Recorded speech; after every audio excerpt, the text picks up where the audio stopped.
Chapter 1. May 1875. Two Hearts Ranch, near Dorado Rio, California. Cordell Westbrook dropped a lasso over the head of a skittish calf.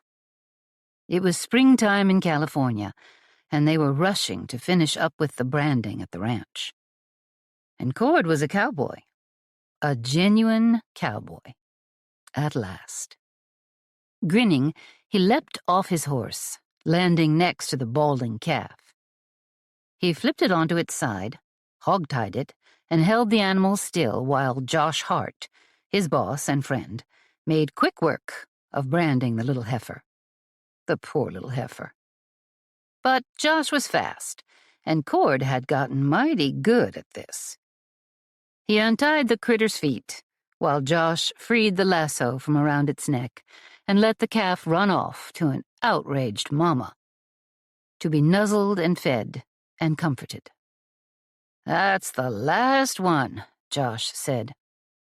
He stood and watched the milling red and white Hereford cattle settle down. Great calf crop this spring. Cord studied the herd while he coiled his rope, recognizing and appreciating all he'd learned since arriving at the ranch. These days he knew what he was looking at. Good, sturdy cows and calves that were shedding their shaggy winter coats, revealing the shiny coats beneath. The cows had survived the winter well, and without any worrisome weight loss. The weather here in Central California Valley wasn't harsh, but it got cold, often enough. Cord understood all of this meant, to his absolute delight, that he was, indeed, a cowboy now. "This is so much better than being a banker. I can hardly believe I lasted so long in that cramped office." Josh clapped him on the back. "You're a solid hand, Cord. You've got a job here on the Two Hearts for as long as you want." Nodding, Cord walked over to his ground-hitched horse. The well-trained animal stood patiently, despite the noise and commotion and smoke all around it. "I've always wanted my own place, Josh. I'd like to stay on longer if I can, but the plan is still to get my own land. Even Grandpa Westbrook has accepted that now." He hoped. The sound of steady hoofbeats caused him and Josh to turn to the north, just in time to see a chuck wagon, pulled by two brown Morgan horses, approaching the branding site. It was being driven not by the bunkhouse cook, as was usual, but by Josh's pretty sister, Annie Lane. Cord wondered how such a beautiful widow had managed to stay single for so long. As she drew closer, Cord saw Annie's 5-year-old daughter, Caroline, tucked up beside her ma. They were a pair, those two. Dark hair, brown eyes, with pretty roses in their cheeks. Annie leaned toward being a solemn woman, and Cord knew she'd loved her husband. She'd watched him die from a gunshot wound, which seemed reason enough for her not to want to risk her heart again. Annie pulled the wagon to a halt, and Josh slapped Cord on the back again, a little harder than before, jolting Cord back to awareness of his surroundings. Then he glanced at Josh. It did near to a physical injury to have to take his eyes off Annie. As if sensing Cord's thoughts, Josh rolled his eyes and headed for the wagon. But Annie was already off the bench seat and on the ground, helping Caroline alight, before any man could reach her. The cowhands stripped the saddles off their mounts to give the horses a break. "Did Casey go to the south pasture?" Josh asked, as he moved to the back of the wagon and folded down the gate to pull the food out. Plenty of hungry cowhands stepped in to help him. They had a full crew today. The ranch boasted several pastures of livestock, and all the spring calves needed branding. Josh and his brother Zane had hired a new bunkhouse cook just a few weeks ago to help their longtime cook, whose knee was giving him trouble. Annie tucked a stray hair behind her ear and shook her head.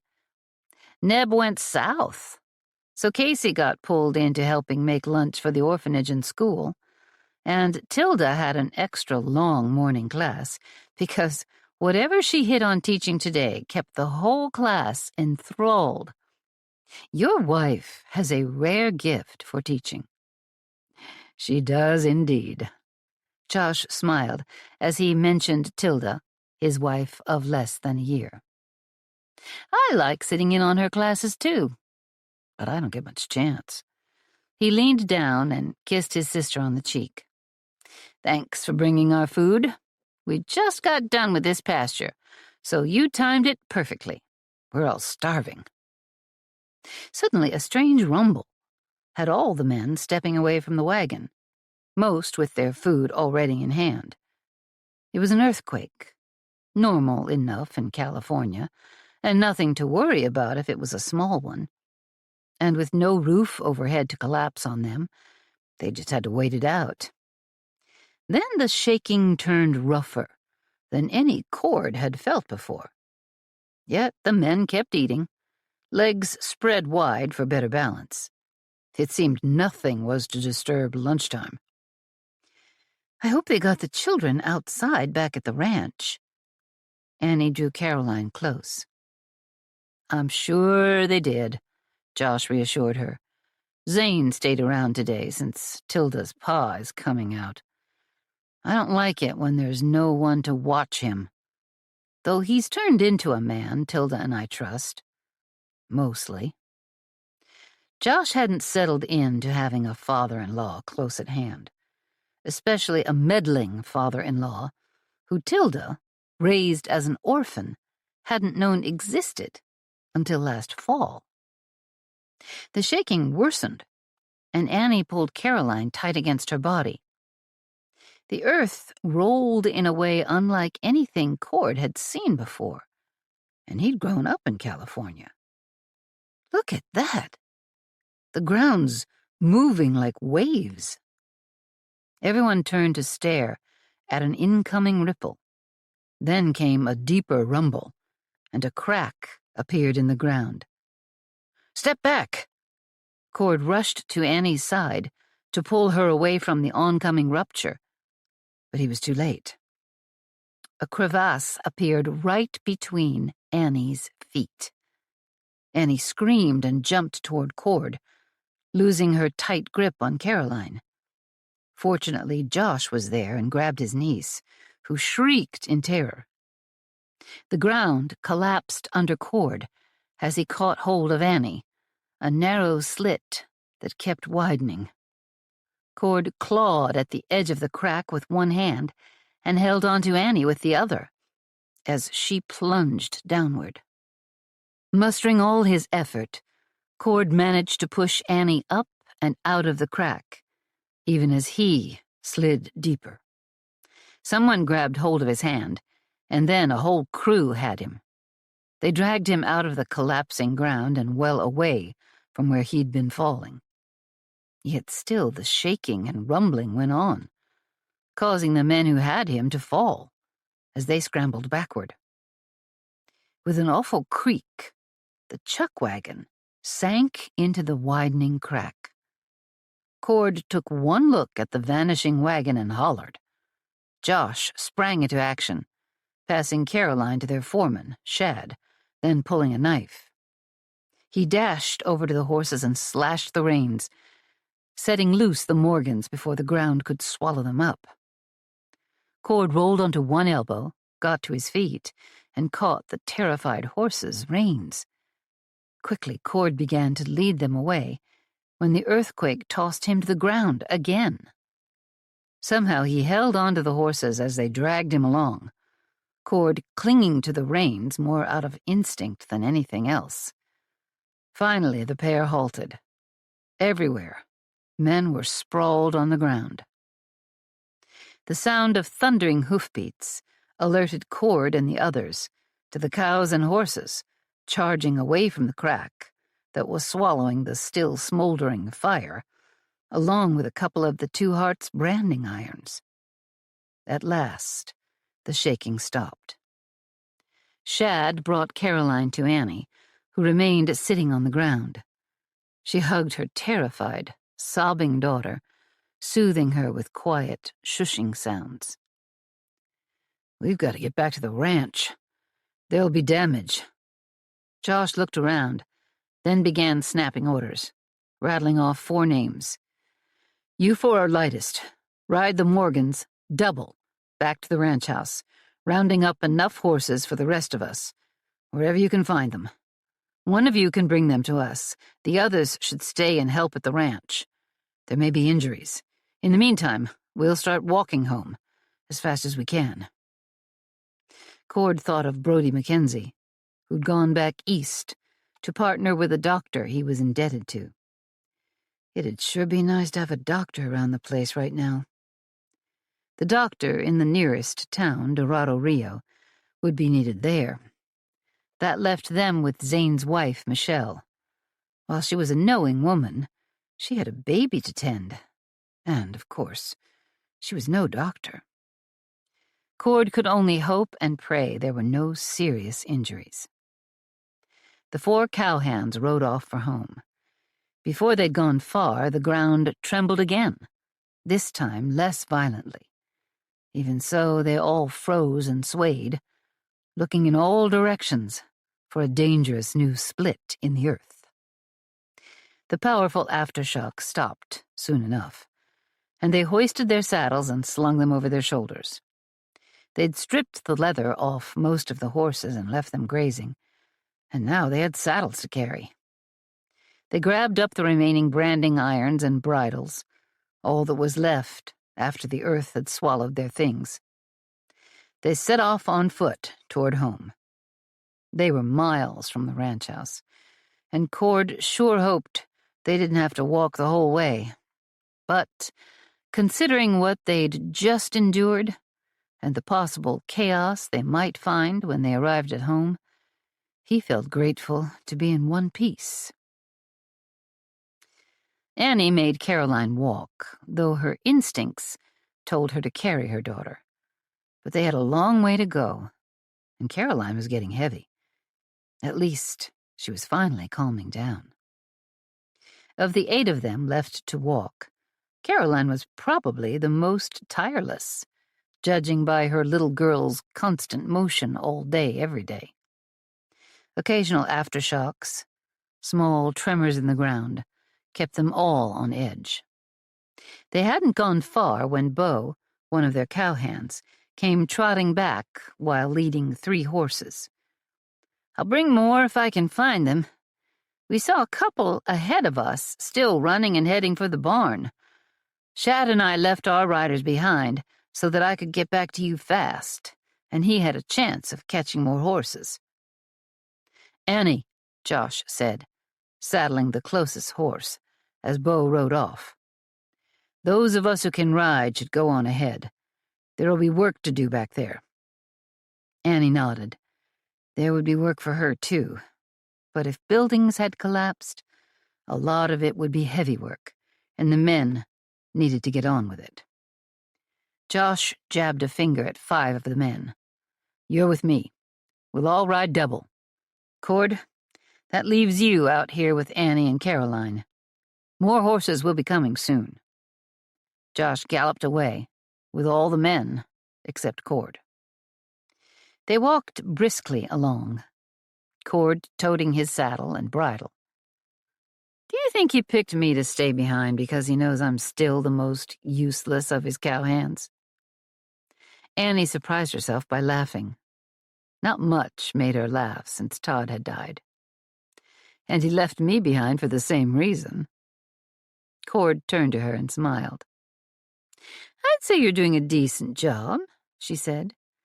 "Between Josh and Zane, neither of your bosses is real worried about anyone's tender feelings.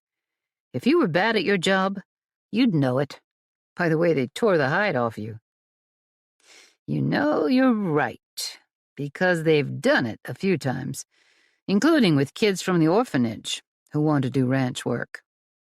Your brothers are good teachers, but they aren't exactly tactful. As for myself, I like straight talk. I'm going to have my own place one of these days." Nothing, I suspect, as beautiful as the Two Hearts. But I spent 4 of my growing up years on my grandpa's farm, and this life suits me. Mayhew Westbrook owns a farm? Annie knew Cord's grandfather had gone back to his mansion in Sacramento for the winter. He'd cleared out when Michelle's family, 5 of them, had turned up to see her new baby and filled the ranch house. Not long after, Brody and Ellie Mackenzie had taken Brody's younger brothers with them to Boston, where he had a doctoring job. Thane and Lachlan, who'd run away from New York in search of treasure, then lied their way onto the Two Hearts, leaving mayhem wherever they went, had only gone on the condition that when Brody felt like he'd fulfilled his promise to Dr. Tibbles, they'd come right back. They had already found some of the treasure they'd hoped to find, and it seemed to Annie there was more out there, still waiting to be discovered. It chafed more than a little that practically everyone had gotten to go treasure hunting except her. Being a teacher and a mother, and the one who generally took care of everything and everyone, slowed her down some.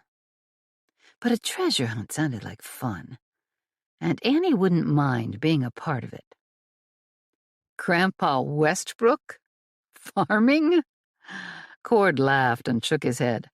Hard to picture that. Nope. My pa's father has been a city dweller since birth. He owns a big bank in Sacramento, although he's mostly turned over the reins these days. My ma grew up on a farm, though, and when my pa died, and Mayhew was so grouchy with her that she couldn't take it anymore, Ma went to live with her folks and took me along. Grandpa Rivers's place was a small homestead, so when I grew up, there wasn't room for me. It was only then that I went back to Sacramento and worked with Grandpa Westbrook to earn enough money to buy my own place. I've saved every penny I could scrape together, hoping to buy land someday. And I'm still waiting for my chance. The ground rumbled, and they stopped walking to keep their balance until the tremors ceased. The other thing I would have loved to do is study music. But Grandpa Westbrook considered that useless. Annie shook her head. It sounds like your grandpa has a thing or two he still needs to learn. You play such beautiful music at church on Sunday. You could have made a career of it. I've been talking with Zane and Josh about buying a piano. It would be a good addition to our home. Maybe I could teach the orphans to play the piano. Music is a rich addition to a child's life. Cord looked down at Caroline, and Annie noticed his kindly smile. But music as a career didn't suit my grandpa's wishes for me. So I worked at his bank. My hope has been to buy land close to Grandma and Grandpa Rivers's place. Then Grandpa Westbrook sent me on this treasure hunt. Not for the first time, mind you, since Grandpa knew from Graham Mackenzie that if it was found, half of it would be his. But it mostly ended up being a chase after Fraser Mackenzie, Graham's son and Brody's father, and he never looked in the right place. Grandpa was hoping I'd come back to Sacramento and continue working at the bank, but I saw a chance to learn cowhand skills from a first-class operation. So I hired on, and here I am. Are we going to have to walk all the way back home, Mama? They were setting a good pace, and Caroline sounded tired. It was the time of day when Annie could tell a nap would still be a good idea. Caroline didn't nap much anymore, now that her days were spent at school. But after the scare of the earthquake and the long walk, she was probably worn clean out. Uncle Josh will send horses for us, if they have to ride all the way back to find a horse, They will. Cord walked alongside them, with Caroline in the middle. He looked down at her and said, "Would you like a piggyback ride?" Caroline turned to him and beamed. "Can I?" She looked up at Annie. "Is that all right, Mama?" Annie ran one hand over her daughter's dark hair, which was so like hers. "That would be very nice of... Cord." She stumbled over the name. She should probably have said Mr. Westbrook. But Caroline didn't talk a lot with adults, who weren't her aunts and uncles. She wasn't around the cowhands much, and everyone else called each other by their first names. Cord set his saddle on the ground. "I'll come back for that." He picked Caroline up to face him. Then, with a big boost upward and a playful growl, he swung her over his shoulder. She squealed, then clung to Cord's back like a monkey, her arms around his neck, her legs around his waist. Annie hoped her little girl didn't choke the man. "Even if we can't get a piano at the house, maybe you could use the piano at church for lessons. It's awe-inspiring, the music you can get out of that old piano." The Harts had 27 orphans at their school, kids taken off the streets or out of the orphanages in San Francisco. They were sheltering, feeding, and educating them, and they took them to church every Sunday when the weather was decent. Cord always went along, as did Josh and Tilda, Zane and Michelle, and also any cowhands who were interested. It wasn't long after his arrival that Cord, who'd moved to the bunkhouse after hiring on at the Two Hearts, had taken over playing the piano for church. He had a talent that left Annie feeling humbled and inspired. That old piano, as you call it, is a wonderful instrument. I love playing it. I even got offered a job to play at the hotel." Cord smiled. "It didn't pay worth a lick, though, and it would have cut into my ranching time. And that's what I'm here to learn." Striding along at a brisk pace to cover ground, Annie said, "I wonder what the others found when they got home. If it's bad enough, if people are hurt, we might have to walk the whole way back." "If we have to, then we'll do it." Annie saw Caroline's arm slide off Cord's neck. "Someone's falling asleep." Annie reached for her daughter, but Cord drew her around and cradled her in his arms. She snuggled her face against his chest before sighing and falling asleep in earnest. Annie's heart was gladdened to see her little girl held by such a kind man. Her brothers were good men, too, yet it was nice to have a spare. Moving along, Annie tried to think of more to talk about. She'd found Cord attractive from the first moment she'd seen him. A disturbing sensation she'd felt for no one since her husband had died. But they didn't talk much, and now she found herself tongue-tied, with images of her husband invading every thought she had about this man. Being interested in Cord felt like a betrayal of Todd. Even though he was such a good man, he'd likely want her to let go of her grief. The ground trembled again, then shook with greater force. Cord stopped, holding Caroline against him, protecting her as the shaking grew worse. Another big quake. A sudden heave of the earth threw Annie off her feet.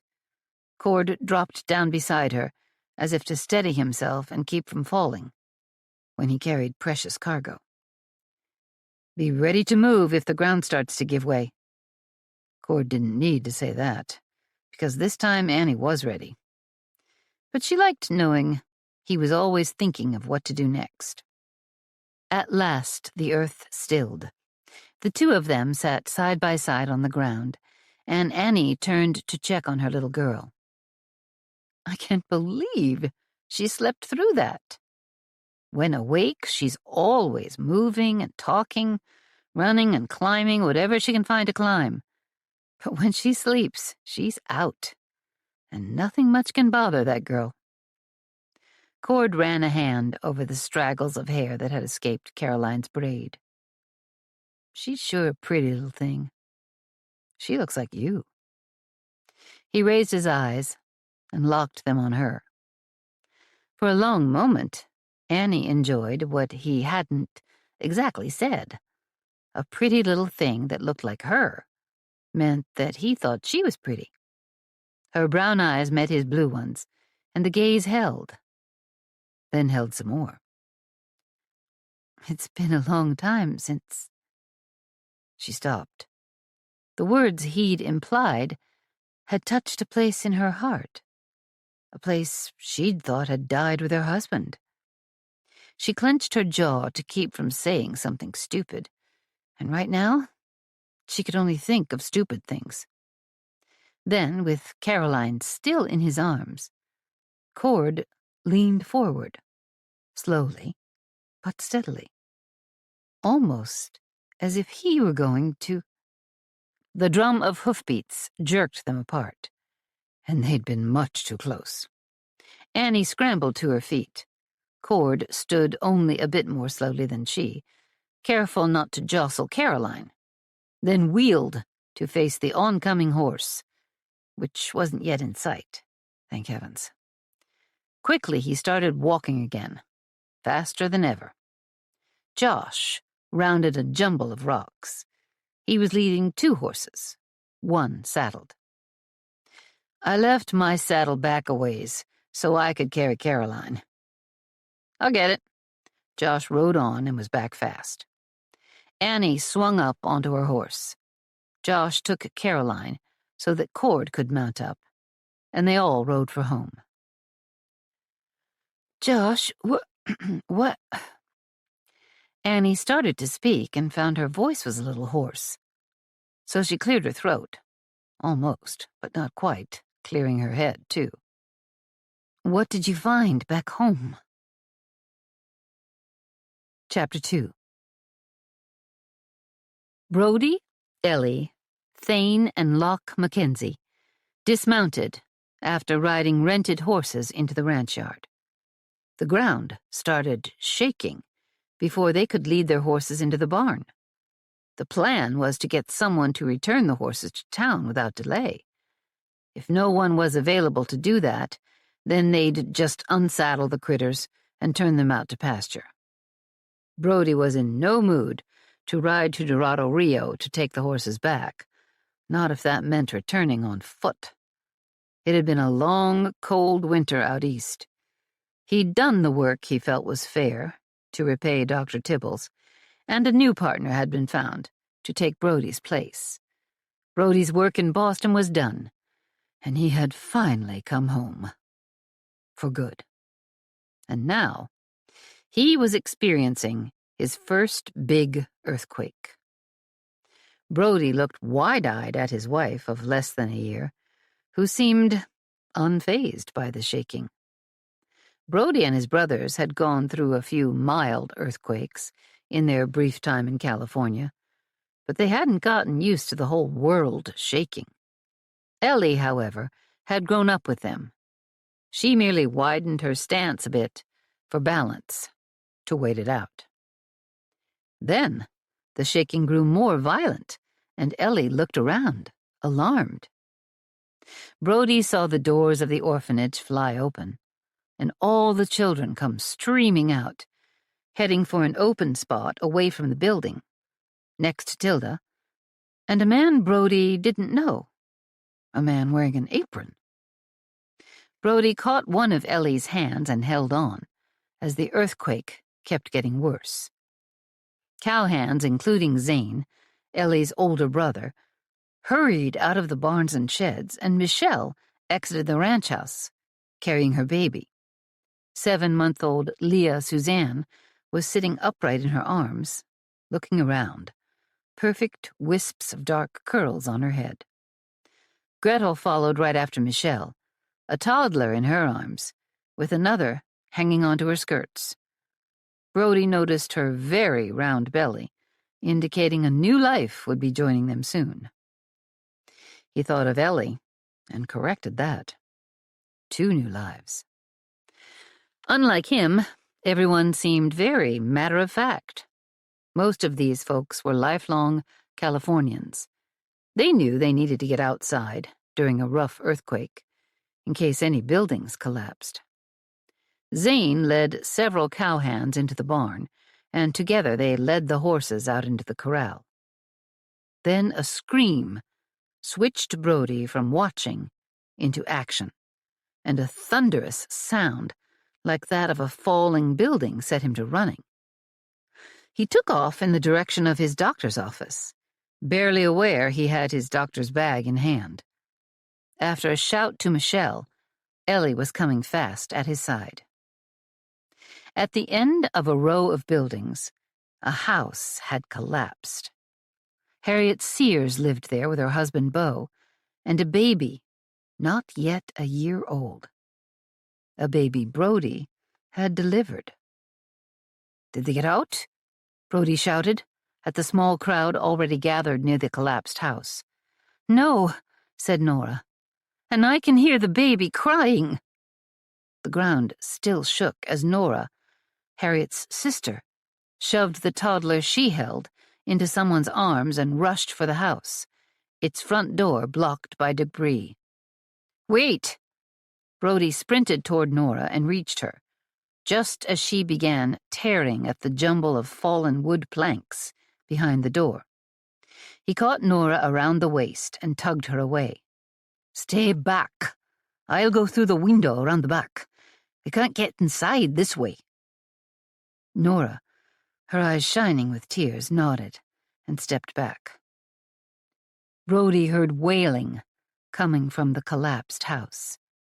Harriet would never let her baby cry like that. "Thane, look, come with me. Ellie, stay with Nora." "Brody, be careful." Ellie went to Nora and drew her away.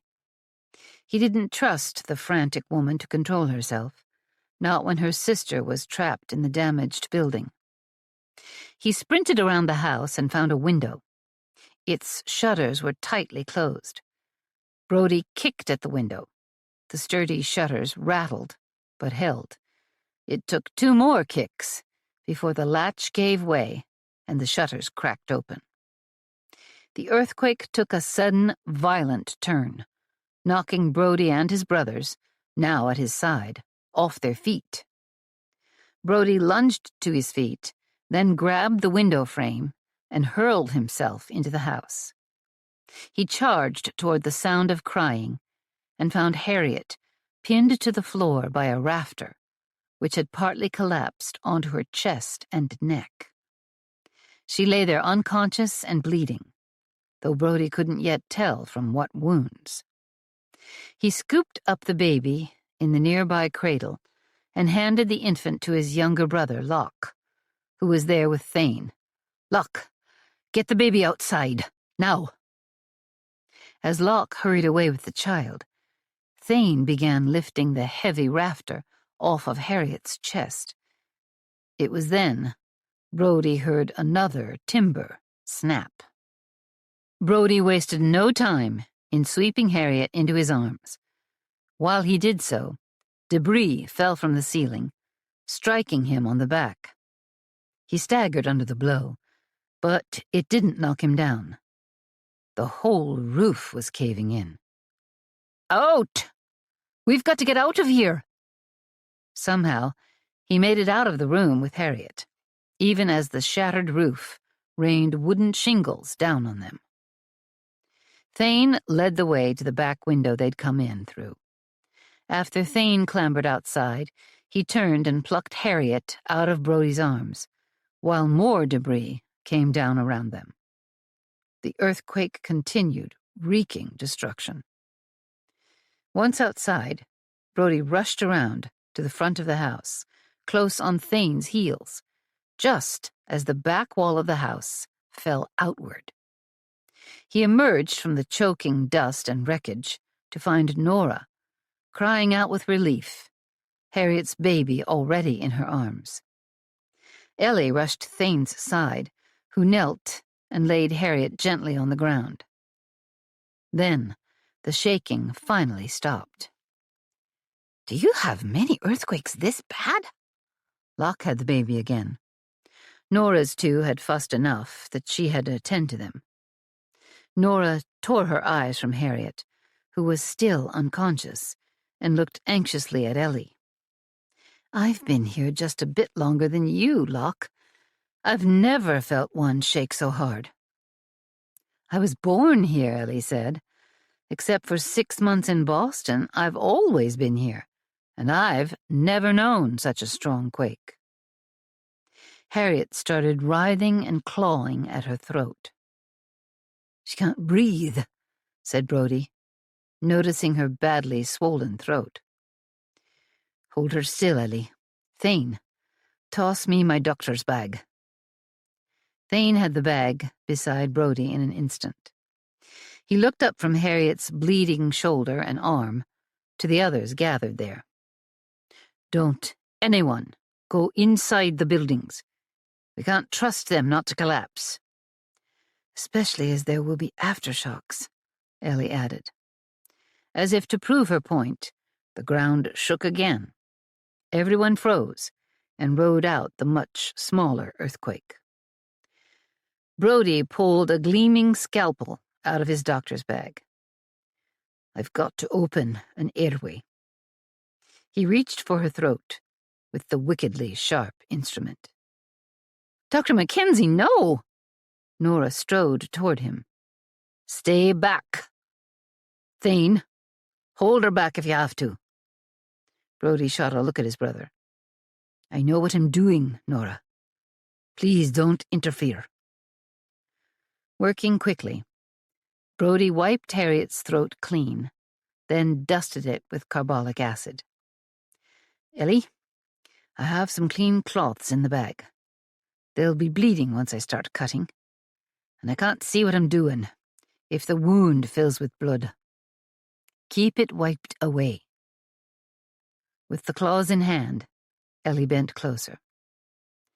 He slashed a short but deep cut into the hollow of Harriet's throat, below the worst of the heavy swelling on her neck, and very near to the airway to her lungs.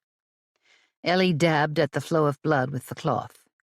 Brody was being extra cautious, knowing how close he was to the carotid artery. "Now, hand me an eyedropper." He knew Ellie had never seen him do this procedure before, and there was much debate about it. He'd seen only a handful of them performed, and had done 2 himself. Without hesitating, Ellie placed the eyedropper into his hand. He ripped off the rubber top and gently inserted the narrow glass pipette into the incision. "Keep dabbing away the blood," he instructed, then bent over the tube and blew air into Harriet's lungs. Her chest visibly lifted, and Harriet's struggles finally calmed. Brody eased back, letting the air flow out of the tube, then bent and blew into the tube again. Silence reigned around him as everyone watched while Harriet's lungs took in more air, the color slowly returning to her face. The ground trembled again. Brody pulled away from the tube. He'd blown in about half the air this time, because he didn't want to injure her neck further. He waited, letting the air escape while waiting for the shaking to stop. When it did, he blew into the tube again. This time, as the air flowed out, Harriet's eyes fluttered open. She reached for her throat. "Ellie!" Brody exclaimed. Ellie caught Harriet's hands and pressed them against Harriet's waist, leaning forward until she was fully visible to her. "Harriet, I know you hurt, but you mustn't touch your neck. Brody and I are here, and he had to help you breathe by cutting a small slit into your throat. He used a tube to get air to your lungs. Baby, she mouthed. Your baby is fine, Harriet, said Brodie, reading her lips. Not a scratch on him. He's a tough little frontiersman. Brodie used the voice he reserved for his patients, hoping to soothe Harriet and offer comfort in the midst of her fear and pain. As he spoke, he petitioned God for healing and for his favor right now. Locke, bring the baby so she can see him. Here he is, Harriet. Brodie was struck by how deep his brother's voice was. How reassuring. Thane, the older of the two scamps, had shown real interest in doctoring. But Locke? His treasure-mad little brother? Was it possible the boy, now 15, might develop a serious side and go into medicine as well? He just might have a talent for it. He's fine. Locke lowered the baby, with a fuzzy head of blonde hair. It was only a bit of an improvement on bald, so that Harriet could get a good look at him. Ellie moved back, without releasing her hold on the cloth pads she'd used to staunch the blood, allowing Locke to lean in farther so that Harriet could see her son. The little tyke had calmed down once he'd been rescued from the shaking house. Now his arms waved, his feet kicked, he cooed and drooled and smiled at his ma. Harriet calmed down, nodded and moved her lips, unable to speak past the swelling that had blocked her airway. Thank you, she mouthed. They'd barely gotten her and little Bo Jr. out of the house in time. The earth shook again, more violently this time. Brodie was glad he was kneeling on the ground, or he might have fallen down. I'll go to the doctor's office when this shaking ends, Thane offered, and haul your examining table outside. Then we can get Harriet up off the ground. Good idea. Brodie released his grip on the pipette, then watched her chest rise and fall, without assistance from him. Thank you, Lord, he thought. I don't see any damage to her neck beyond the swelling, thankfully. But she's cut badly on her shoulder and arm, where the rafter landed. He looked up at Ellie. Now that the worst was over, he felt nothing but relief that his wife was there to help. She's going to need stitches. Ellie, get the needle and thread ready.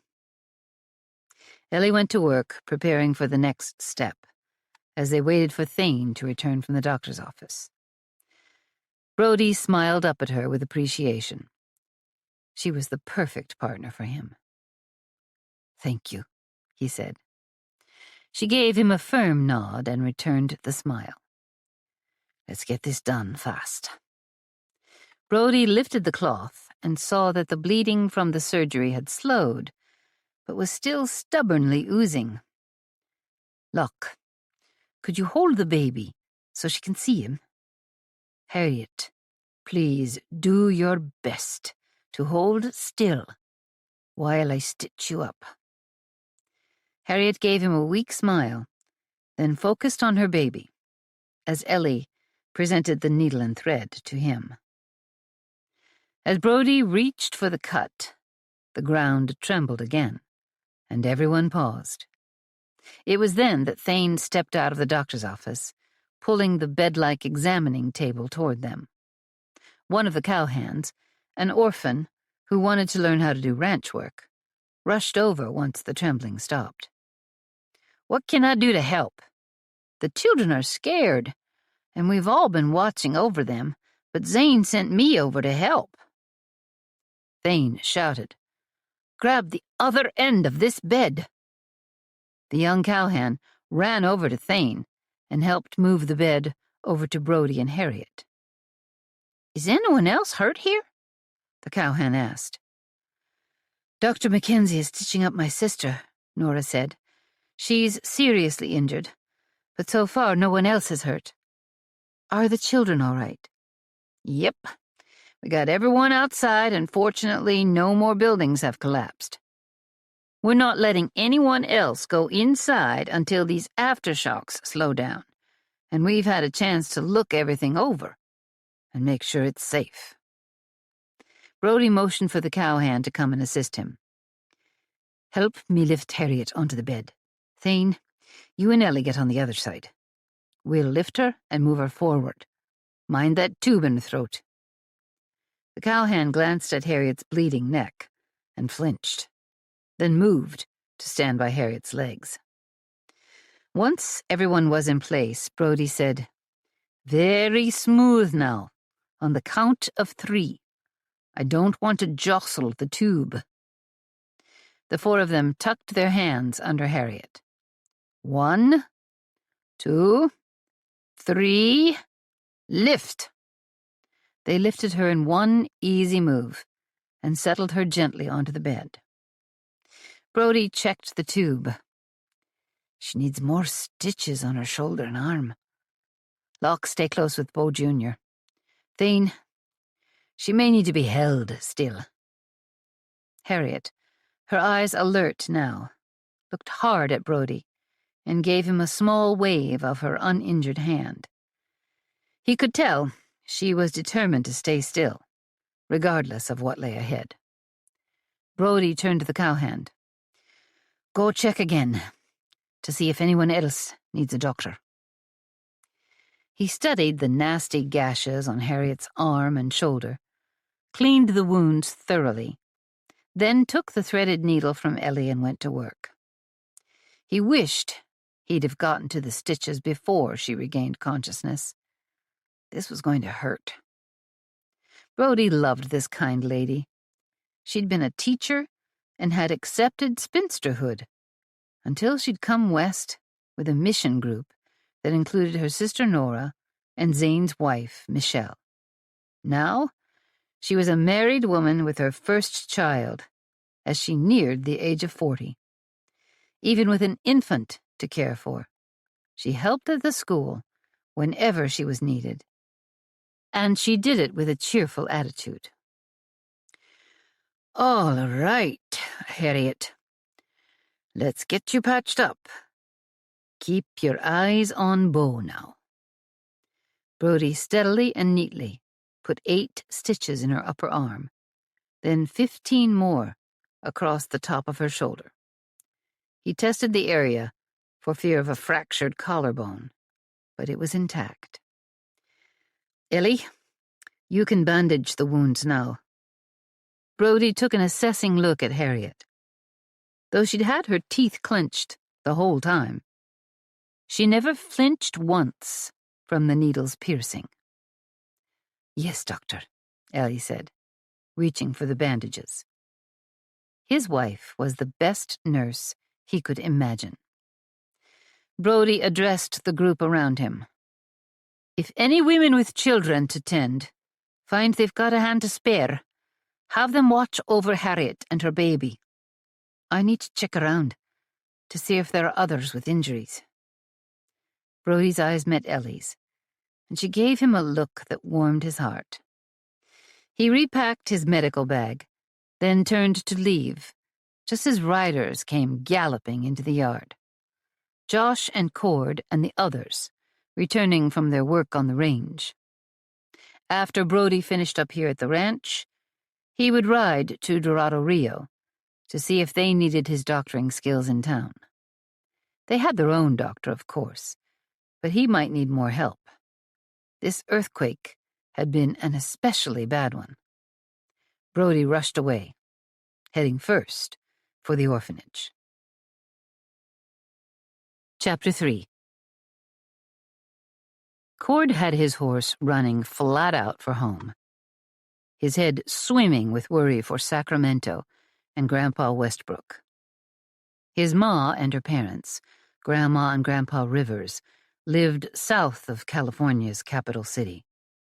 What about San Francisco? An earthquake this powerful? Might have gone on for miles, maybe touching the whole state. He leaned low over his horse's neck to urge more speed out of the critter, hoping for no more aftershocks. I've never seen the ground crack open like that. I've heard of it, but never seen it. Glancing to the side, he saw Annie. She was astride her horse, galloping as fast as his mount was running. Besides Caroline, it was just the three of them. The other men had gone on ahead. While Annie mostly stayed in the house or schoolroom, she was a tough Westerner, just like her brothers. He'd heard Josh talk about what a crack shot she was, and decent at following a trail.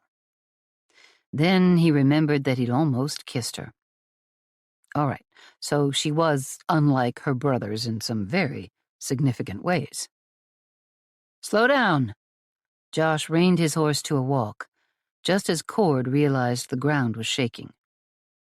Cord mentally scolded himself for not being more mindful. Josh was a skilled, knowing horseman. Cord still had a long way to go to come close to those skills, and if he wanted a place of his own, he would need to improve. This time the quake was over quick, and they picked up the pace again. They'd be home in another 10 minutes if they didn't have to stop and walk again. Not a bad one, Annie said, giving Caroline an assessing look. She was riding in front of her Uncle Josh, snuggled up against his chest. One more stop, and the ranch came into sight. From a distance, there was no visible damage, but there'd surely be some. Cord had lived in or near Sacramento his whole life. He knew earthquakes always left their mark. The buildings left standing could still be so damaged that they couldn't ever be used again and had to be torn down.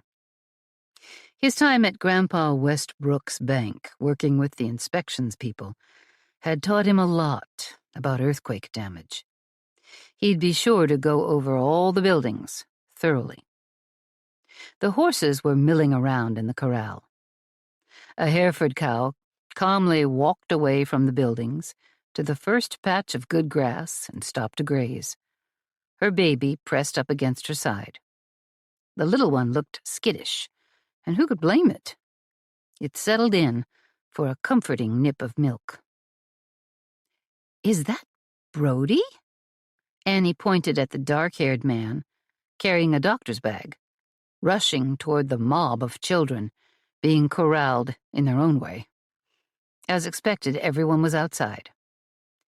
He said he wouldn't be back till spring, but it's great he's here in time to help us through this. Thank God. Josh closed the distance to the ranch house, but instead of taking his horse to the barn to groom it, he trotted over to the hitching post and dismounted. Annie swung down from her horse as well, her head jumbled with all the possible trouble they'd find. Stay by my side, Caroline, and be careful around the horse.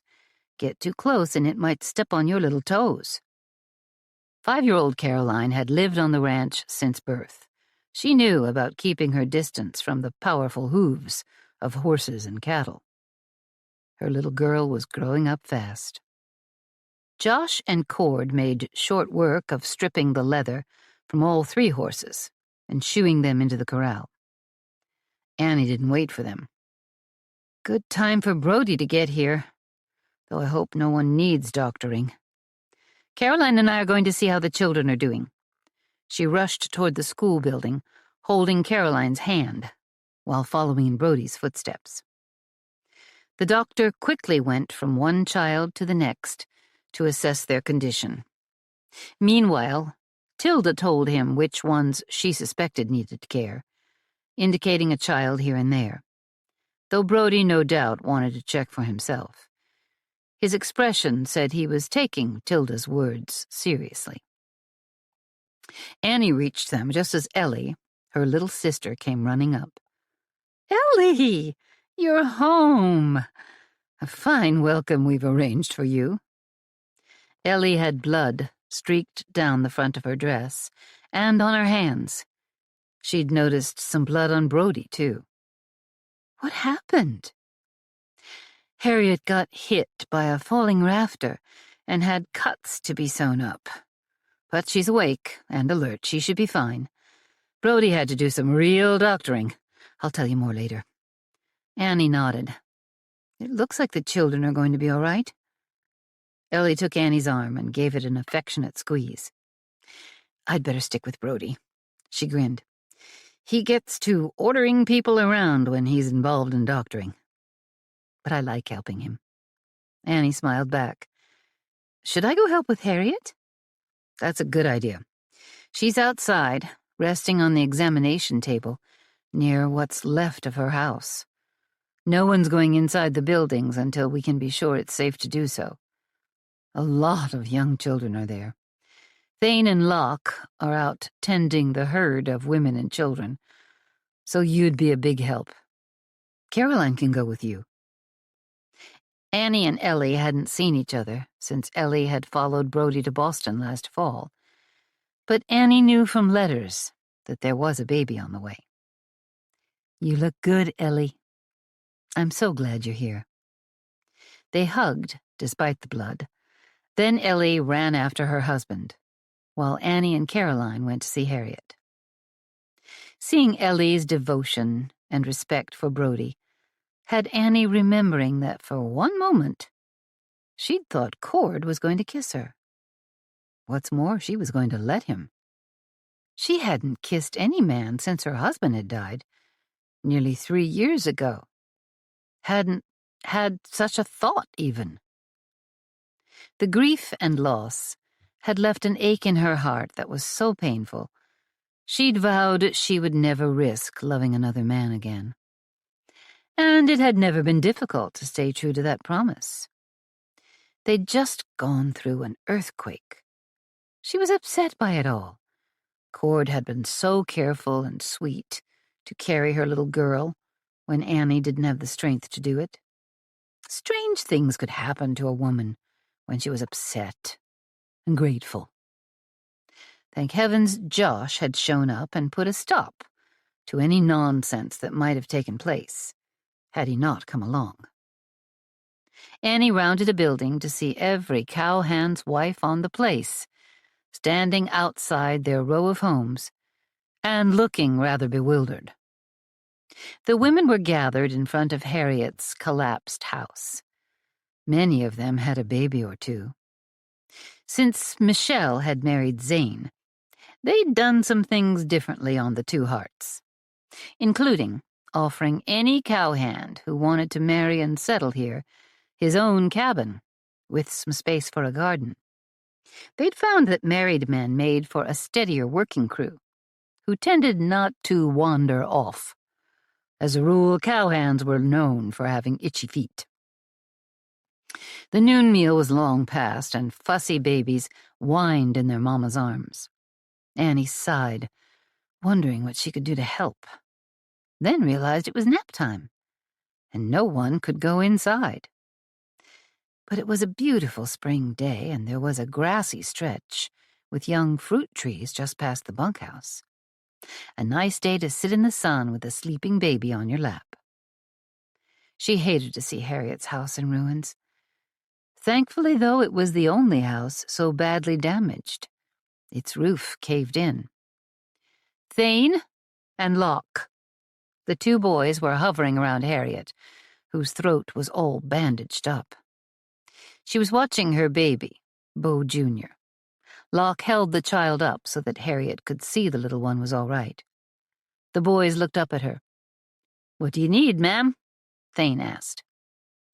Because Annie worked with the older children most afternoons, she'd been their teacher since the day they'd arrived. She'd ventured to guess that she knew these two as well as anyone. Tilda had ridden across the country with them on the orphan train they ran away from. So maybe Tilda had a good notion about them. But she probably knew them even better than their brother, though maybe they'd become better acquainted while the boys had lived with Brody and Ellie through the winter in Boston.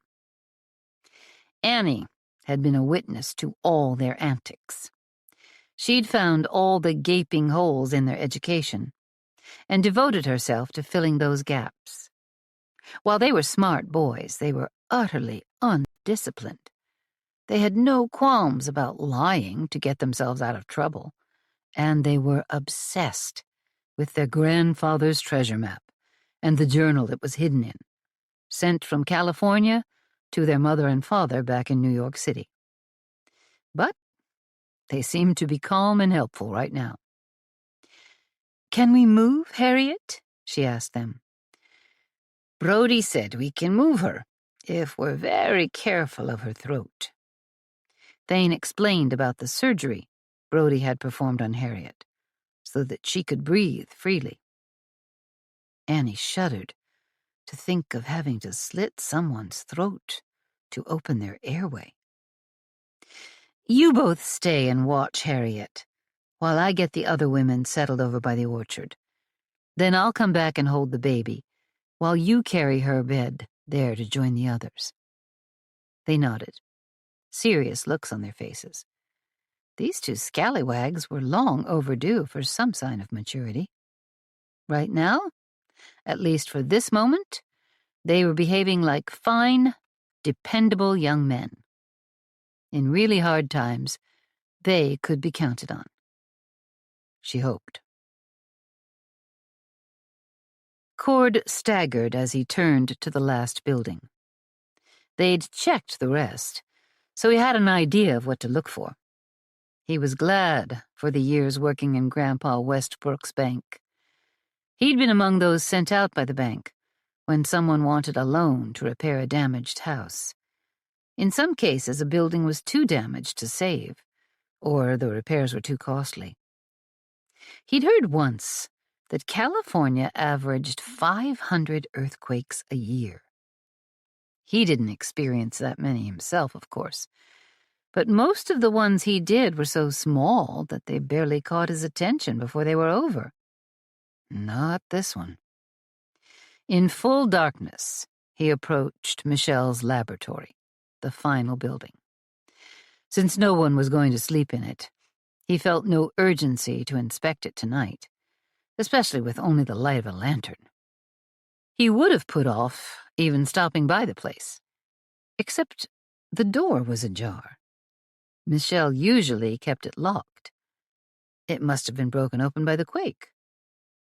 He'd just see if the lock wasn't so badly damaged that he couldn't simply close and relock it. If he couldn't, well, so be it. Every person on the ranch was exhausted. Her laboratory would be safe over one night, as well as the one remaining piece of Spanish armor still stored there, the one they'd found before the winter weather had forced them to abandon the search for more treasure. He reached the door and stared at the splintered wood around the lock. Strange-looking earthquake damage. He didn't think he'd ever seen anything quite like it. In fact, if it wasn't for the quake, he'd have guessed someone had kicked the door open, or maybe battered it with something heavier than a boot. Mindful of possible danger from falling debris, he inched the door open. It dragged across the floor, requiring him to shove and lift at the same time. That worried him even more. The whole building might be askew. A chill of fear struck him, for no reason he could understand. Not like any other he'd felt today. He silently prayed, wondering if that fear was a message from God. He listened to unexpected feelings like that, allowing God to guide him. He got the door open enough that he could slip in, but approaching footsteps spun him around. He was definitely spooked. Annie emerged out of the darkness, and the worst of his nerves eased. He liked having company, especially Annie's. "The day's over, Cord." Her crisp tone always made him think of her as a teacher and a mother. Annie knew how to make things run smoothly. "Josh and Tilda, and Ellie and Brody and the boys have finished supper at the bunkhouse and are off to bed. So come and eat with me. I mean, us. She fell silent for a moment, then rushed on. Zane and Michelle should be on their way soon. You're the last. Leave this place for tomorrow. I almost skipped this one. Cord pointed at the smashed door, but it was open, and it never is. I'm not going to assess quake damage. I'll just glance at that armor and make sure nothing harmed it, then see if the door will lock.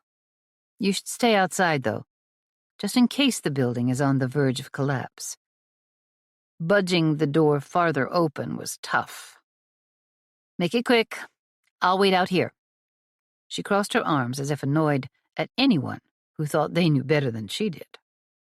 He bit back a grin, then stepped into the darkened building. Enough moonlight came through the windows that he could see a few things tipped over, and something was smashed on the floor, as if it had fallen off the table. And then he looked at the armor, or the spot where the suit of armor should have been. It's gone, Annie. Cord rushed to the far side of the room and looked around the table. But he could see well enough to know that no suit of armor had toppled onto the floor or was lying on the table. Annie was beside him before he could protest. Did Michelle take it somewhere? Cord thought he would have noticed Michelle toting a suit of armor around, but then they'd have noticed anyone doing that. And yet someone had sure taken it. Let's go ask her. Chapter 4. Cord sank down onto a chair at the kitchen table at the end of a long, hard day. The sun had set, and they hadn't felt a tremor in hours. We got the last family moved back inside, all but Harriet and Beau and the baby. They had an extra bedroom in the bunkhouse, and they're settled in there. We'll start building a new cabin real soon. But first we have to finish branding. We gotta find those artifacts, too. It wasn't just the suit of armor that was gone. Also missing were a spear tip and a sword, both nowhere to be seen. He realized how jumbled his thoughts were and knew he had to eat and get some sleep before he could do anything else. Annie set a plate in front of him, filled with beef stew and biscuits. She hadn't bothered sitting down herself. Instead, she'd started serving food, Michelle's baby Leah on her hip. Gretel, who'd prepared their supper, was round with a third baby on the way. She'd gone home to get her 2 youngsters to bed. You shouldn't be serving me, Annie. You've had just as long and hard a day as any of us. She gave him a tired smile. It's been a day to remember. I'll grant you that. Cord caught her wrist gently. Let me hold the baby at least. Annie smiled and handed Leah over. Like you, Michelle has been checking for damage on the buildings. We've debated it and decided it's safe to sleep inside. He could see the worry in her expression. Aftershocks could sometimes go on for days. Cord turned to his food. Annie pushed his plate away from the edge of the table. This one's got a reach that surprises us every time. Watch out for her grabbing your food, or she'll dump hot stew on your lap. Cord had little experience with babies, but he'd seen a few in action, and so watched the child's grasping fingers. He managed to hold Leah back and still eat. Zane came in with Michelle right behind him. Annie looked at Cord. They both knew they had to tell Michelle about the missing armor, and both were dreading it. Cord squared his shoulders as the 2 sat down. As tired as the rest of them, clearing his throat to put off the inevitable, he said, Someone took the distraction of the earthquake as a chance to steal our suit of armor. Michelle had been reaching for Leah, but now her head snapped up and her eyes flashed. What? Cord told her what they'd found. Annie threw in a few details. Michelle shoved to her feet, but Zane caught her arm. Cord wondered if the brilliant, feisty woman had plans to saddle up and go running off after the thieves. "We'll head for town first thing in the morning," Zane said. "Now, sit down and eat. There's nothing we can do this time of day, and you haven't quit working since breakfast." None of them had, but then they didn't have a baby to keep track of. The last suit of armor! Michelle's hands fisted, but she didn't run off. Instead, she took her seat at the table, and within seconds, Annie had hot food in front of her and Zane. "There are 2 suits of armor in town at the museum you opened with Tilda's pa." Tilda, an orphan from her earliest memory, had only recently been reunited with her father, a wealthy New Yorker. He'd spent the winter trying to convince Tilda to forget her profound sense of abandonment and let him be her father. Toward that end, he'd left New York City and assisted the Hart family in founding a museum in Dorado, Rio, to display their conquistador artifacts, a museum he now ran. Yes, I loaned one to the Crockers to display along with their growing California art collection, and one to the archaeology department at the University of the Pacific in San Jose. The university was located near Sacramento, and they had a top music program. At one time, Cord had wanted to attend there, badly, but Grandpa Westbrook wouldn't hear of it. Cord finished chewing, then said, "Was it that hectic around here that some unknown person could have slipped in and stolen the armor we found?" The artifacts had been buried in the wilderness east of their ranch 300 years ago. Cord considered that as he ate.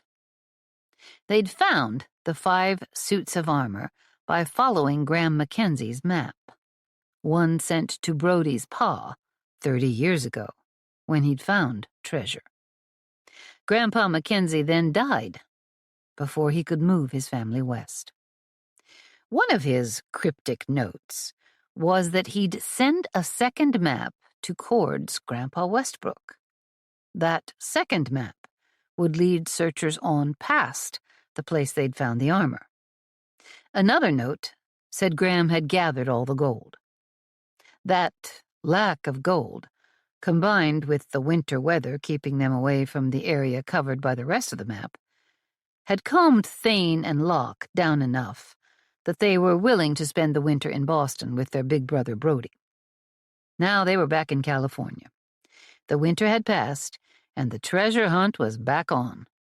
Or soon would be, once things had calmed down around the ranch.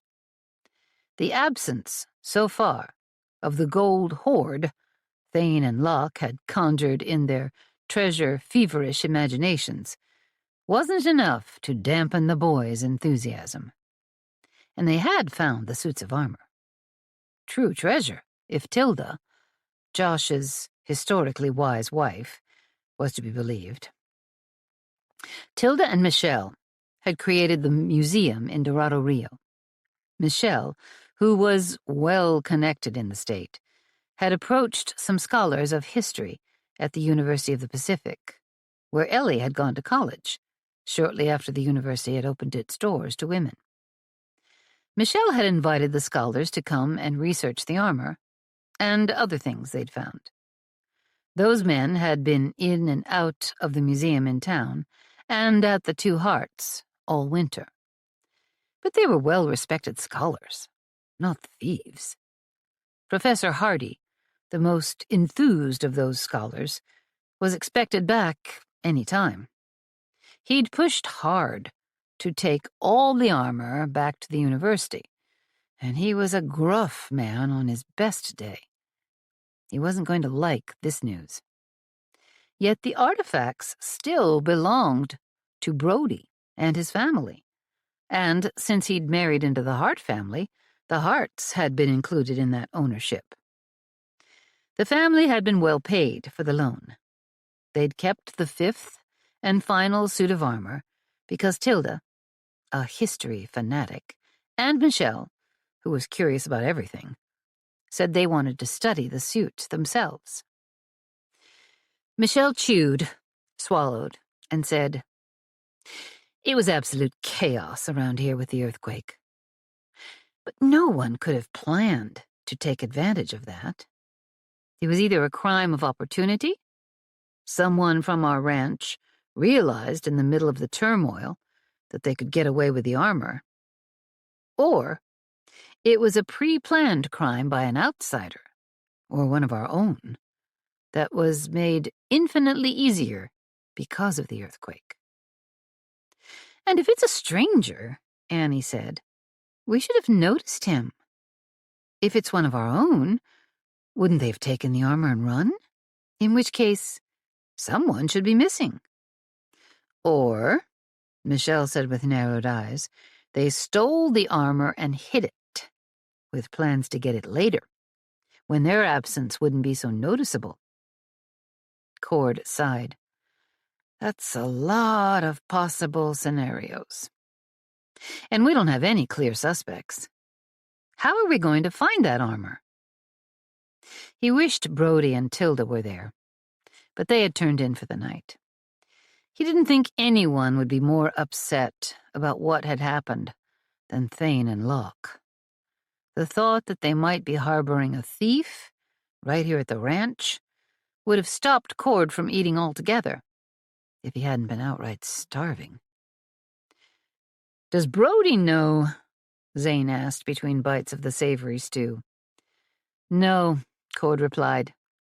"I inspected the laboratory last because no one needs it for shelter, so I wasn't too worried about it structurally. I wouldn't have gone in if the door hadn't been standing ajar in a way that struck me as, well, as not caused by the earthquake. I decided to take a quick look inside, then lock the door and look closer tomorrow. I noticed right away that the suit of armor wasn't there." Annie finally had everyone a plate of food and sat down with her own. The lock on the front door was broken. Zane had finished his first plate of food and got up to refill it from the pot kept warm on the stove. Normally, Annie would have put a bowl of the stew on the table, but everything was very informal tonight. "I'd shake everyone out of bed to search around the place in case it's hidden nearby, but no one's got the energy after today." He sat back at the table and looked at his wife. "I'm sorry about that, but I don't think I could find anyone awake to help us." Michelle nodded. "You're right. Even I can't muster the strength to do anything but sit here and seethe. Besides, it's full dark. It's not as if we could look for tracks." Zane rested his hand on top of Michelle's. Cord marveled at these two. Both were highly skilled, intelligent, if not a little stubborn. But they loved each other. They didn't bicker when they disagreed. They talked it out. They used the common sense they'd been richly endowed with, and they found a way to proceed. That was the strength and the depth of their love for each other. "We've got some skilled trackers among the cowhands who could help me and Josh." Zane glanced over his shoulder as he volunteered his sleeping brother. "Though none is better than you, Annie." Cord turned to her, and she shrugged. "It's true. I'm a hand at it." "It's branding time and everyone is busy," Zane went on. "Still, we'll take a few of our best trackers away from the cattle crews and get started at first light." Cord nodded. "I know I'm no skilled tracker, Zane, but I've been working on it, and that suit of armor being stolen hits me pretty close to home." A note found with the long-dead body of Graham Mackenzie had left half of his supposed treasure to Cord's grandpa, Mayhew Westbrook, who had loaned Graham money to purchase land and bring his family west. While the artifacts might not have been the treasure Graham promised, Mayhew and Cord still had an interest in this. "I appreciate that, Cord. I was going to ask for your help with the search." Cord lived in the bunkhouse with the other cowhands, but he had a cordial relationship with the Hart family, who regularly invited him to eat with them. He was grateful for their company, although tonight Cord had a deep need to find out how his family was doing. Had the quake hit Sacramento hard, too? Michelle must have noticed the concern in his expression because she said, "Before I go to bed, let's send a telegraph to your family, Cord. I've got a few I want to send myself. I want to find out what happened outside this area." Brody spent some time in Dorado Rio this afternoon with Ellie and his brothers to see if they needed more care than the single doctor in town could provide. But they're all back. And Gretel left them a meal in their rooms over the doctor's office. He didn't report much, just said there were injuries and some damage. Cord looked down and saw that Leah had fallen asleep in his arms, just as Caroline had done earlier today. Maybe he was good with little ones after all. "Cord, bring Leah along, if you don't mind." Michelle finished her meal. "Let's go send those wires." "I'll keep it short. We all need to get some sleep."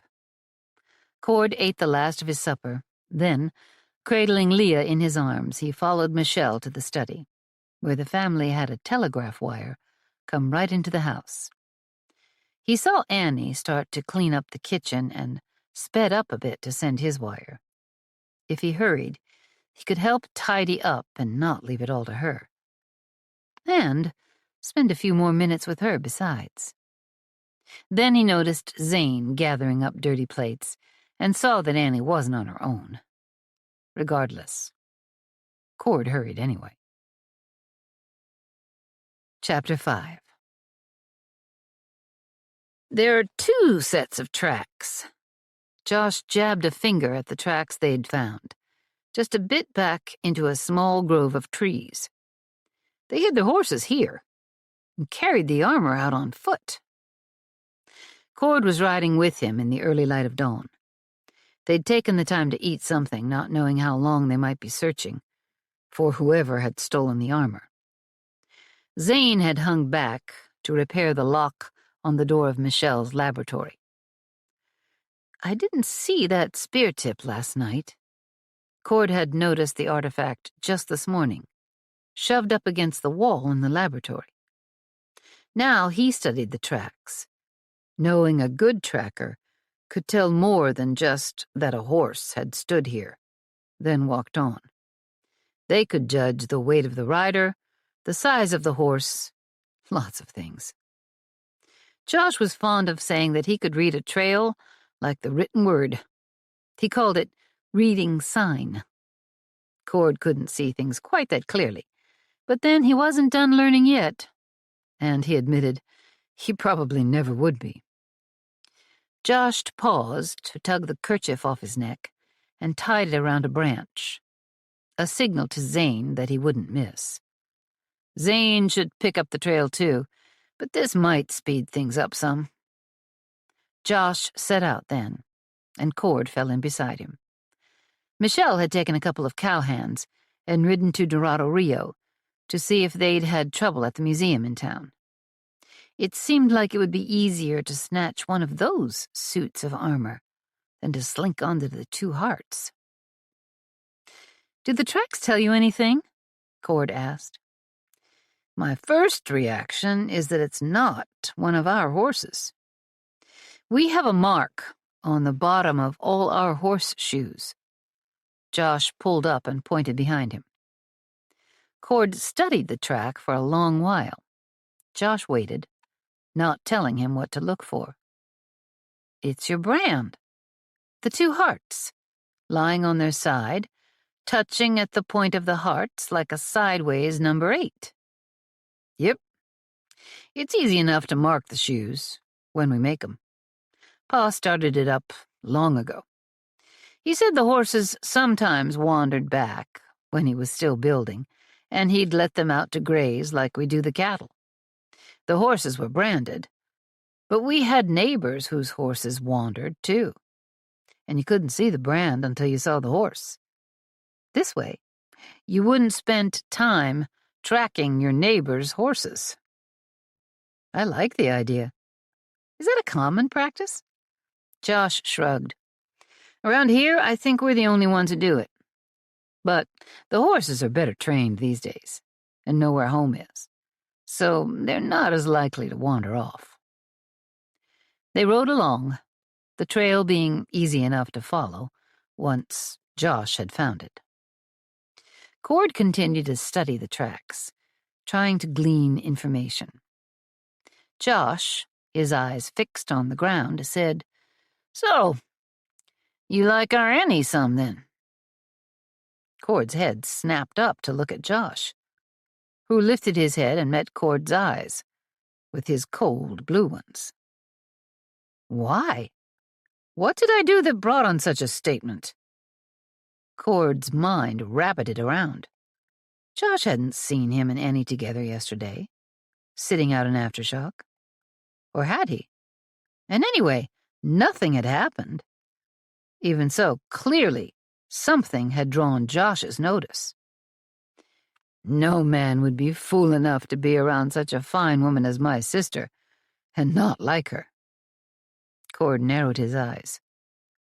She is a fine woman, for a fact, and one whose heart seems to still be devoted to her husband. Nothing has gone on between us. I reckon not. Josh then flashed him a look that belied his words, as if Cord's defense of himself was some kind of insult.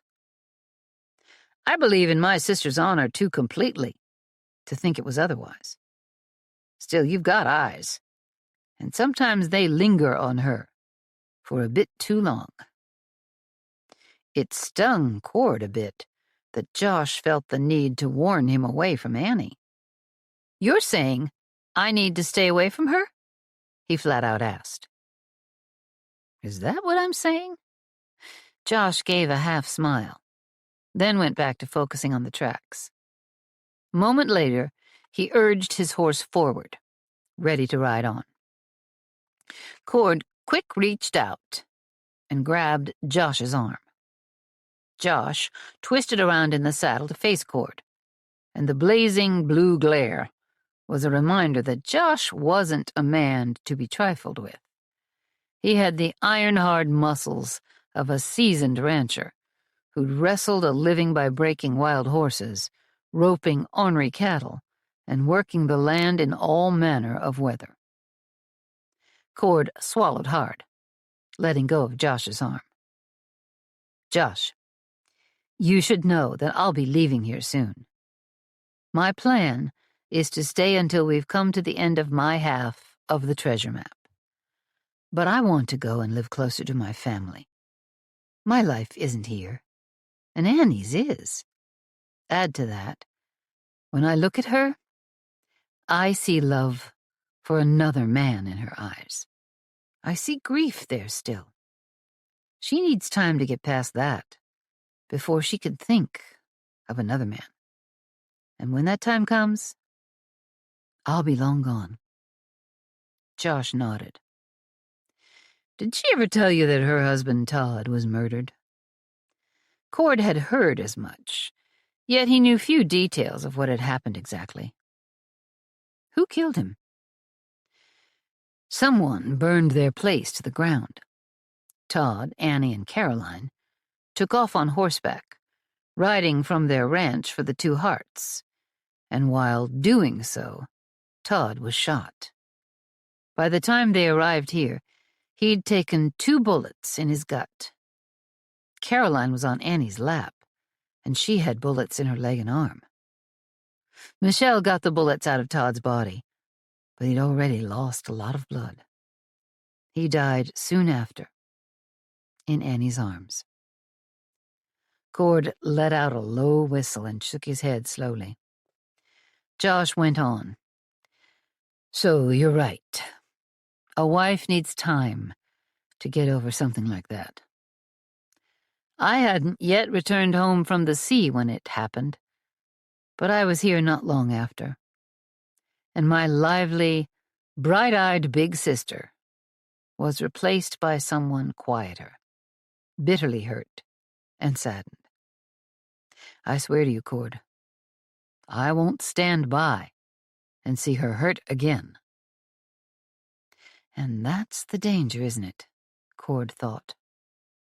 How could a man promise not to hurt a woman when all of life seemed to end up hurting at one time or another? It was a mighty hard promise to make, and Cord was nowhere near ready to make it. There was only one honorable way to act. You've delivered your message, Josh. Cord looked away from him to the trail ahead. How about we get back to tracking now? Though Josh didn't say anything, Cord could tell that their little talk was over. His boss kicked his horse, and they went back to searching for thieves. Annie ached to go along and help search for the stolen suit of armor. She also wanted to go on the next treasure hunt, which was coming up, if the buzzing energy of Thane and Loch Mackenzie was any clue. Instead, she taught school. They had 4 classrooms.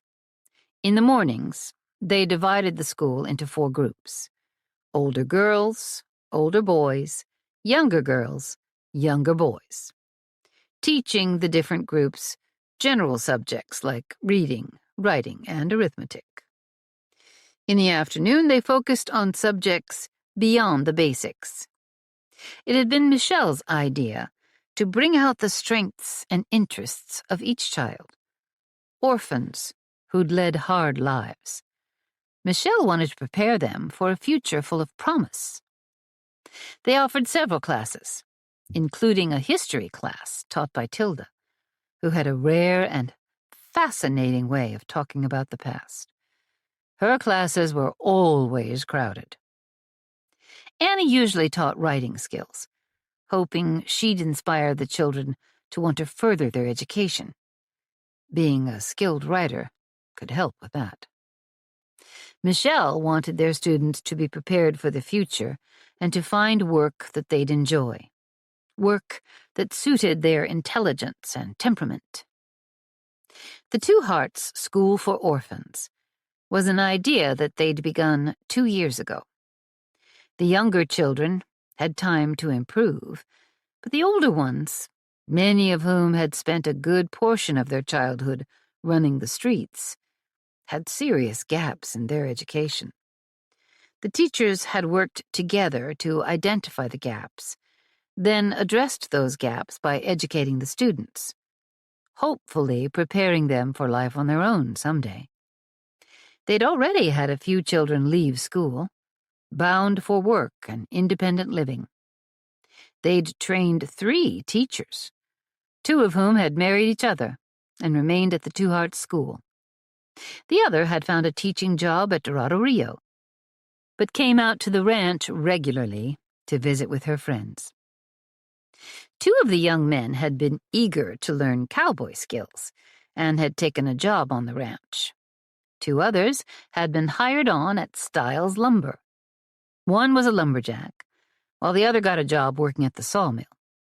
Since Michelle was a member of the Stiles family, she owned a third of the lumber dynasty her father had established. She was happy to send her former students to a place of work where they'd be treated right and paid well. They had 4 more students itching to get out on their own, including one who'd gone off to college to study medicine. The training for the students was geared toward practical careers. But not for the first time, Annie wondered if they shouldn't be teaching their students music, too. Especially with Cord, a skilled musician being so close at hand. Annie pondered this as the older girls filed out of the classroom for the noon meal. Tilda came out of the classroom for the older boys. They all loved her, to the point they'd considered having her teach the older boys and girls in the morning, then about half the school in the afternoon. But the older boys were the hardest, and each of the classes had around 15 students in them right now. Giving her 30 students to teach all on her own would be too much for her to handle. Tilda came and wrapped an arm around Annie's waist. "I've got 2 of my older girls asking about becoming teachers." Annie smiled. "Can I work with one of them? The Sidleys are doing great in the other 2 classes." The Sidleys were the young couple who'd met and married and stayed on to teach at the school. Jessica Sidley taught the younger girls, while her husband Larry taught the younger boys. "Do you think they'll want to stay? You need someone to take over your class, especially the boys in the morning. I don't know if anyone can do what you do with history in the afternoon." "Larry's got a talent for teaching and a love of history. I've had him sit in on my history classes. I don't know about him taking my older boys in the morning, though. They're friends of his, so he might have trouble controlling them." Annie laughed. "Him and everyone else but you." "We'll think of something." Tilda's smile faded, and she gave Annie a worried look. "But you don't want to claim one of them, Annie? I thought you loved teaching." "It's true. I love doing it. But I'm not sure I want to keep on teaching for years. I didn't exactly choose it as a career. Like you, I got roped into this. One day I found myself standing too close to Michelle." They both laughed as they walked to the ranch house for the noon meal. "What would you rather do, Annie? We all depend on you so much." "I guess I've never asked if you're happy doing it. I'm not sure if anyone has thanked you, and for certain no one pays you." "Or you," Annie reminded her. "Right. And we're going to have to pay the students who stay here to teach. We can't just dragoon them into working for us." Annie couldn't hold back a smile at that. "One reason I'd like to find another teacher is because I sometimes feel as though I'm missing out on other things when I'm in the classroom. Take last fall, for instance. Everyone went on the treasure hunt but me." She sighed wistfully. "Although I don't suppose a treasure hunt in the wilderness is any place for a 5-year-old. Tilda said, "Why not? Children have walked with their kin across the country, following wagon trains. They're a tough lot. Caroline can ride a horse, can't she?" "With close supervision." Annie felt a spark of excitement at the thought of riding out into the wilderness. But riding a horse is one thing. Some of our treasure hunters have ended up getting shot. Tilda waved a hand as the 2 of them approached the ranch house. "That only happened once." Her brow furrowed. "Of course, there's the time Cord cracked his head on a shield, and his wits were almost knocked out of him when a skull rolled out of that helmet. Still, that isn't the same as dangerous outlaws trying to overpower us to steal gold doubloons." "Cord hit his head?" "That's right. He bled all over. And Josh was worried, because rusty iron isn't anything you want to mess with. He had to let it bleed a while to clean out the cut, so it wouldn't become infected." "I don't remember that." Tilda gave her a long look. "No reason you should remember. He was mostly over it by the time we got back to the ranch." Annie wanted to ask Tilda what that look meant. Instead, she reached for the door handle and let Tilda lead the way inside.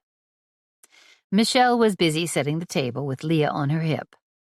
Gretel was working over the stove, with her toddler dancing around the hot metal. Gretel was a master at blocking her attempts to get too close, while still getting her work done. Her baby was in a little playpen Zane had built. Sometimes Leah went in there with her. Tilda took the plates Michelle had in one hand. "I'll finish setting the table. Tell us what you found in your workshop. Are the men back from visiting a museum in town? And did Josh come back?" As usual, Annie had been busy teaching and, not counting yesterday's earthquake, had missed all the excitement. "None of the men are back yet." Michelle sat and bounced her little girl on her knee. "The big development this morning is that I found the missing shield." "Where was it?"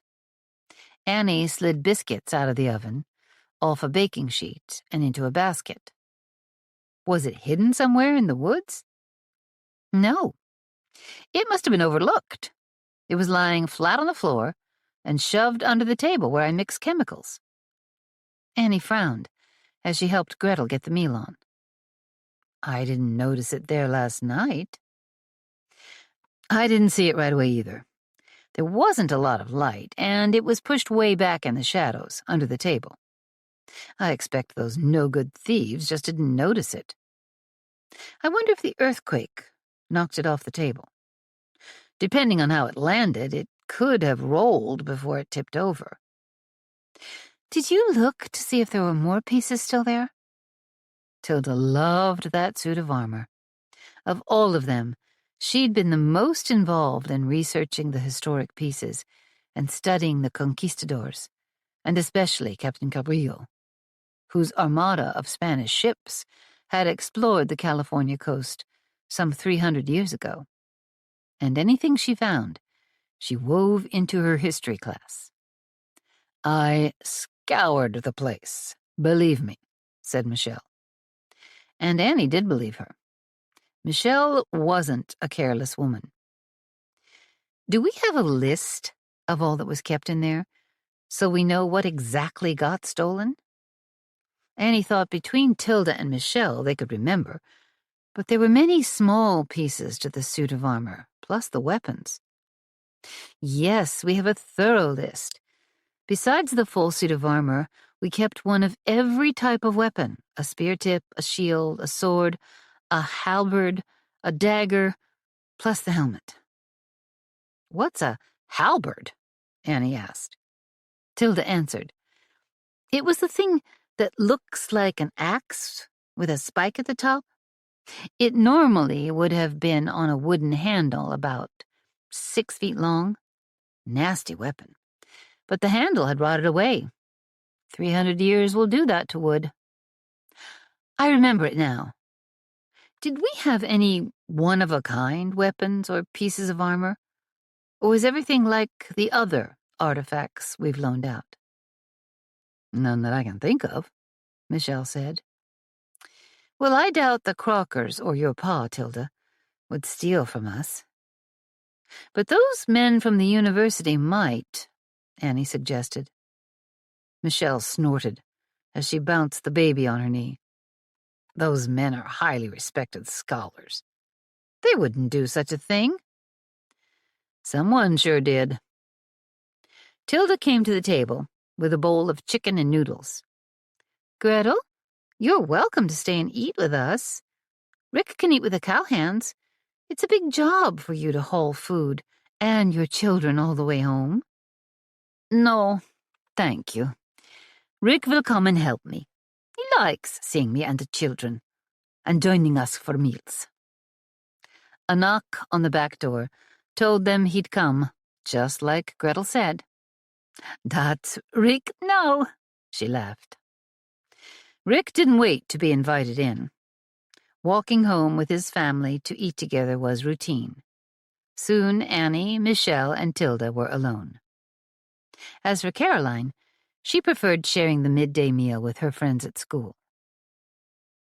"What did you find out in town?" Annie asked Michelle. "And didn't Zane ride with you? Where is he?" He went back to branding. He says 2 more long days and they'll be done. The remaining chuck wagon, the one left after the other sank into the ground yesterday, was just heading out when we got home. So he's eating with the men. Michelle scooped up chicken and noodles onto her plate and dug in, chewing thoughtfully. We talked to your pa, Tilda. He hasn't had anything go missing. He said the men we brought in have been there studying the armor, and they're fascinated by it. Professor Hardy is around the most. But Carl didn't think they'd done anything suspicious. So far, he isn't seeing many folks interested in visiting the museum. We talked about maybe moving it either to Sacramento or San Francisco.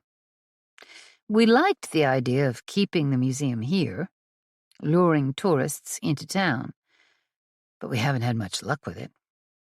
I think he'd push for moving it. That is, if he didn't want to stay close to you.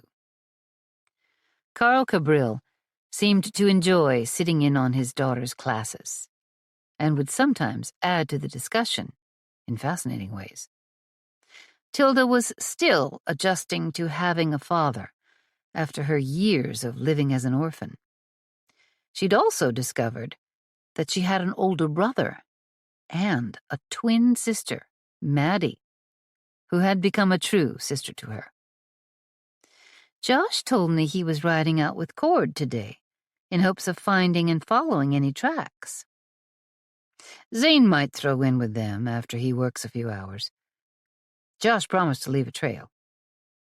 Annie helped herself to a second biscuit, along with more chicken and noodles.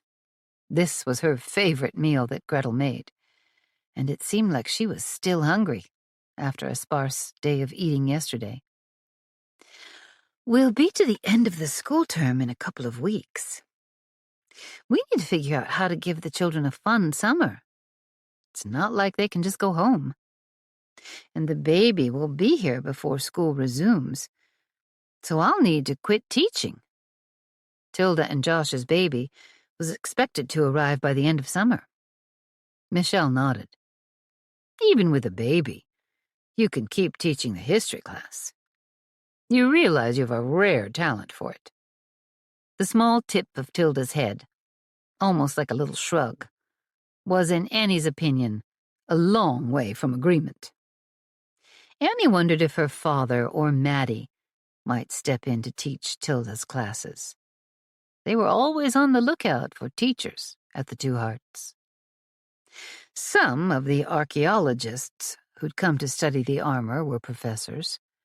The one who came most often, Professor Oswald Hardy, had brought students out with him, and his assistant, Walter Rombauer, had been a constant at his side.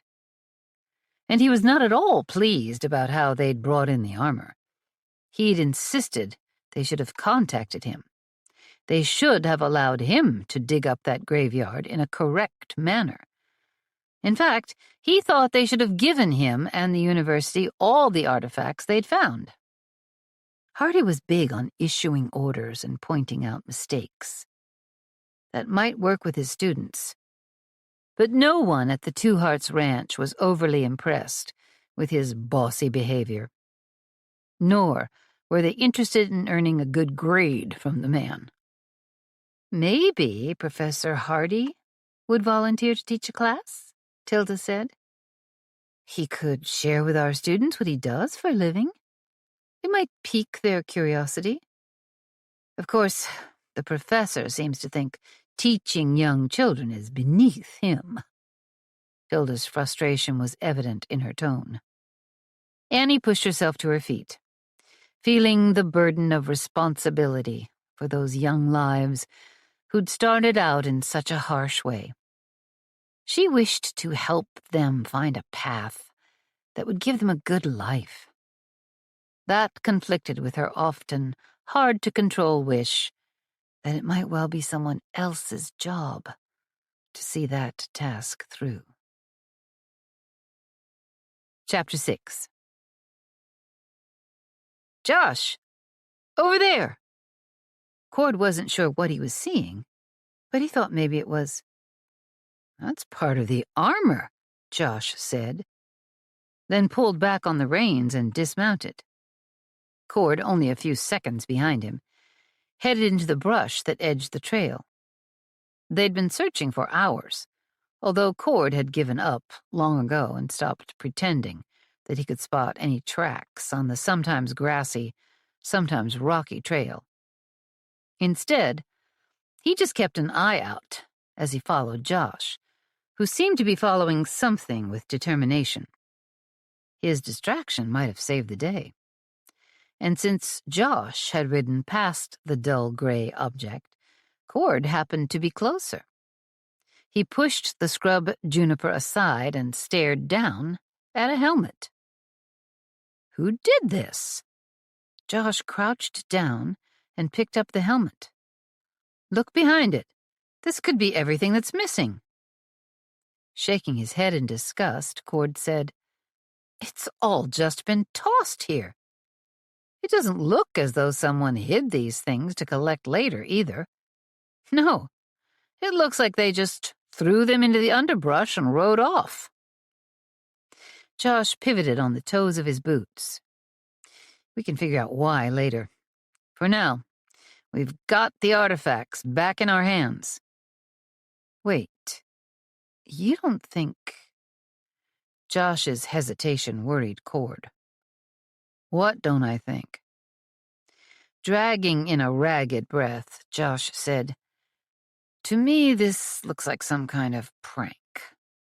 Like the work of vandals. Something a bunch of kids might do." Cord, who'd pushed deeper into the underbrush to gather up the armor, stopped and turned to face Josh. "You think some of the youngsters we've taken in at the ranch might have done this?" Josh's jaw tightened until Cord thought his teeth might crack. "I hate thinking it. Anyway, how would they get this armor out here? How could they carry it this far? They must have stolen or borrowed horses, since we don't have any missing." He hesitated at the word stolen, knowing a horse thief could be hung. Accusing someone of such a thing was serious business in the West. "We can talk it over later," said Cord. "Now, do we need a travois, or can we split these pieces of armor between us and the horses?" Josh looked back at the armor. A smile quirked his lips. "You know, we could get all the pieces back home, if we wore them." Cord, still shocked by the idea that one or more of the orphans might be to blame, chuckled at the thought of their riding to the ranch wearing centuries-old armor. "It's all very old and delicate, but if we're careful, it should be all right, don't you think?" "Then we'll be careful," said Josh. Cord grinned. "I get the helmet." Annie caught Tilda's arm. "Looks like they found the missing artifacts." They were on their way home from school. The students were acting subdued today. She blamed yesterday's earthquake for that. There was something very powerful, almost biblical, about a condition that could shake the whole earth. Now she watched Cord as he rode toward the ranch house, wearing a breastplate and helmet. Other pieces of armor were tied down in front of him on the saddle. Josh, riding right behind Cord, carried a sword and that odd-looking axe Tilda called a halberd. The pieces for protecting a man's legs and feet were among those stacked in front of both him and Cord. Cord waved. The helmet had a little strip of metal coming down from the forehead, probably there to protect the wearer's nose when in battle. She saw a smile flash from the helmet. "Cord! Josh, you found the armor!" Tilda ran toward him. Now that the two had made their grand entrance, they rode for the laboratory. The door to the ranch house opened, and Annie saw Michelle coming, her baby in her arms. She was joined by Zane, fresh from the barn, Brody, and the bunkhouse cook, who stepped outside, wiping his hands. Several students poked their heads out of the schoolhouse. Brody nodded his approval. "Josh, Cord, you got the armor back." Brody's younger brothers shoved past him and ran toward Josh and Cord. Annie knew those boys mainly wanted gold, but they were still very protective of anything connected to their grandfather's treasure. Apart from Brody, who probably had a patient and shouldn't desert his post right now, they all converged on the laboratory at the same time as the would-be conquistadors. Cord swung down from his horse. "Get this thing off me. Be very gentle with it. How did those Spaniards stand it? The helmet may be stuck on my head. I never should have put it on." They all got very busy reclaiming the armor and bringing it inside the laboratory. Michelle frowned and said, "You shouldn't play with these things." Yet she didn't sound all that angry. "It's the only way we could carry all the armor home without having to build a travois. And we were in a hurry to get it back here." "I want to lay it all out." Michelle glanced at Tilda. "Can you help me decide where all the pieces go? Once that's done, we'll check for any damage." Annie took Leah and stayed back as they laid the armor out on the table. Some of the pieces weren't easy to identify. The iron that protected the shins looked a lot like the steel that guarded the arms. Thane and Locke got busy helping put the armor together, like a puzzle they were eager to play with. "Tell us how you discovered it, Josh," Zane asked. Taking turns, Josh and Cord told everyone how they'd found the pieces of armor tossed into the underbrush, as if they were worthless. Michelle, who was looking over the armor with a notebook in her hand, occasionally paused to listen to the details while the suit of armor came together. Annie bounced Leah, who reached for the armor as if wanting to play with the fun puzzle too. "That right there is a dent that wasn't there before." Tilda pointed at a piece that protected the knee. "I don't see the dagger," Michelle said. "Could you have missed it when you gathered up the rest of the armor?" Her eyes shifted between Josh and Cord. Cord shook his head. "We scoured the place, Michelle," he answered, and Josh voiced his agreement. "Of course, the dagger may have gotten thrown unusually far from the other pieces. I suppose we could ride out there and check around some more." Michelle had a doubtful look on her face. "You didn't by chance drop it while riding here?" Josh and Cord exchanged a glance. "I would have remembered a dagger," said Josh, "and I sure didn't see one. We picked up a bunch of pieces of steel we couldn't identify, but it's all here." Michelle waved her notebook. It showed a complete sketch of the armor, assembled and in pieces. Each individual element had been numbered and identified. The only thing missing is the dagger. "We'll ride back there tomorrow," Cord volunteered.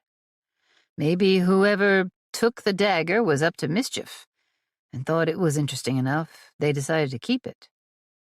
"Mischief? What makes you say that?" Annie asked. "Nothing much mischievous about stealing something this valuable." Annie took a turn looking between the two men. Josh shoved his hands into the back pockets of his denim breeches. Cord rubbed the back of his neck. The silence was thick, and no one broke it, as they waited for one of them to explain. Cord broke first.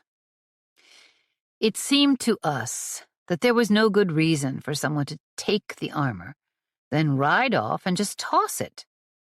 Our first thought was theft. That armor is valuable.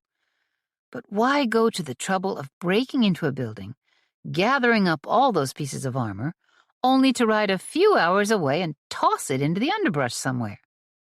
Makes no sense. It seems like the kind of thing that, well, he cleared his throat, clearly not wanting to finish his sentence. Josh finished it for him. The kind of thing a kid might do. Are you accusing our orphans of stealing the suit of armor? Tilda crossed her arms, looking indignant on behalf of all the orphans in the world. As if an orphan was above stealing. People were people, after all. Still, none of their youngsters would do such a senseless thing. "Hey," said Locke, "those kids are our friends. And they like having that armor here. They've been excited about studying it." He was red in the face, ready to fight for the honor of his fellow students. Michelle remained silent. She had that strange look in her eyes, a look that said she was thinking real hard on something. Then Annie chimed in, adding, "I think I can account for the whereabouts of every one of my students. I have the older boys. It would have to be one of them, don't you think? I'm not one to underestimate a woman, but it stands to reason. I was out on the range for a while after the earthquake hit, but not so long that anyone could have stolen the armor and run for the hills and then gotten back. The older boys were all here." Tilda nodded. "The quake struck right when we were finishing with lunch. All the older students were in my history class." "All of them? You're sure?" Annie knew Tilda had nearly 30 students in her class. "Not Thane and Locke. They'd just gotten back. But I was going to talk about Sutter's Mill and how the gold rush started." Tilda paused for a moment. "Yes, everyone was there. We brought in desks from the other classroom. The place was packed. There were kids standing up and sitting on the floor." Like most people, the students were fascinated by stories of instant wealth. "And I got back right after you'd herded everyone outside," Annie said. "We counted them. Remember, Tilda? We made all the students get into groups by age because it was hard to be sure we got everyone out. And they were all milling around. You had that mostly done by the time I got there. But to double-check, we counted again. And the students were accounted for." Annie, who happened to be closer to Cord than Josh, backhanded Cord in the belly. "None of my students would be party to such nonsense as vandalism or theft." Which she knew hadn't honestly always been true, not when they'd been running free on the streets. But since they'd moved to the Two Hearts, she hadn't seen any of them get in too much trouble. Cord nodded as he rubbed his belly. "I'm glad to hear it. We didn't want to believe it was one of them, but it was all that made sense. And now, with the dagger still missing, well, it seems like something that might tempt a youngster to keep as his own." "There goes the easy solution." Josh sounded relieved and frustrated at the same time. "So, if it wasn't one of our noble students, then who else might it be? How do we get to the bottom of this?" "First, let's find a way to lock up the laboratory more securely," Annie said, "so this doesn't happen again." "Lock the laboratory door after the armor's been stolen, you mean?" Michelle said dryly. Annie controlled a smirk. Zane shrugged. "Then, tomorrow, Josh, you and Cord, ride back out there and search for the dagger." "The dagger," Cord said thoughtfully. "Is there any reason someone would steal just the dagger? You've all convinced me it's not the students here." "It's not," Annie said firmly.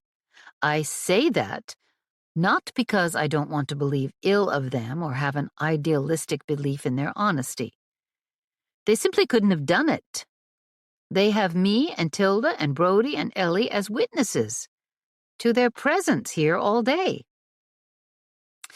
It seems to me someone went to some lengths to make the theft look sloppy and strange and, well, childish. Cord tapped on the table. If that's true, then we need to at least consider that the theft and disposal of the armor is a distraction. So whoever took it will hope we blame the students, and with some great regret give up the dagger as lost in the woods, or swiped by someone because it's interesting. That silenced the room. Michelle was the first one to talk. But why would someone want that dagger anyway? It's no more valuable than, say, the sword or shield or helmet. Yes, Annie said, nodding. Why would they want the dagger? There's only one thing we can do about it. Cord kept tapping. That got everyone's attention. Annie couldn't think of a single thing they could do about it. What's that? Cord arched his eyebrows. We've put it off long enough. It's time to finish the treasure hunt. Annie didn't see how that made sense. Why did Cord want to get out of here? Chapter 7. School was out for the summer. It was the middle of May, and they let the children have some freedom for a stretch. And Annie was finally going on a treasure hunt. She was giddy at the thought of not teaching for a while, and grateful to Michelle for offering to care for Caroline, since she and Zane were staying behind. Remember now, when you find whatever is at the end of Cord's map, Michelle spoke loud enough to reach the front of the line of riders just as they rode out. None of you are doing the digging. Annie thought Locke's shoulders almost trembled. That boy wanted to dig, and that was that. Agreed? Michelle put her most threatening tone into the single word. They all rode away, soundly scolded. Professor Hardy had been infuriated about the armor being dug up by amateurs. He'd impressed them all with his scolding. Michelle, apparently, took it to heart. The rest of them probably weren't quite so willing to be obedient. Annie said, Professor Hardy's scolding is clear in my ears still, even after he's been gone for weeks. You shouldn't have dug up the armor. He wants to go over the site himself. We dug it up because I knelt on something sharp and found the helmet. We didn't know what it was at the time. He can't fault us for that. Josh glanced over his shoulder and grinned. He was enjoying arguing with her. Besides, Professor Hardy hadn't a chance to scold us yet. Josh seemed to be glad he'd annoyed the arrogant archaeologist. I think he was just mad that we didn't leave things alone, so he could dig them up himself and claim he'd found the treasure, Thane said. He'd have probably tried to keep it for himself, too. We made some money on those suits of armor, and Hardy wanted that money for himself. Annie considered that, and wondered if Thane had the right idea. I don't think he needs money, though some never think they have enough, said Cord. He brought up the rear, with their horses strung out 5 in a row. I guess there is fame to be gained by finding things like that armor, at least in academic circles. It struck me that he was maybe hoping to go back to teaching in the fall, with his name attached to a big find like the armor. Hardy was a professor at the University of the Pacific, where Ellie had gone to college. He ran the history department. But when Tilda wanted to talk about California history, especially Captain Cabrillo, her ancestor, Hardy had rolled his eyes and turned up his nose at her. And when it came out that her background included being an orphan, one who hadn't much formal education, he was outright rude. He'd been lucky that Josh hadn't kicked him off the ranch. Michelle had noticed his arrogance and muttered under her breath about education being wasted on the man. All in all, it amounted to Annie wondering if they should trust the professor. Was he interested in history and research? Or was he interested in his own fame and fortune? They'd decide how to handle him once they found what they were looking for. Josh was leading the group. He didn't like leaving Tilda behind, who was dealing with morning sickness, but Brody promised he'd watch over her. Brody himself had to remain behind to watch over Harriet, and Gretel was getting close to delivering her own baby. As for Ellie, who had 3 months to go before her baby was to be born, she'd had labor pains last night. Brody had tucked her into bed and ordered her to stay there. Annie figured herself to be good at reading a trail. Thane, Locke, and Cord had gone on earlier hunts, yet no one thought they could find their way along the mapped-out trail without Josh. He had led every hunt so far, but he'd refused to go until Tilda said Josh's nervous hovering made her nausea worse, so he agreed to join the hunt. He was a little moody, though. Locke, then Thane, followed Josh.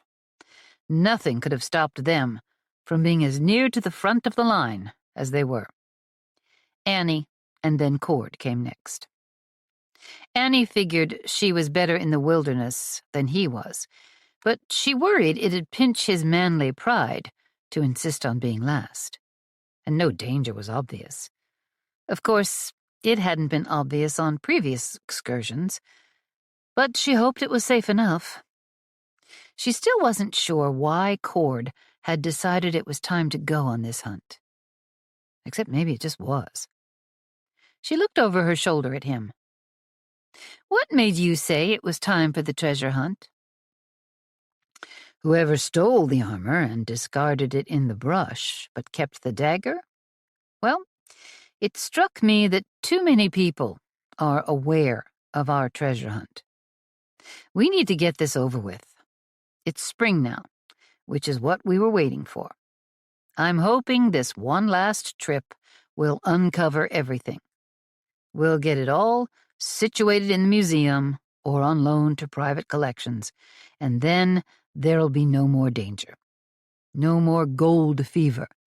Life can finally return to normal." Annie thought he had it exactly right. So here they were, working their way into the mountains and forests.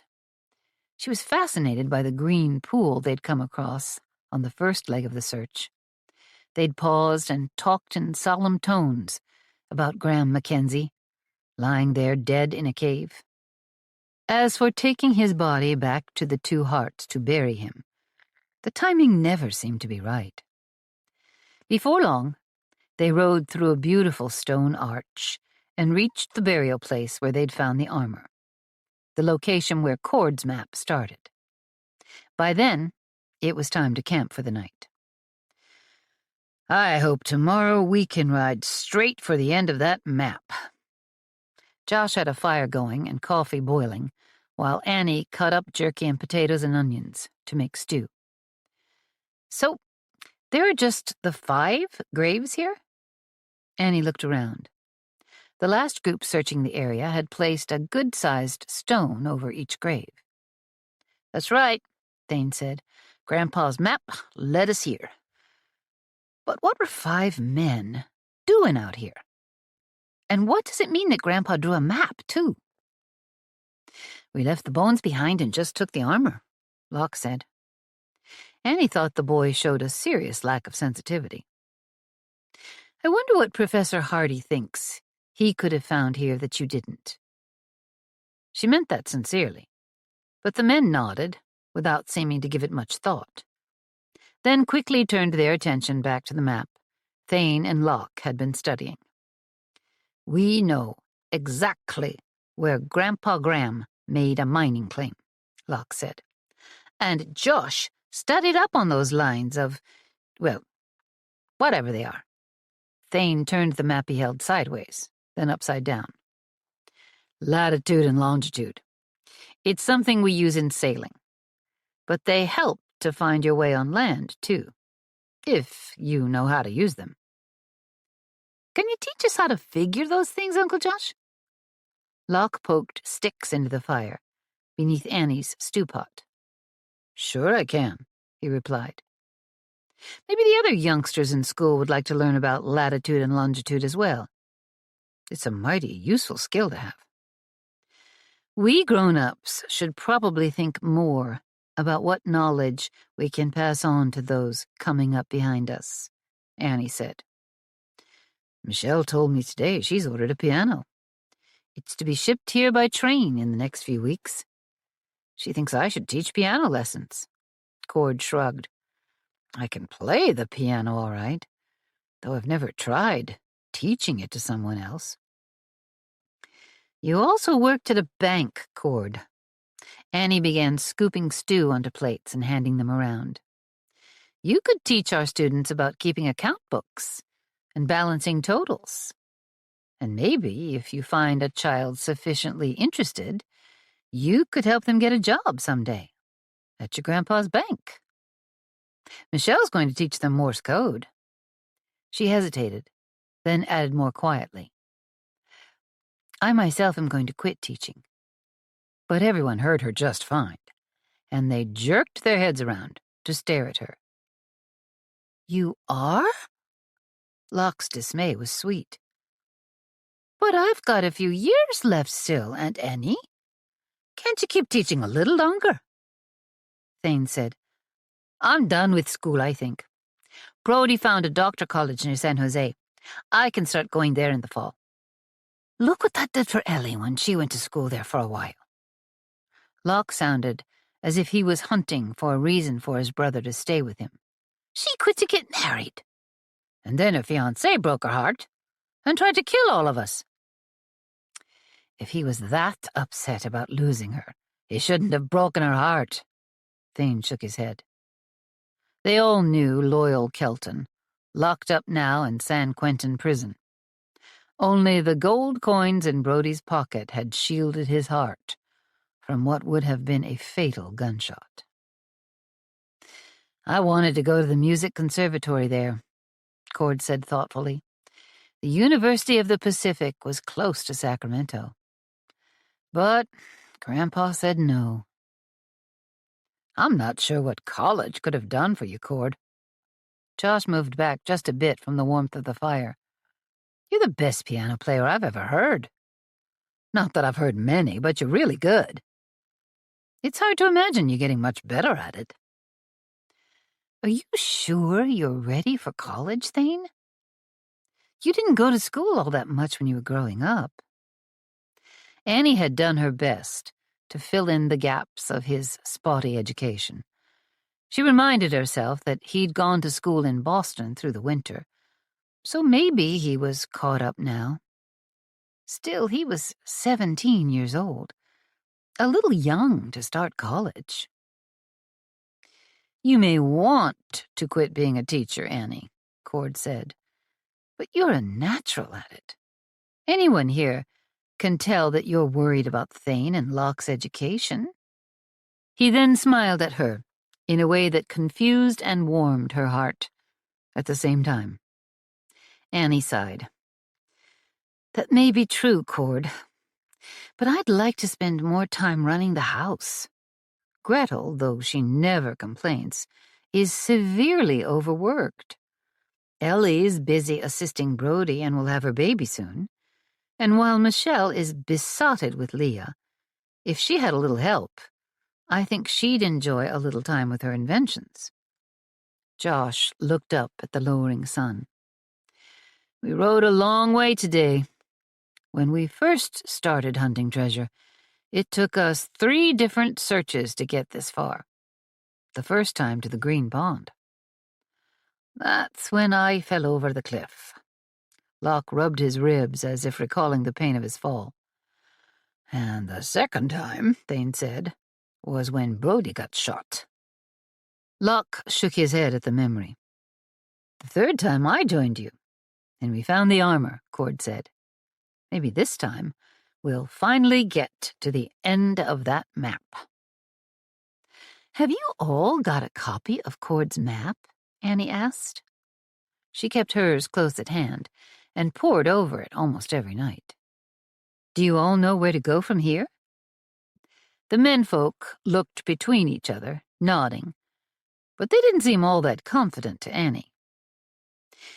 It didn't take long this time to get where we are, because we knew where we were going, Josh said, setting aside his now empty tin plate. But we did a lot of searching to uncover the trail we hurried down today. I think a lot of tomorrow's trip should go fast, too. Even though it's not easy to be exact with longitude and latitude, we know where to find the large claim Graham Mackenzie staked.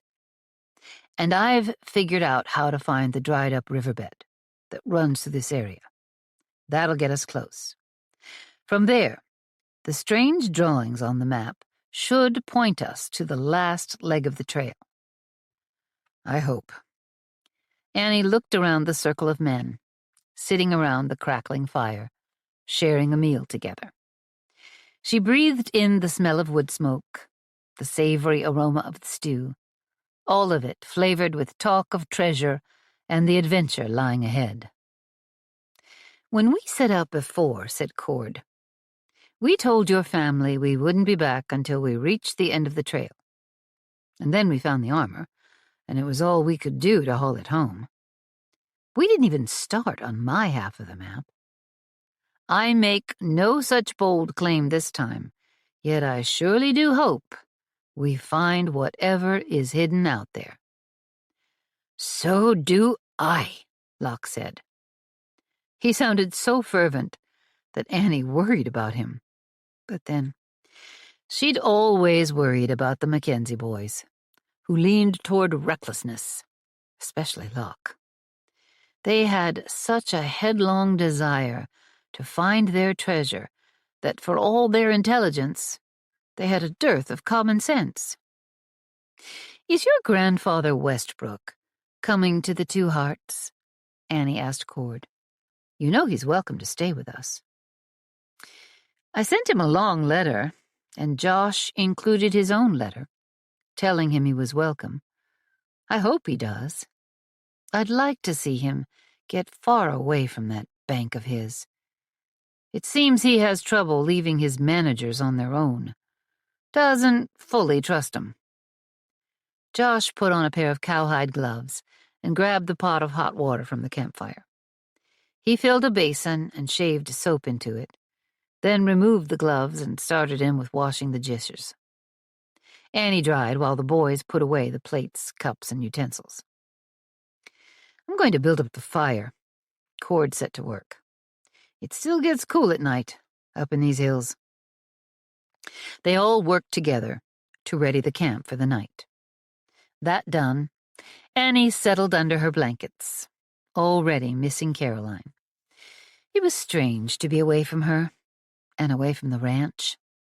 It occurred to her then that she'd been very much a hermit since her husband Todd had died. She rode into Dorado Rio on occasion, and the family attended church most Sundays, unless the weather prevented them from doing so. But she rarely went anywhere else, not even when the family had invited her along on a trip to San Francisco, where Michelle's family lived part of the year, depending on the lumber season. And she'd never gone back to the ranch she once lived on, where her husband had been shot, their house burned down. She'd gotten the ranch back, plus a lot more, by the time the man who'd ordered Todd's killing was done paying for his crime. Now, Josh and Zane ran the ranch for her. She was afraid of that ranch. She was afraid of pretty much everything. Maybe her restlessness wasn't just about teaching school. Maybe she should travel a bit, go somewhere else. She shifted under her blankets as fear welled up inside her at the very thought. She realized she'd built up the outside world as a frightening place. Her head felt the gentle, drowsy buzzing that preceded sleep, and she slipped into a dream of fire and gunshots, of her husband bleeding to death. She felt the searing pain of her own gunshot wounds, and in her arms her daughter wept. Shaking woke her.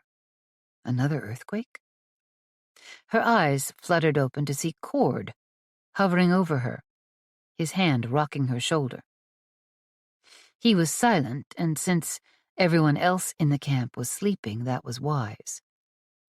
In a whisper that barely reached her ears, he said, "Bad dream." She nodded as the worst of it faded, unable to speak quite yet. She'd had this same dream many times before, usually after having a really long day. It seemed exhaustion and stress brought the nightmares on. Cord, his face visible in the firelight, said, "Maybe soon you'll sleep without them, peacefully." Annie reached up to rest her hand on his face. A handsome face. A kind man. Todd had been handsome and kind, too. She dropped her hand. "Thank you, Cord." She wasn't sure what he saw in her expression, but it wasn't good. He looked as though he was about to move away, but before he could, Josh's voice sounded in the night. "Morning comes mighty early, Cord. Best to get some sleep." Cord stiffened as if the words were a blow. Then he looked at her as if he'd taken 2 blows. Josh's words and whatever he'd seen in her eyes when she'd stopped touching him. "Sweet dreams, Annie." Cord rose from where he crouched and went back to his spot on the other side of the campfire.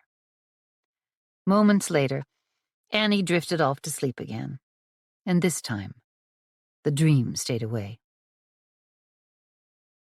Chapter 8. "You can really see an old riverbed here?"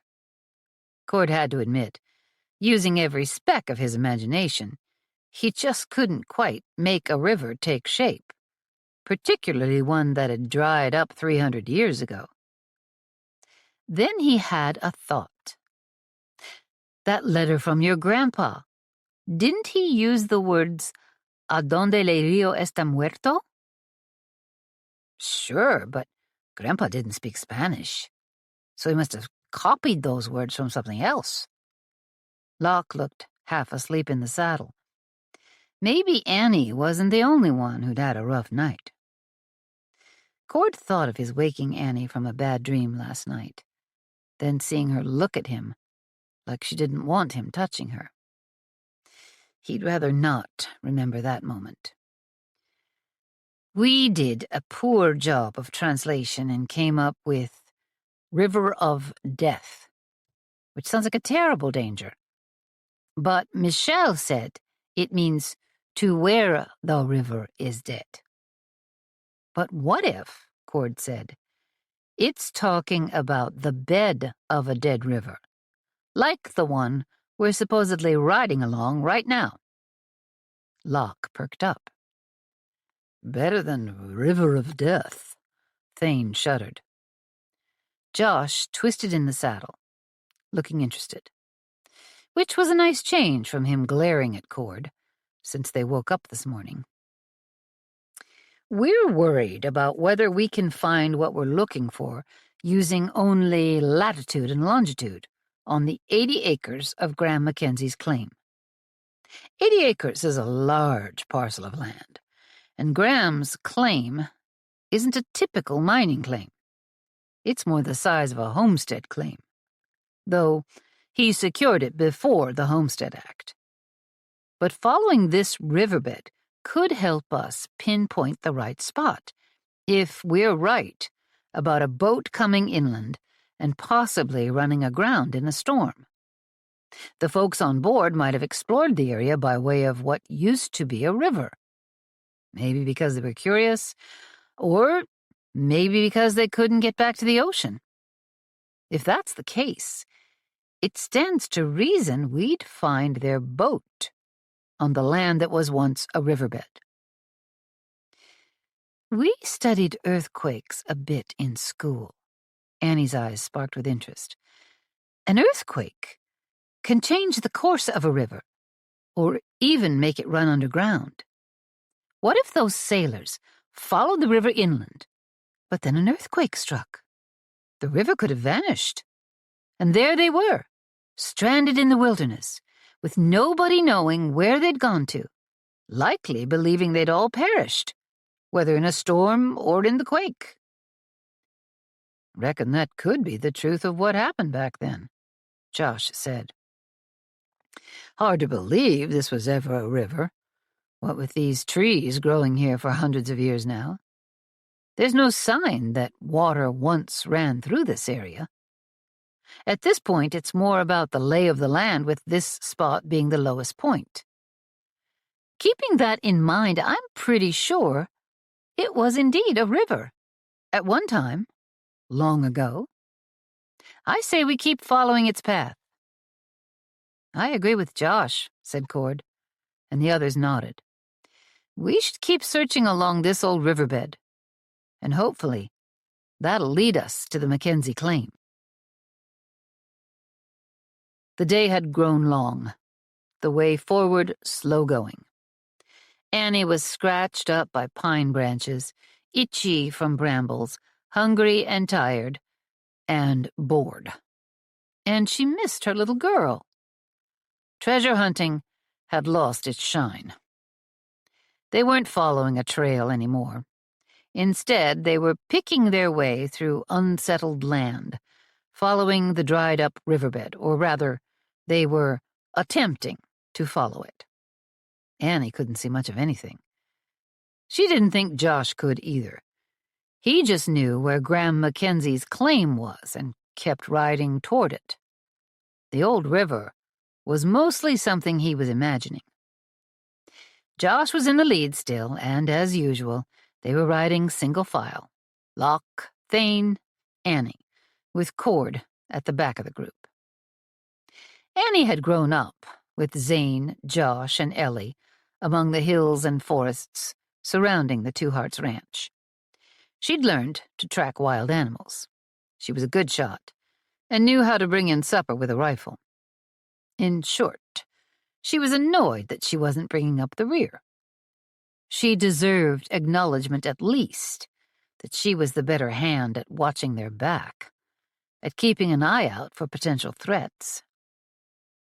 The riverbed ahead widened just a bit, and Thane trotted up to Locke, who remained just behind Josh at the front. At the same time, Cord caught up to her on the right. They were back far enough they could talk. When he smiled at her, she quickly forgot her annoyance and smiled back at him. With their horses walking along side by side, Cord reached across and ran his finger down her scratched-up cheek, then pulled it away, with it tipped in blood. She flinched, then said, "You have to look worse for wear than I do." He lifted his hat, a fine new Stetson, and swiped his shirt sleeve across his forehead. "I take that as a compliment, Annie, because you look beautiful today.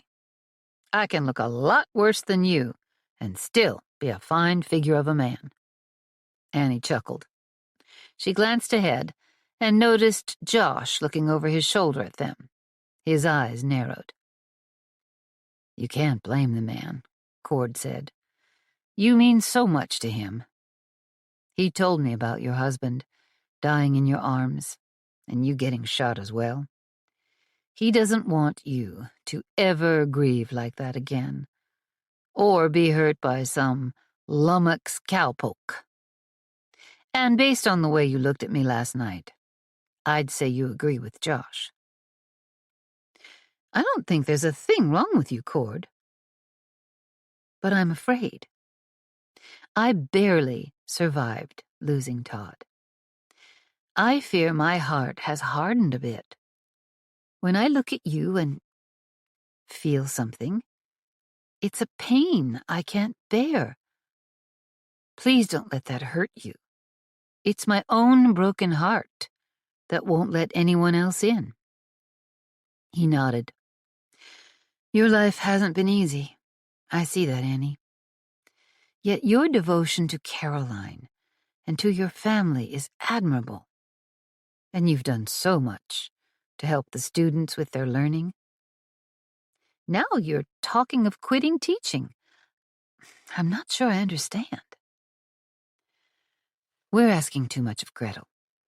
She's become a good and loyal friend, and she needs for me to take the load off her shoulders, or at least share a greater part of it.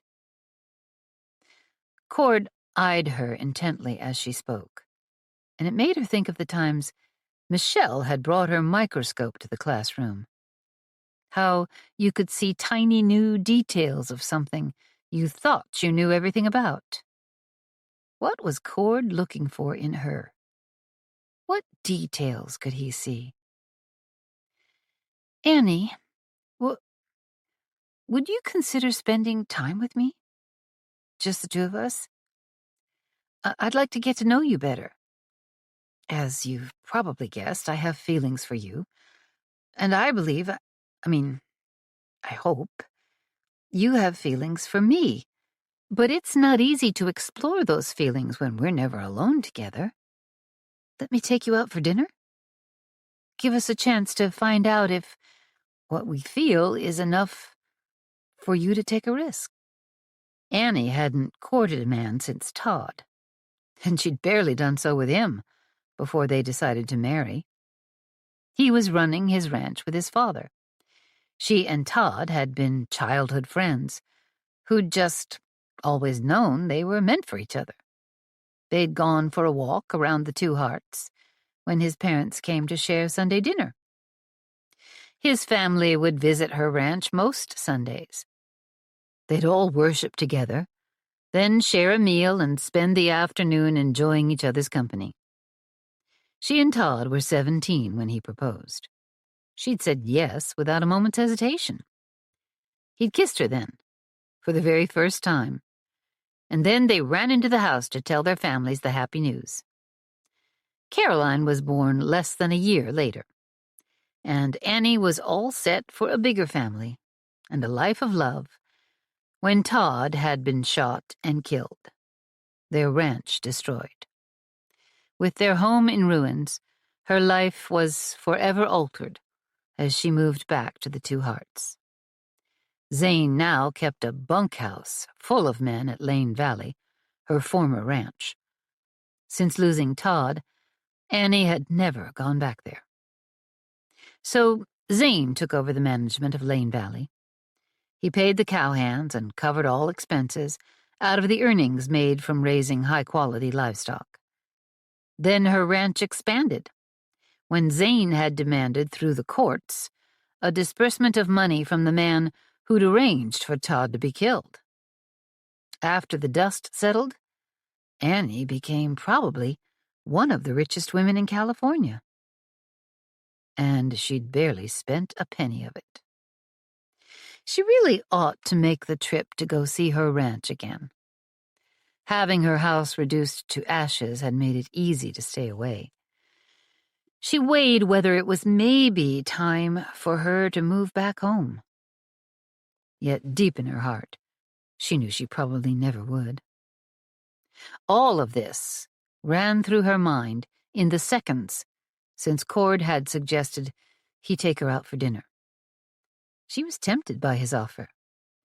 She turned her head and looked at him, wondering, afraid, but interested. I'm not so sure about courting a man again, but yes, Cord, I'll go to dinner with you. Or how about a noon meal in Dorado Rio? That way we won't be riding home in the dark. Cord nodded, as if afraid to make any suggestions for fear she'd change her mind. "We'll do it the first Saturday after we get back." "That sounds nice. Although I still feel uncertain about seeing another man. I'll need time to get used to the idea." She thought saying yes to their sharing a meal together might be all she was capable of. But then, that was all he'd asked for. She decided then she'd take all this one step at a time. "This might be it," Josh hollered back. "I think we're on the right land. And would you look at that? Your grandpa built himself a cabin." The building was derelict after 30 years of sitting empty, trees having grown up around it on all sides. But sure enough, there was a small house there. Not a one-room shack, but a bona fide house. "Do you think he built the house near where the treasure's hidden?" Locke asked. He was already pulling out his map, no doubt looking for landmarks and other clues. "I think this little triangle here marks the cabin's location. Let's get the horses staked out to graze and then start looking around." Josh always took care of his horse first. Annie was exhausted from a long day in the saddle, and she needed to tend to the scrapes and scratches she'd collected along the way. She suspected everyone else was just as tired as she was. But as she swung down from her horse, suddenly she got a burst of energy, just thinking about the treasure. They all got out their maps. They'd had all winter to make up copies. "How far from that cabin is the X, do you think?" Annie studied the odd little drawings, which to her looked to be made mysterious on purpose. They figured Grandpa didn't want the map to make sense easily if it fell into the wrong hands. In fact, he'd been so cryptic about it that his son, Fraser, Brody, Thane, and Locke's father, had ruined his life chasing after the treasure the map supposedly pointed to.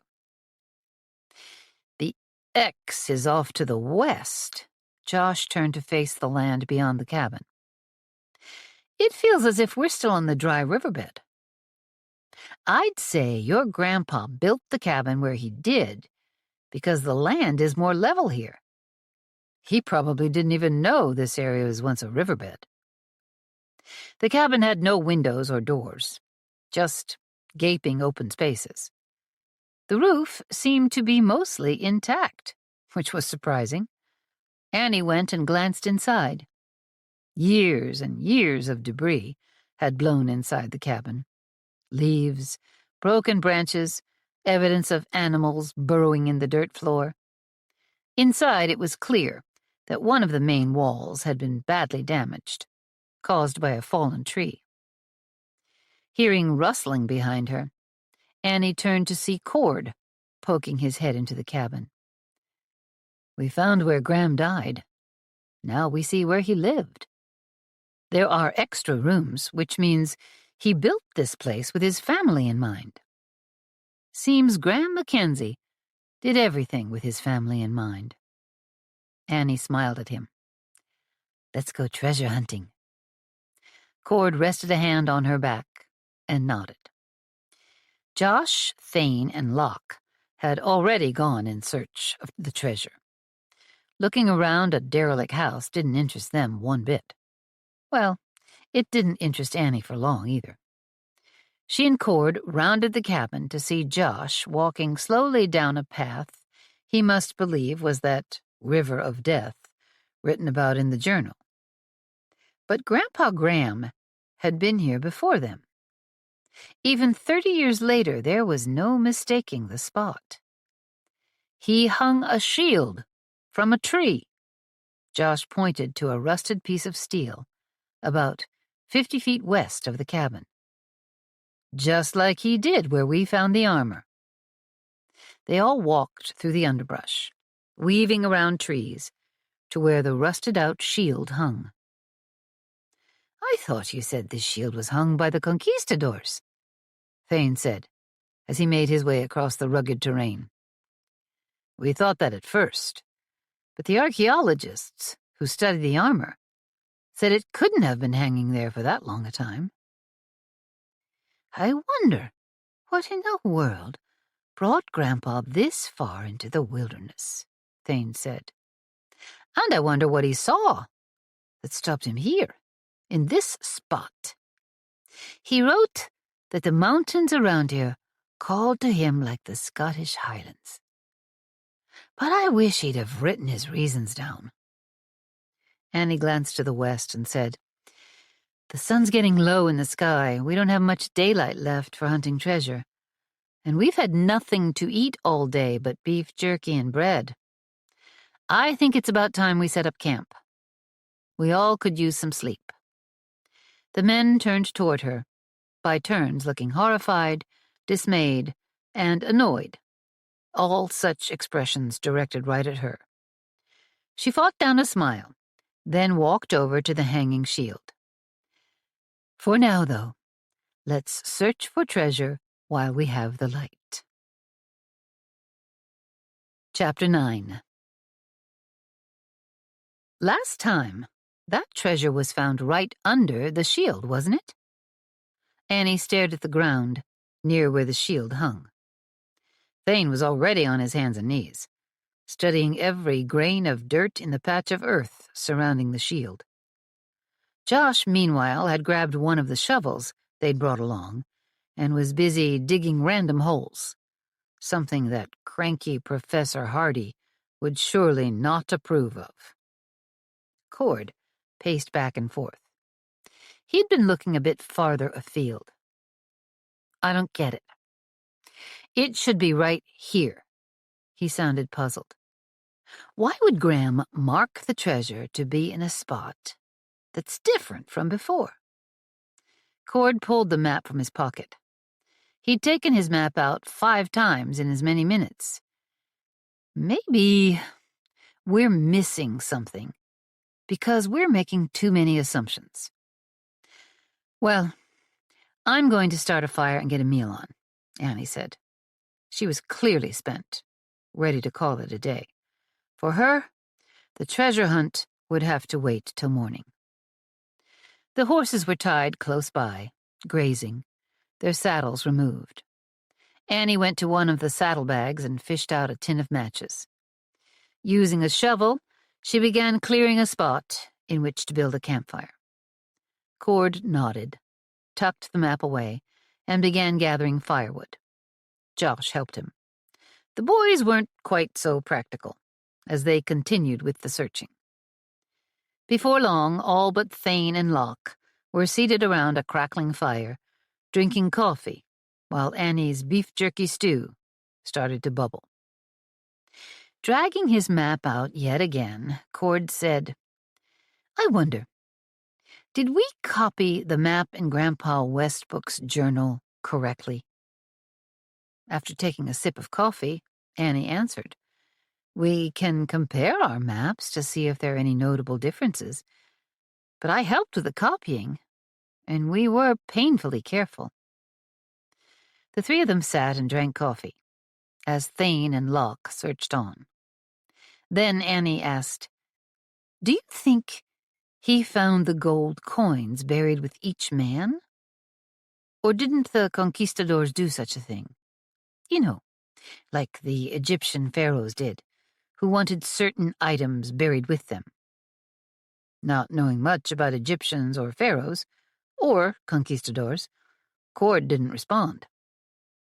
Graham drew the map in a way that led us to this very spot. Josh looked around impatiently, as if to demand the forest give up its secrets. He had a reason for doing so. I'm guessing he didn't remove the gold from those graves, but he obviously got it from somewhere. Anyway, why would they bury gold with regular sailors, as I'm sure these men were? No, he likely found the shields and such, and brought one of them here. Josh shook his head. I wish we knew what the X on that map stands for. Right beside the shield. We're close. I can feel it. Cord glanced down at the map. An odd little triangle caught his eye once more, indicating something he hadn't yet figured out. He looked up at the cabin. I wonder.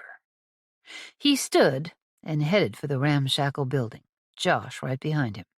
Annie came along too. "What are you all up to?" Locke called from behind them. "I'm just wondering," Cord began. "Your grandpa, he didn't come out west just to search for treasure, did he?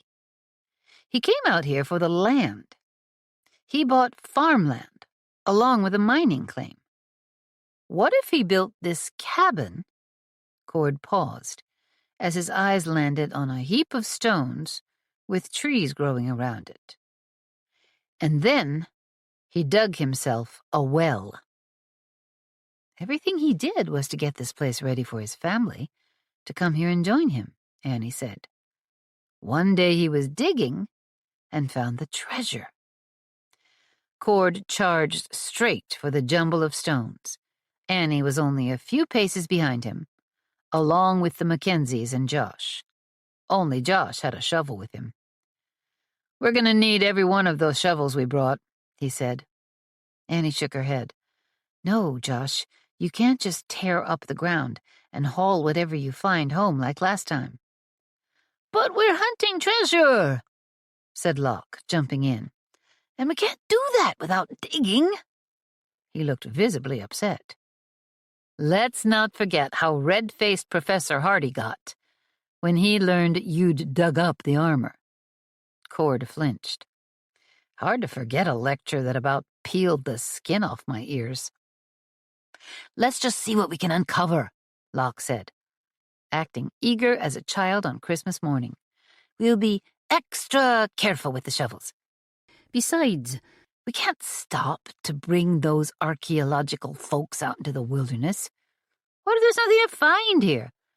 We'd be making fools of ourselves and wasting their time." It was extremely likely that Locke wasn't one speck worried about wasting a professor's time. And, considering the way he carried on, he probably didn't care much about looking foolish either. But it seemed those were the first two excuses that popped into his head. So he used them. Thane, ignoring his brother, said, "Grandpa dug up the armor and then reburied it, remember? Then later he left clues for it to be found again someday." "I think he marked the spot for himself to come back later," Josh said. "Pretty sure he didn't figure on dying the way he did." "Point is," Thane went on, "that archaeologist wanted to study the landscape more than anything else. He wants to measure and sift dirt and, well, do all sorts of strange things. He said his aim was to dig up the story of the past around these parts." And he said, "I remember that. Archaeological sites tell the story of the past." He seemed to care most about learning the history of this place. It's an interesting way to look at our treasure hunt. Cord remained skeptical. To him, Thane, like his brother Locke, was just looking for an excuse to start digging. Sure enough, Cord walked over to where the shovels were, grabbed 3, and came back with them. "I'm almost certain your grandpa hit upon the treasure while digging this well. I can understand the professor's way of thinking, if this area was undisturbed for the last 300 years. But this is your grandpa's well from 30 years ago. If there's any history to learn here, well, your grandpa already disturbed it." "How about we dig a while?" suggested Annie. "At least until we learn if we're right or not. If we find anything, we can decide then. If it's something your grandpa dug up and reburied, and if that be the case, then we'll gather what he found. But If it looks like what we're finding has been here for 300 years, we'll stop what we're doing and ride back to the ranch. Then wait for Professor Hardy and his crew to make the trip back here. We'll lead them to this spot to dig up the history the way they see fit. That suggestion made a lot of sense to Cord, but then he was itching to see if they were right about what Graham had found. He looked at Annie. She was the only one who hadn't gone on the last treasure hunt. She was the teacher, the sensible one, and the telling gleam in her eyes told him she badly wanted to see what was down there in the well. "What do you say, Annie?" Cord asked. "I don't think it would do any harm for us to very carefully dig down a ways. We should stop if we find an artifact and measure how deep we dug. Then we'll try to judge if what we've found has been moved in the last 30 years. She hesitated for a moment, then added, "I don't think it's going to be easy, though, judging what's really old and what's more recent." "So let's get started already," Locke said, a little whiny. "All right, then. We'll begin by digging down to see if we're right or not." Her spine bent before the pressure of everyone else's hopes and her own fascination for treasure hunting. "Here you go, Thane, Locke," Cord said, as he handed them each a shovel. The two brothers could hardly contain their excitement. Cord was excited himself. This was his half of the map, after all. He considered goading them about whatever they found belonging to him, which it most certainly didn't, just to torment the gold-crazed boys. Instead, he kept quiet and went to where they'd stripped the horses of their leather, reaching for the saddlebag that held his cowskin gloves. He gave the horses a quick check and was startled. "Josh," he called, "any reason you picked this spot to picket the horses?" Josh and Annie walked toward him, Josh handing his shovel to Thane. "What's the matter?" Josh said. "Look at this patch of land," Cord said. "It's studded with young trees, but it's more level here, and the grass is thicker for some reason." "Maybe because the trees aren't so big." Josh pointed to the area around them. "I didn't notice anything different at the time. I saw the cabin, dismounted, and staked out my horse near the good grass." Cord gestured to his right. "The stream that ran through here. I think it started at the spring there, still bubbling up from between the rocks." "What are you saying?" Josh asked. "I'm saying Graham Mackenzie picked this spot for a very good reason." Cord's jaw flexed as he imagined it. He was drawn here by the mountains, which made him think of Scotland and the old world, his home.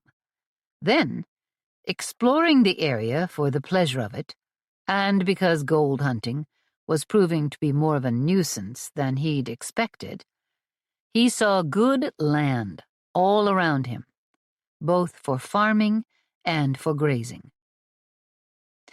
Why did he bother digging a well if there was water already available? A spring not far away. Annie looked back at the pile of stones that were once part of the well, then back at the cabin. Cord looked at Annie and shrugged. "Every time I think I've figured out what he was up to, I find there are more questions to ask. Maybe the sunlight or soil back then were just right for building a house there? Still, it's a hike to the spring to gather fresh water, especially in winter. Or maybe he figured if the water was this close to the surface, a well might only be 10 feet deep. Could be he was thinking of his daughter-in-law and her comfort, by wanting the house where he built it, with a well right out back. Annie beamed at Cord. That's it! Her smile felt like sunlight shining down on Cord on a cool spring day. Considering the rough country we rode through to get here, this area would have looked like an oasis in the desert to Graham. His aim was to build a house, get a farm started on a decent piece of land, then send for his family, not go looking for some treasure. Maybe this land was the floodplain of that old dried-up river. That's why it's level here and why the grass is so rich. Josh pointed at the young trees growing nearby. I'll bet those trees have grown up since the time Graham Mackenzie chopped down what was here to build his cabin. The trees here look to be around 30 years old. Cord nodded. I wonder if a dry riverbed. Better to call it that than the river of death, said Annie. Cord conceded the point. But I wonder if it's true an earthquake long ago stopped or killed the river dead. Could another earthquake bring it back to life? Josh scowled. Annie looked around nervously. Then she gave him a swat against the belly with the back of her hand. Thanks, Cord. We needed more to worry about. Are we going to start digging or what? Locke called out, breaking into their attempts at figuring out what Graham Mackenzie was thinking when he'd homesteaded this piece of land. Near the well, Locke held up a triangular metal object with some elaborate detail amidst all the dirt and rust. A spear tip, I think. Thane stopped digging to look at it. We found a spear tip like this in each of those graves along with the armor. It was the archaeologists who identified them as spear tips. They said once they would have been mounted on a 6-foot wooden handle, or shaft. Cord brought a dagger out of the hole he was digging. Isn't this like the dagger we had stolen? Everyone turned to stare at it. Unlike the spear tip, it was in much better shape. Cord used his thumb to wipe away the dirt that caked the dagger. The weapon was completely intact, just as the other dagger had been.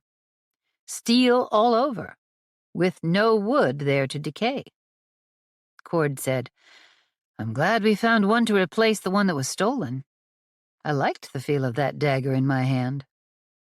Locke gasped. Did you try and use it, Cord? I admit I picked it up a few times and pretended to do some... Well. Annie saw his cheeks turn pink and thought she knew the reason why. In fact, they'd both just admitted to it, even if accidentally. Locke, did you get caught up in play acting with that dagger? Taking on the part of a swashbuckler, maybe? Her eyes shifted to Cord. What about you? Josh cleared his throat. The swords looked a bit fragile. They're heavy, too, and I didn't want to risk it by swinging one around. But the dagger? He shrugged sheepishly, yet he was fighting back a smile. I might have tried a sword once, Thane admitted. But you're right, it was heavy, and seemed like it'd be more apt to snap in half. The dagger wasn't like that. I waved the dagger around myself. Even wore a helmet while doing so. Annie figured she might as well come clean. I couldn't lift the shield or the sword well enough to do much with them, though I tried. But the dagger? Josh scratched his chin. You don't suppose someone stole it because they were having fun fighting invisible pirates and couldn't stand to give it back? Cord looked at Annie with smiling eyes. I reckon we all have a tiny place in our hearts that wonders what it would have been like to be a pirate back in the 1700s. All 5 of them burst into laughter. After everyone quieted down, Annie said, "I say we stop now. In fact, I think we've dug deeper than we should have." It was no surprise when Locke argued. "I say we don't stop. Not until we've dug up everything that's down there." Suddenly, Annie no longer felt like a treasure hunter, but like a mother and teacher combined. "I think the honorable thing to do is to go fetch the archaeologists. We agreed to dig until we were sure something was here to be found. Each of us has unearthed something now, and we were careful in how we went about it. It's clear there's more to be found. So it's time to pack up and ride home and come back here another day. Everyone agreed to let me decide when to stop, and I'm deciding. Besides, I'm too tired to keep going. Let's all eat something. I'll heat up the rest of the stew." Cord dropped his shovel and headed for the fire.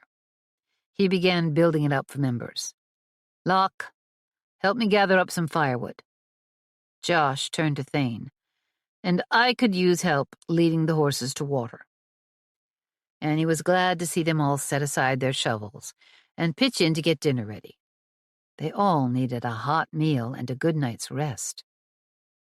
Soon they were sitting around the campfire again, eating and talking about the pieces of metal they'd dug up out of the earth. No suit of armor this time. Instead, they'd found a dagger and a spear tip, and 2 other bits of iron they couldn't identify. Apparently, somewhere near their campsite long, long ago, a ship had run aground when the river drained away during a terrible earthquake. Annie smiled to herself as they talked. A ship this far inland from the ocean? That would have had to be some river. It was possible, but of course they didn't really know. With the stew all eaten, they settled in for the night. It was time to give up on the treasure hunt and, at first light, set off for home. Chapter 10. They rode out the next morning, with Josh leading, Locke and Thane begrudgingly following. Just as before, Annie with Cord brought up the rear, each carrying an artifact. Though it was a small treasure find, it came with the tantalizing prospect that there was likely more to be found. "As soon as we get home," said Annie, "we'll send for the archaeologists. Professor Hardy is sure to hop on the next train and head straight to the 2 Hearts. Last time Hardy visited, he ate us out of house and home. And that assistant of his was worse than him," Josh said, as he lifted the iron disc he'd found. He turned it back and forth in one hand, while guiding his horse with the other. A plate, maybe? Annie found herself as curious about the strange disc in his hand as she'd been when studying the armor. What was the assistant's name? He's an odd duck. Cord remembered he was a big man, not fat, but solid. He seemed too old to still be someone's assistant, probably in his 40s or 50s. The man wasn't a professor himself. It appeared that mostly he was there to carry things for Professor Hardy. It was Rum-Bum something or other, I think. Cord had had a tough time deciphering the man's heavy accent. He spoke to Gretel in German, remember? She might remember his name. "Professor Hardy isn't going to be happy with us," Annie said. Josh chuckled.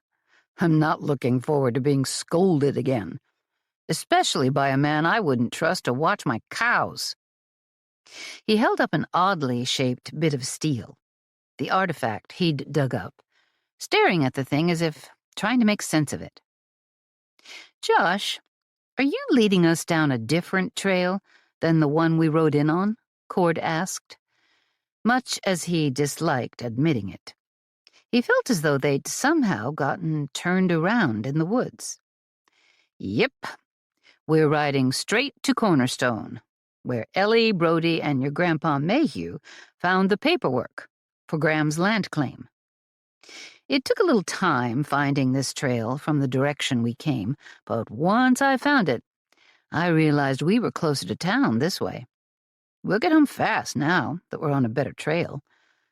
My guess is Graham rode into the area from this same direction. He must have found something along the way that led him to those graves. Remember the words etched on the back of that first shield we found? Anyway, we're gonna cut a full day off our trip home. Do you think if we dug deep enough, we might find what remains of that ship? Locke asked, looking back longingly. Dunno, but don't worry, Locke. We'll go back there as soon as we can. With that, Josh picked up the pace, guiding them along the narrow trail. A trail Cord could hardly make out. What we found back there is just the beginning of a job that could take years, Annie said.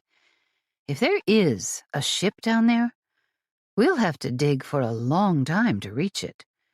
And to do it right is a painstaking business. Best to leave it to the archaeologists. It's about more than just finding artifacts. Hardy wants to study the people who first came here, to learn more about them and the time they lived in. Cord looked at Annie, then at Josh. Remember how the chuck wagon fell into that crack when the earthquake rocked us? They both nodded. Did you try to haul the wagon back up, Josh? Have you gotten a good look at the crack? No, I haven't, Josh replied. I wonder how far down it fell. Is the wagon visible? Is the crack still open, or did the ground swallow the chuck wagon whole and then close up? Because maybe the ground did the same to that ship. I've had the same thought myself. Annie looked over her shoulder and smiled at him. If that's the case, who knows how far down into the earth the ship might have fallen? Cord sighed. Hunting treasure is an adventure, but I can't give years of my life to this. None of us can. Annie nodded. It's clear that people who know what they're doing should be the ones to dig up that site, and that's not us. Josh urged his horse along a little faster. If I'm going to work this hard, I'd as soon be branding calves back on the ranch. They'd arrived home from a different direction. They usually rode to the ranch from the east, but they'd ridden so far north and west, they'd ended up passing through Dorado Rio. It turned out the Cornerstone Trail was easy to follow, the going smooth enough that Josh had decided to stick to it. That cut a full day off their painstaking trek through the wilderness. Uh-oh. Looks like Professor Hardy is already here and waiting for us. The professor's shiny buggy sat unhitched outside the barn. Annie resisted the urge to act like a naughty schoolgirl and hide somewhere. We probably shouldn't have done any digging. Michelle must have mentioned in a wire to him that we were out searching for treasure, or maybe she told him about the suit of armor that was stolen. Cord added, I'll bet anything. He plays with the dagger and swords, too.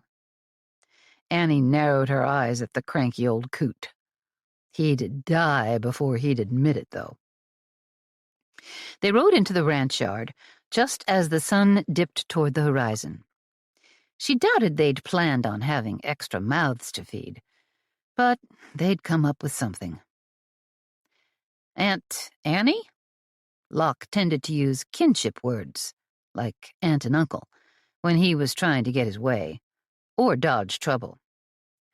You know, we were only guessing about the well. We had to do some digging before we were ready to come back for help. We all talked it over, remember? And we quit digging a whole lot earlier than I wanted to.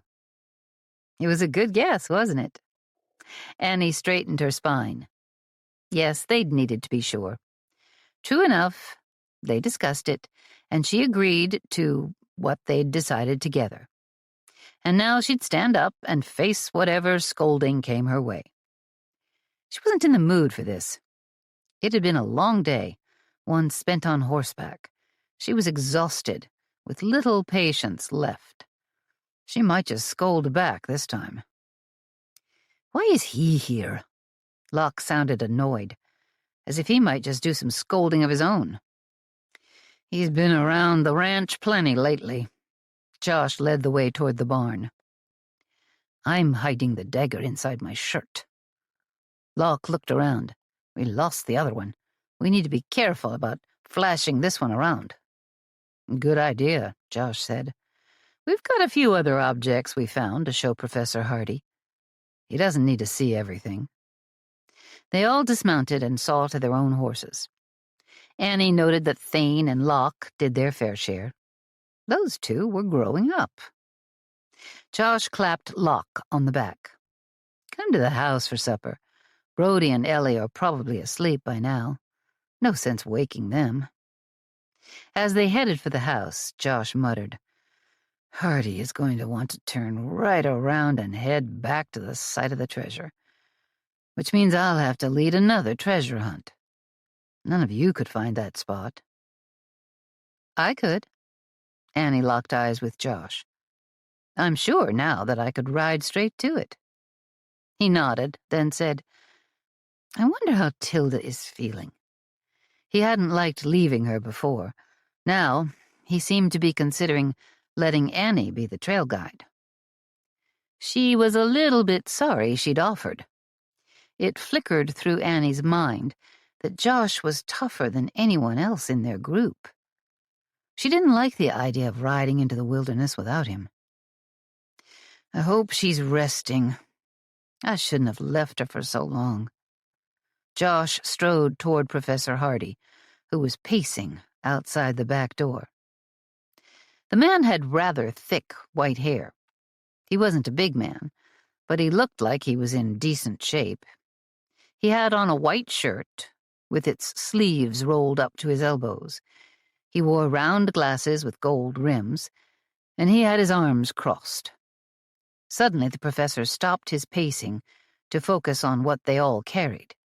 Each of them had an artifact in hand, all except Locke, who'd hidden his dagger. "I told you not to dig! I told you!" Josh walked right past Hardy and through the back door, intent on finding Tilda. The finicky professor sputtered, then turned his eyes on Locke. "I could have learned a lot from—" "Stop scolding us like we're your students who need a good grade, Professor," Cord snapped. "It's our treasure, the Mackenzie family, and we handled it as we saw fit." Locke and Thane walked on past the man, who had his jaw clamped shut now. Annie couldn't hold back a grin. "We found the way to the end of the Westbrook half of the map. We didn't know if we would find anything there, but we dug very carefully, just in case. After we found a couple of things, we stopped digging and rode back home to get your assistance. So, are you going to stand there and fuss like a mama hen whose chicks won't stay put? Or are you going to stay calm and let us tell you about it?" Professor Hardy got a rueful look on his face. "I much prefer dealing with students who do what I ask in exchange for a good grade. It's entirely possible I treat all people like that." It was the closest to humble he was likely to get. "We're starving, Professor. Come on inside and we'll scrounge up a meal while we tell you about what we found." Cord patted Hardy on the shoulder by way of turning him toward the back door of the house. They spent the next half hour eating and telling their story of the treasure hunt. Much to Hardy's disapproval, Josh didn't share much of anything.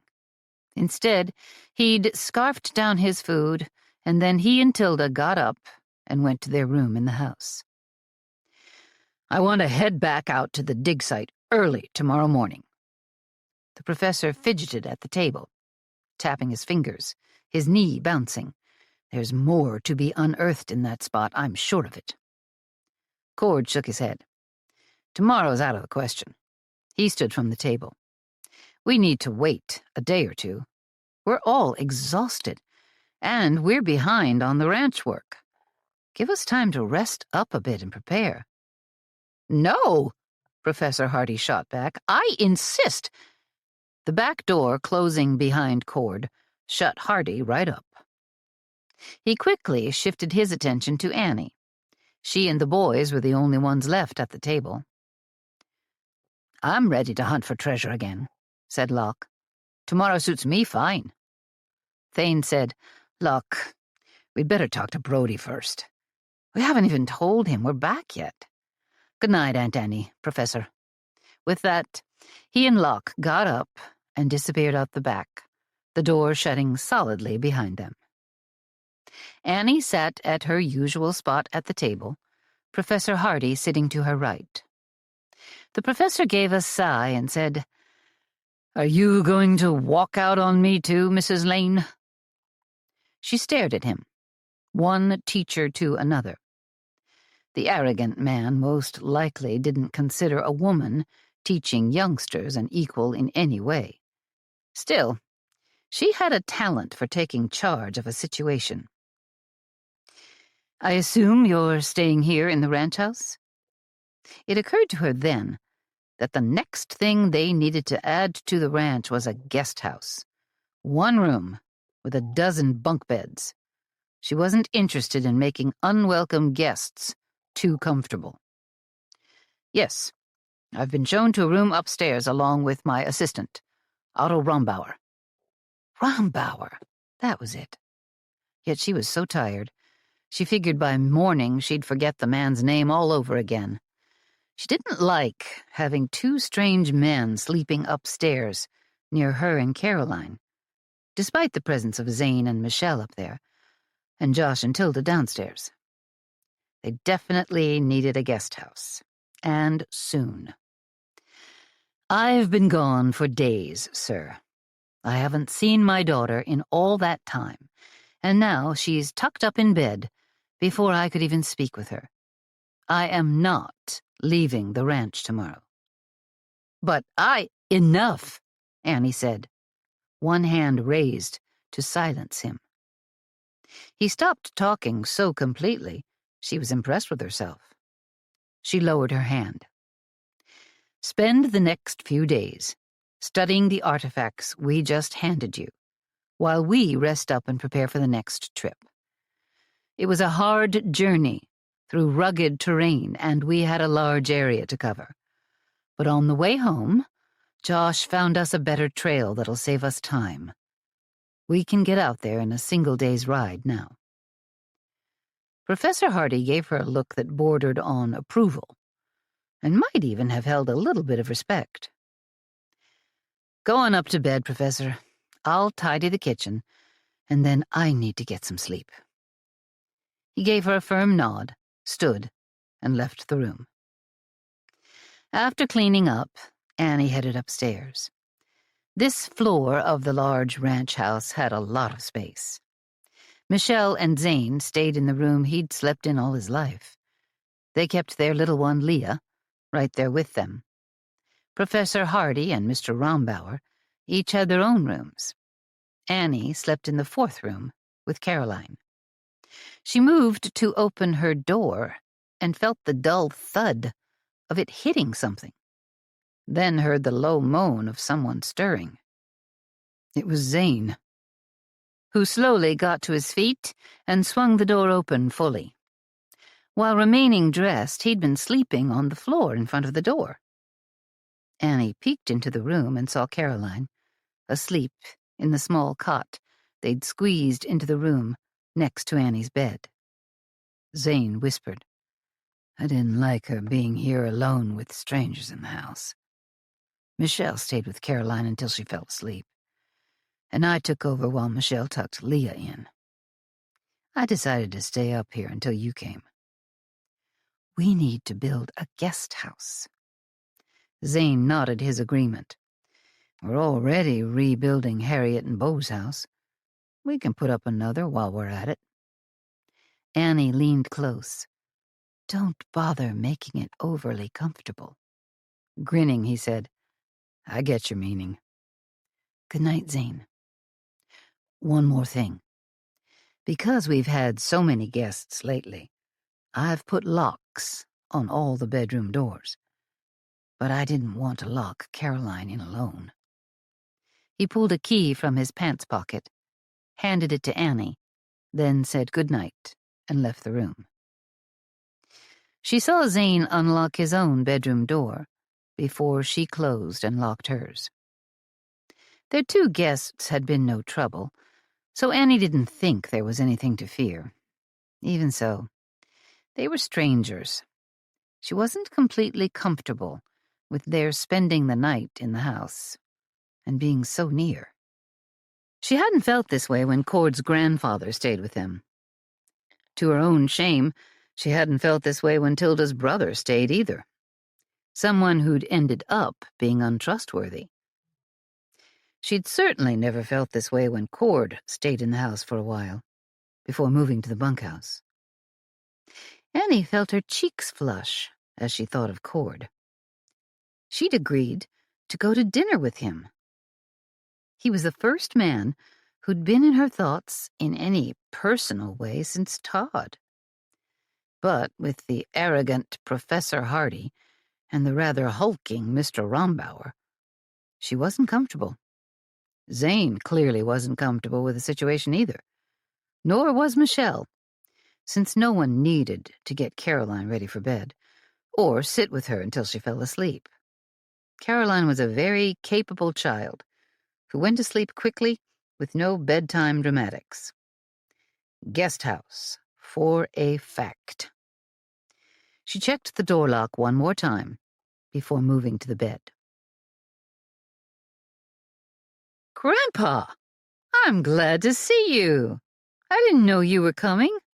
Cord strode toward his grandfather, who was being driven into the ranch yard by the hotel owner in Dorado Rio.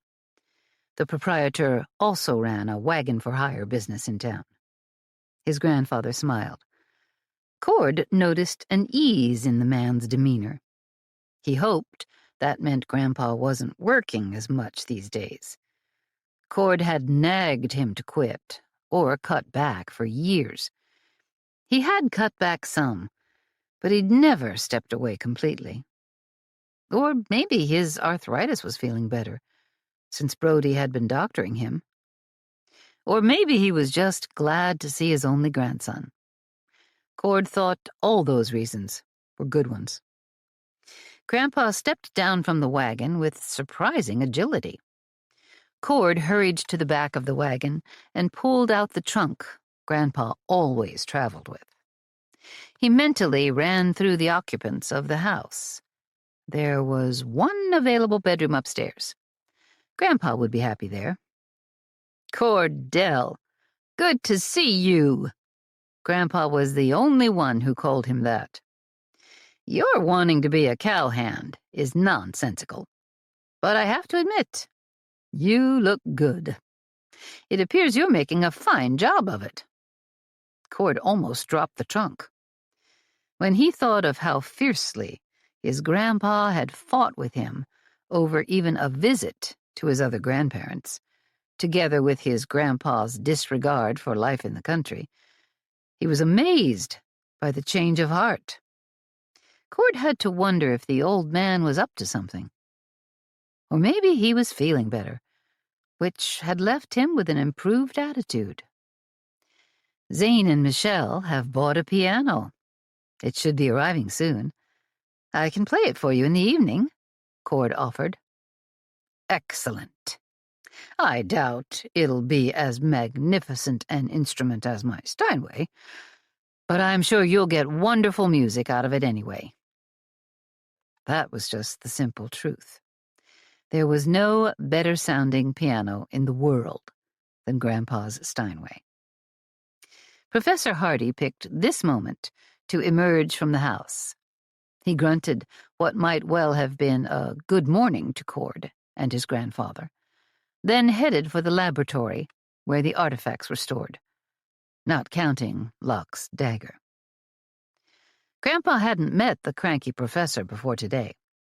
When Grandpa had heard they were coming, along with others interested in the artifacts, he'd returned home for the winter, out of consideration for the Harts' crowded home. "Who's that?" he asked. The back door opened again, and this time Mr. Rombauer stepped out and followed the archaeologist to the laboratory. It was his designated place, never beside the professor, but always following from behind. Cord wondered what the man got paid to be treated with such disrespect. Or maybe it just seemed disrespectful to Cord. He didn't know how the two men got along. He and Grandpa reached the house, and the door swung open yet again. Annie appeared, a smile spreading across her face. "Mayhew, you're back. It's nice to see you." "Nice to see you too, Annie. Is it an imposition for me to stay in the house? I didn't realize your archaeologists were still here." "We've got one empty room remaining." She rested a hand on his shoulder, urging him inside. "Hi, Grandpa." Caroline was right behind her mama. She peeked out from behind her mother's skirts. Caroline had heard Cord call him Grandpa enough that she'd fallen into the habit of doing the same. She had no grandparents in her life, and she and Grandpa Mayhew had learned to enjoy each other's company. Grandpa reached into his pocket and drew out a small wooden horse, about 3 inches long, beautifully carved. Caroline gasped as he extended the toy to her. Caroline came out from behind Annie's skirts. "For me?" "That's right. And I brought a few other animals for you to share with Gretel's children. A cow, a pig, and a chicken. There's a little barn in my trunk, too. You can have your own ranch." Caroline's eyes grew wide. "My own ranch? Really?" Annie invited Grandpa inside while he talked with Caroline. Cord couldn't remember his grandpa spending much time with him when he was little. He hadn't been a bad grandfather, just busy, and a bit full of his own importance. Cord liked seeing this kinder side of him. It wasn't all for Caroline, either. He was going to church now, too. At least, he had when he was here on the ranch last fall. The whole family and many of the cowhands had ridden into town to attend the weekly church service, where Cord played hymns on the piano for the congregation. They all had coffee and did some catching up, Annie and Caroline with them, while Gretel and her youngsters worked on the noon meal. Grandpa produced a pocketful of wooden animals, promising to give them the barn later, when he unpacked. As the children sat together on the kitchen floor to play with the animal figurines, Cord turned to his grandpa and said, "We reached the end of our map." Grandpa's eyes snapped up to meet Cord's. "You did? You really found it?" "We're certain we've found the right spot. We brought home 3 artifacts, but we think there's more to find." Grandpa's eyes narrowed. He might be old, but he was still sharp.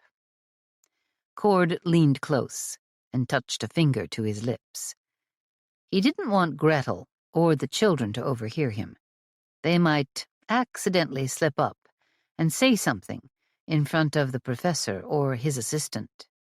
He whispered, "We kept one a secret from Professor Hardy. Locke was afraid he might abscond with the artifact. We had a suit of armor stolen. We got it all back, except the dagger. We found a second dagger recently, and Locke is hanging on tight to it."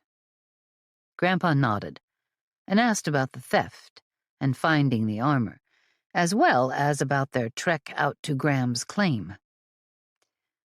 "What we found out there is half yours." Annie patted Grandpa on the arm. just like Graham Mackenzie promised when you loaned him money all those years ago. How did Sacramento fare from the earthquake? Cord asked. Any damage to your house or the bank? I wrote to Ma, but I haven't heard if she or Grandma and Grandpa Rivers had any trouble. They're fine. I took the train here like usual, and they're not on the route. But I sent a man on horseback to check on them and see if they were in need. He reported back that everything seemed to be all right. Of course, your stiff-necked grandpa wouldn't accept any help, though I offered. Cord grinned. Lots of stiff-necked grandparents in my life. And I love every one of you. Grandpa laughed. Now, when are we going after that treasure? Cord looked at Annie. She blinked, and they both looked at Grandpa. At the same exact time, they said, We? He grinned and rubbed his hands together with glee. Apparently, Grandpa Mayhew was feeling better enough that he wanted in on the treasure hunt. Chapter 11. Tilda's father and sister turned up later that same day. Annie hoped they had no plans to stay at the ranch. The house was full. It turned out they were there to examine the latest find, hoping the artifacts could be added to the museum. Carl Cabril was a direct descendant of Captain Cabrillo, the Spanish ship captain, who'd been among the first Europeans to explore the California coast. It was believed that one of Cabrillo's ships had been blown off course into the fog surrounding San Francisco and had sailed inland by way of a river, now vanished. The explorers became stranded, lived out their lives in California, never to return to Mexico to be reunited with their fellow Spaniards, who were busy rampaging through Mexico. Annie liked to believe the explorers were happier not rampaging, but it was possible they'd just been stranded and died before they could go back south. Tilda came out of the house. The whole ranch was much less regimented in the summer. The children, now playing, would need to be fed and cared for, but their lessons were halted this time of year. With the school year ended, the 3 older children, who wanted to be teachers, were put in charge, with only minor supervision. Another of the older teen girls planned to marry one of the Hart cowhands, and there would be a cabin available for them soon. Between rebuilding Harriet's house, a guest house, and a new cabin for the young couple, Annie couldn't help but wonder just how many houses they were going to have to build. The list kept getting longer, it seemed. Tilda rushed up to Maddie, and the two hugged. Tilda whispered something into Maddie's ear. From Maddie's squeal and sudden tears, Annie was quite certain it was the news that she was expecting a baby. Tears seemed to be the poor sensitive woman's response to most things. Despite the crying, Maddie had a big smile on her face when their father joined in with the chattering and crying. Annie was happy to see Tilda truly had a family, beyond the Harts. The threesome walked toward Michelle's laboratory. Annie, curious about the objects that had been found most recently, went along to hear what Professor Hardy had determined regarding them. Annie followed close behind Tilda. Her father got the door for her. Hardy, Rombauer, and Cord were studying the steel pieces, with Locke and Thane close by, and listening to every word. Professor Hardy lifted a small hoop. This appears to be the remains of a barrel. Annie had wondered that exact thing. And this disc looks to be the lid to a kettle or a small pot. The Spaniards of this particular era liked to drink coffee. So perhaps it's the lid to a coffee pot. Of course, coffee was still rare in Europe at the time, and not greatly consumed. Coffee didn't come to the Americas until the 1700s, The conquistadors might have brought coffee beans along, but I'd say it's more likely the lid to a tea kettle. A lid? She thought Locke looked unimpressed, but then he wanted everything to be either gold or some kind of weapon. Professor Hardy lifted a small piece of metal that Josh had carried on the ride home. It was irregularly shaped, reminding Annie of a sheriff's star. Yet she doubted that explained much as to what it really was. "If you look close," Hardy said, running his thumb over the strange object, "it's etched with a picture. It could be a decorative badge or button to honor the King of Spain, or perhaps Cortez himself." The professor's eyes glowed with excitement. "We'll compare this to pictures of Charles I, who ruled Spain during the time of Cabrillo's expedition. If it's not King Charles, it's very likely Cortez. We have pictures of Cortez in his later years, but none before his return to Spain. This could be a monumental find." Annie was having a hard time getting excited about it, but she tried to let the archaeologist's enthusiasm infect her. Studying the object, Hardy continued, "The flat, curved steel reminds me of the protective shield worn around the wrist that we saw with the armor." He turned toward the reassembled suit of armor, his eyes alight. Locke and Thane stepped to the far side of the room and started whispering together. Annie thought that if a piece of armor was at the site by the well, it made sense for the dagger to be there. Locke didn't produce the dagger. He'd probably hidden it under his bed, in his room over the doctor's office. Annie moved to stand beside them. "Is Ellie all right?" Brody didn't think she was in any danger when they stayed behind, but he wanted her resting instead of going on a hard ride for days. "She's fine." Thane's brow furrowed. "Brody is watching her close.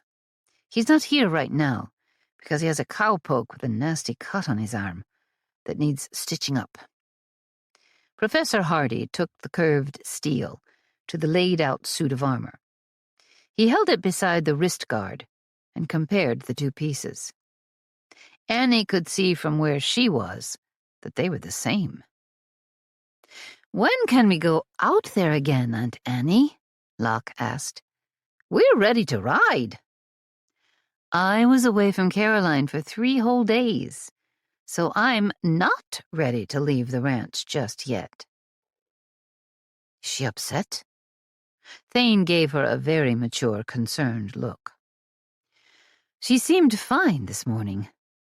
Michelle and Zane took good care of her while I was away. I think I missed her more than she missed me. I do want to go treasure hunting again, boys, but not quite so soon." "It is not treasure hunting, Mrs. Lane." Dr. Scold had overheard her. "It is a very important archaeological research trip. Artifacts like this one," he held up the steel wrist guard, "are more valuable than gold." Annie couldn't miss the extremely skeptical look she saw on Locke's face. "I don't suppose it would do to bring my daughter along next time.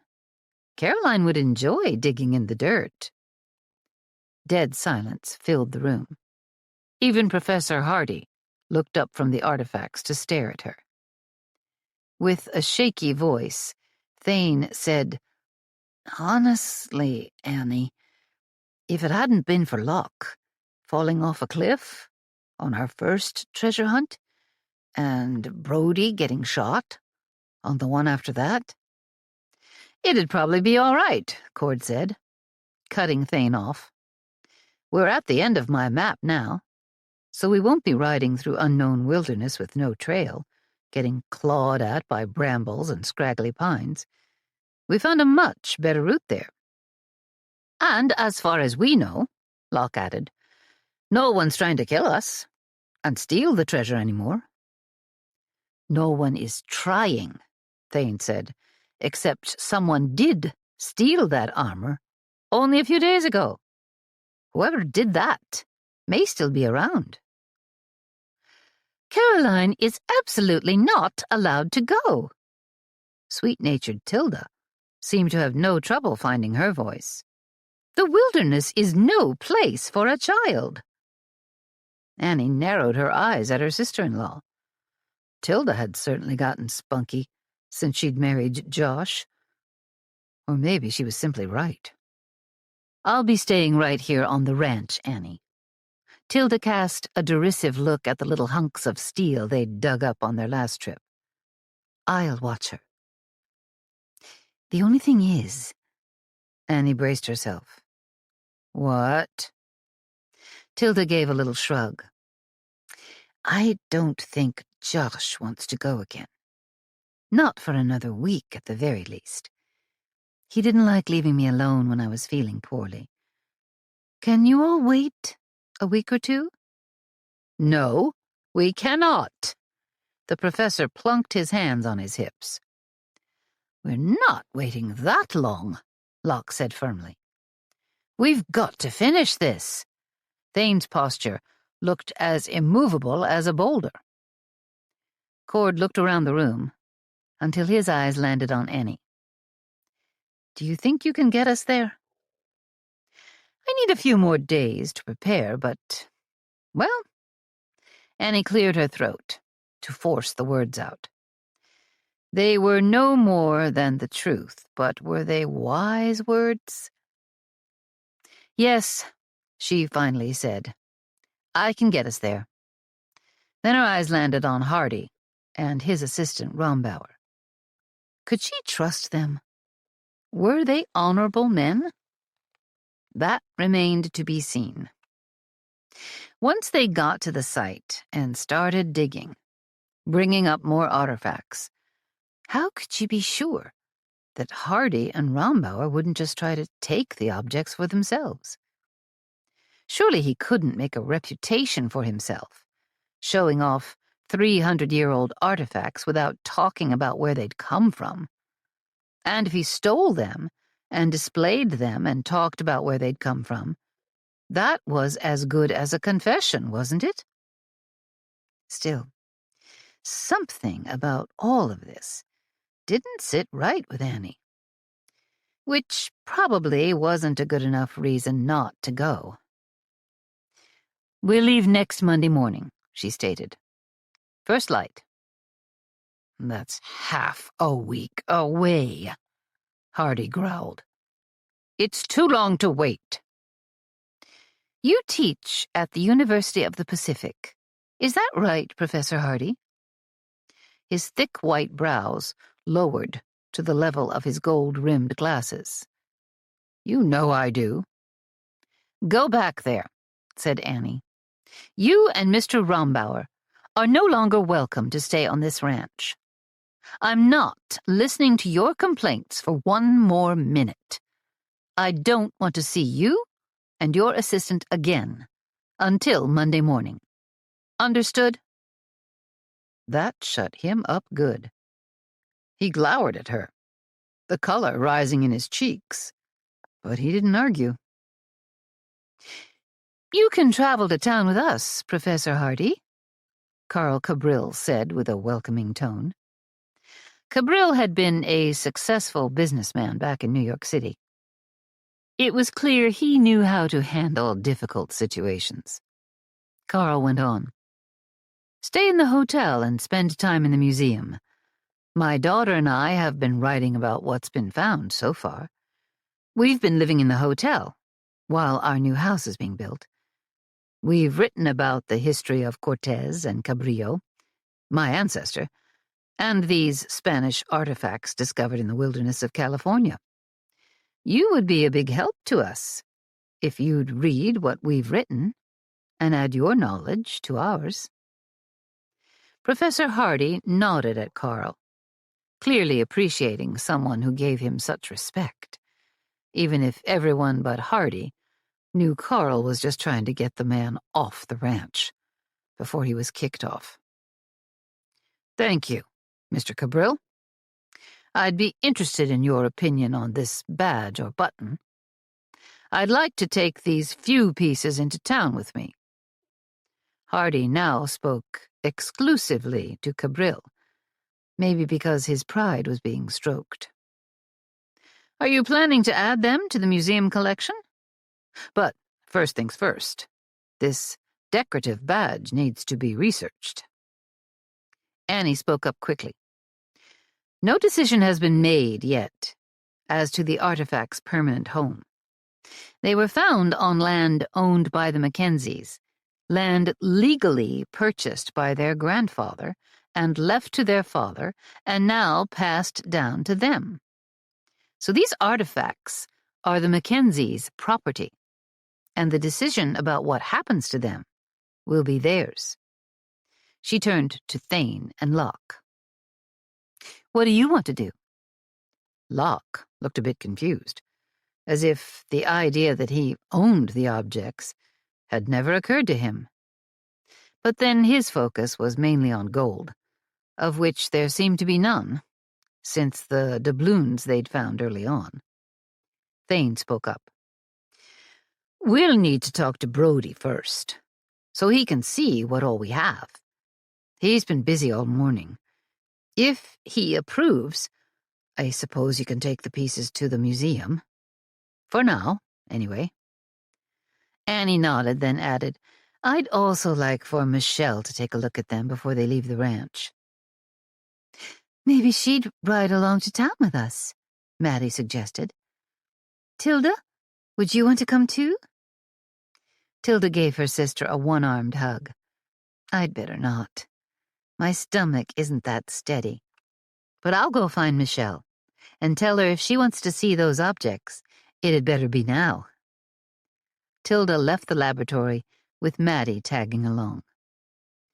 "Thane and Locke, would you go talk to Brody and Ellie?" Annie asked. "Tell them everything we've discussed just now." "I'll stay here," said Cord. "I want a closer look at the new pieces, too."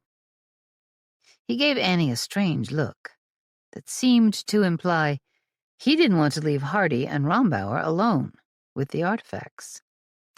That suspicion, which might only be in her head, sent a chill down her spine. She asked herself once again if she should lead this next expedition. If she did, she was definitely packing a gun, just in case. Chapter 12. Cord rode in from moving the cattle to a new pasture. Josh had invited him to the ranch house for supper to talk about the return to Graham's claim with Hardy. He caught Annie alone in the house making supper.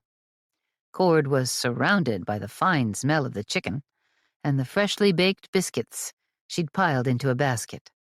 A strudel sat cooling on the countertop. "Where is everybody?" Cord said. Annie turned and smiled, making Cord feel confused.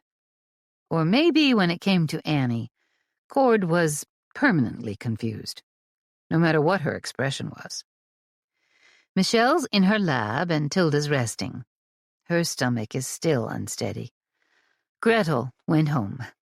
I'm determined to take some of the weight off her shoulders. Poor woman, cooking for all of us, and her family, and running 2 households. Well, it's one of the reasons I need to stop teaching, or at least cut back some. And while it was fun gallivanting off in search of treasure, it's been good to be back." "Where's Caroline?" Cord asked, looking around. "She's in the office, playing with your grandpa." Cord glanced at the office door and smiled. Caroline could be heard singing quietly. Cord knew Annie kept a few playthings in there for the little girl. "Caroline doesn't seem to have missed me overly," Annie went on. "But with her out of school for the summer, her routine has changed. I'll need to stay close by her for a while." Annie turned the chicken she was frying. Potatoes boiled away on the stovetop. Dinner was almost ready, and Cord was the first of many she'd feed. I suppose Caroline hardly realizes I'm her mother these days. What with so many caretakers, and myself gone for a time.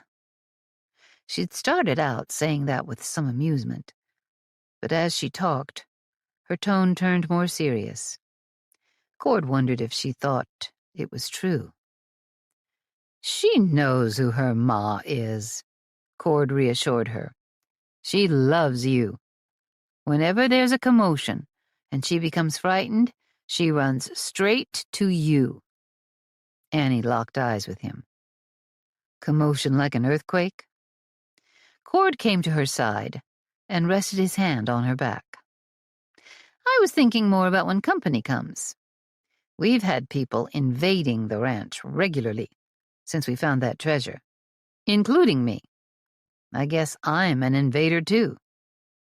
No, Cord, you work here. If you're an invader, all our cowhands are. She smiled at him, and it appeared her uncertainty about Caroline had passed. He'd enjoyed the few times they'd talked alone together. More than enjoyed. He'd come to have great respect for Annie Hart Lane. In truth, what he felt was considerably warmer than respect. Now here he was, with questions that bubbled up from deep inside him. Tell me about your late husband.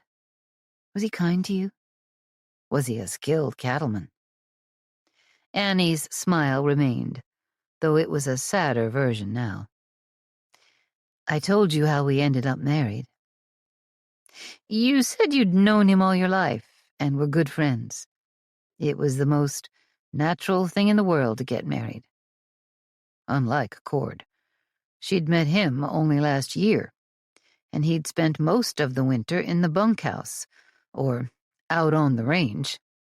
Even so, from the moment they met, he'd felt there was something special between them. Todd was a good rancher. He lost his ma when he was young, and his pa never remarried. When Pa Lane died from a fall off a horse, I didn't think Todd would ever smile again. At the time, Caroline was about 1 year old, and Todd spent a lot of time with her, almost like he wanted her to be as close to him as he'd been to his pa. So your husband had no brothers or sisters? He lost an older brother in the war, and his 2 little sisters died in an outbreak of cholera. Then he lost his ma in childbirth, and the baby didn't make it either. Cord shook his head slowly. It was a sad litany of death and grief. When my pa died, it was a terrible blow. My ma has never really gotten over it. Annie nodded. So, you were still young when you lost your pa? Yep. And we all went to live in Sacramento, closer to Grandpa Westbrook. But Ma couldn't take it for very long, not without Pa there to soften Grandpa. Eventually, she moved back home with her parents. Did you spend much time with your grandpa? This was before the train came through and sped things up. But we went to see him several times a year. Grandpa Westbrook lived in a mansion near Sacramento, not far from the bank he owned. Grandpa Rivers had homesteaded and owned a 1-bedroom cabin. While it was more comfortable in town, I loved life on the farm and wanted that for myself someday. Because I needed to earn money to buy myself some farmland, I went to work at Grandpa's bank. Cord spoke softly, aware that his grandfather was nearby, playing with Caroline. His quiet voice drew Annie closer. Grandpa was hard to live with. So I found a place of my own. But with that little bit of space between us, We formed a good relationship. I went to see him often and played the piano for him. You do have an extraordinary gift for the piano. I've loved playing from my earliest memory. Grandpa let me take lessons from the man who played the organ at our church. I enjoyed that. No one had to scold me to practice my lessons. Grandpa grumbled about it being a waste of time, but then he bought me a Steinway piano. It seemed to soothe Grandpa's soul to hear me play on it. Cord smiled as he pondered those days with his grandpa with fondness. Annie turned the chicken again, even though Cord thought she'd just done so. "Looks done to me," he said. "You've fried it up to a perfect crispy brown." He inhaled deeply and couldn't help but catch the scent of Annie, mixed in with all the other wonderful smells. That was when he realized he'd been standing here talking to her all this time with his hand still on her back. He probably ought to step away from her now. Using a fork, she removed the chicken from the cast-iron skillet on the stove and placed it onto a serving platter, then set aside the fork. When she'd finished, Cord turned her to face him, not stepping away at all, not letting go. "Annie, I don't know when we'll find the time to get to town for a meal together. Do you think, maybe after we eat, we could go for a walk later this evening?" Her cheeks turned a bit pink. She met his gaze, then dropped her eyes to where her hands were intertwined. Then she looked up again. "I'm glad the professor and his assistant went to town. They couldn't do much else when you as good as kicked them out." Her cheeks pinked up even more. "The man is aggravating, and well, I didn't like him staying upstairs in the house, not with Caroline and I sleeping so close by." Cord felt his temper rise. His hands tightened on her waist, and he drew her closer. "Did he do something to Caroline? If he has, No."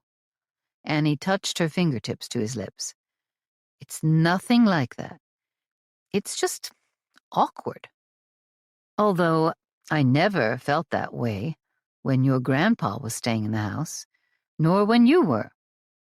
Slowly, gently, Cord leaned down and kissed her on the lips. Really kissed her. The seconds grew to a minute, with Cord losing track of the time. He came to his senses after a bit, to find his hands sunk deep in the rich dark silk of her hair. Her cheeks were even rosier, and her lips shone. Only an inch away, he gathered his wits and said, "Will you go on that walk with me, Annie? I'd love to stretch this time with you a bit longer." She smiled. "I'd like that. And maybe soon we can get to town for a meal together. But for tonight, after I tuck Caroline into bed, I'd be honored to take a stroll with you." He kissed her again. When the potatoes, boiling over, hissed on the stove, Annie pulled away from him reluctantly, as if she were tearing herself free. Finally, she turned back to the stove. "Could you please set the table, Cord?" she asked, clearing her throat. Cord got busy. He had to, or he'd end up pulling Annie close again, while their supper went up in flames. "Annie has agreed to go for a walk with me after supper," Cord spoke. And it was like a sudden, deep freeze swept across the table. Everyone sat there, motionless and silent. Josh and Zane exchanged a long look. Michelle spoke first. "I'll be glad to get Caroline settled into bed for you, Annie." Tilda was next. "And don't you worry about the dirty dishes. We can do the cleaning up." Zane said, "You're going to do what?" Josh looked at Cord, with narrowed eyes. Annie turned to look at her brother. She was older than him, so he didn't boss her around like he did most everyone else. But he sure tried. "We're going for a walk, Zane." She almost laughed at the stunned look on his face. The man truly had no idea. Josh had said a thing or two that told her he'd noticed something going on between her and Cord. He couldn't have noticed much, though. She thought of today's kisses and was glad neither brother had been there to witness her and Cord's intimate moment. There'd been other moments, too, a connection that drew her to him. But those kisses had been serious. Staring straight at Zane, she said, "Thank you, Cord. Yes, taking a walk with you would be real nice." Caroline was busy finishing the strudel they'd served up with whipped cream, and didn't bother looking up. And she was the only one Annie worried about. Zane's brow furrowed, and he looked from Annie to Cord, then back again. Then he stood from the table and said, "I'll wash, Tilda. Josh can dry." Annie smiled at him. Standing, she proceeded to the back door, Cord right behind her. They stepped outside into a cool California evening. "I thought there might be trouble there for a second." Cord spoke quietly as they started walking toward the west. She gave a little laugh.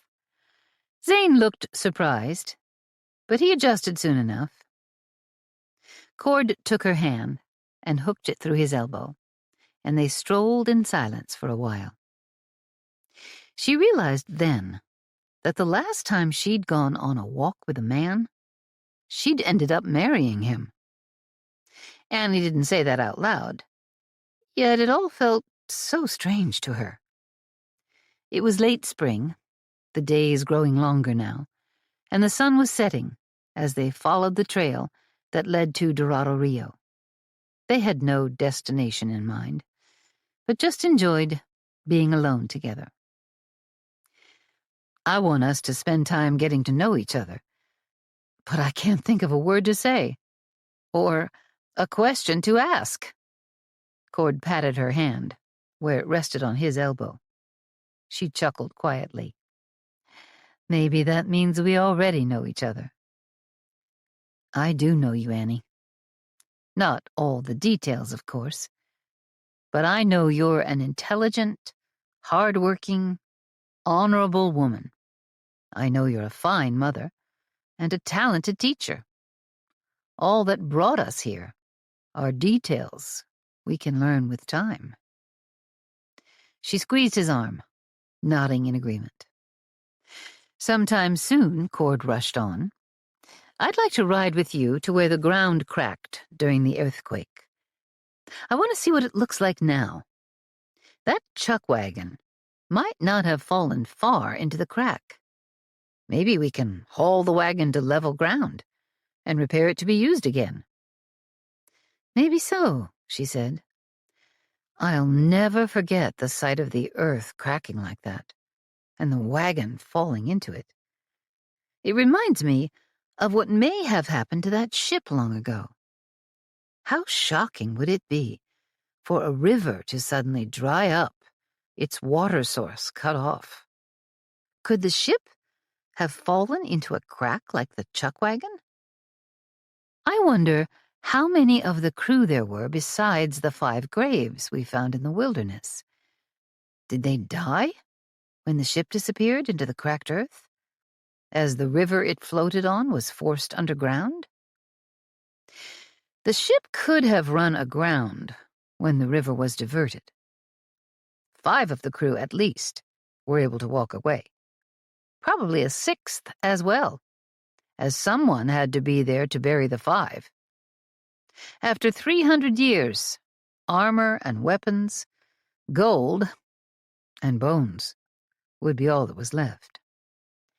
Maybe Professor Hardy could tell us more about what happened back then.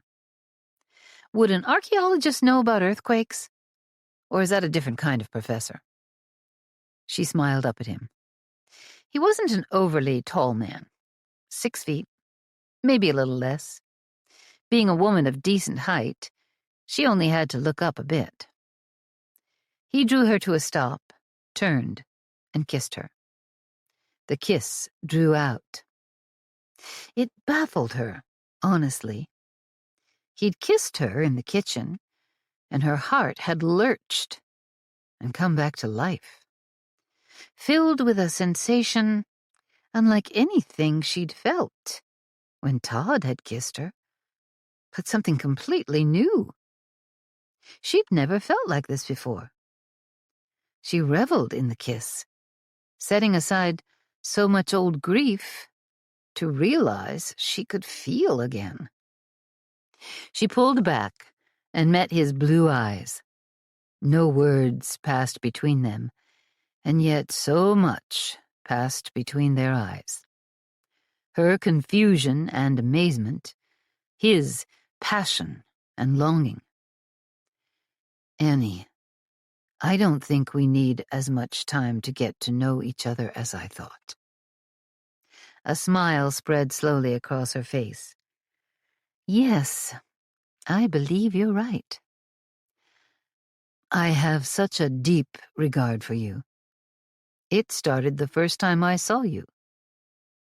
She well remembered that moment. He'd stepped into the kitchen of the ranch house.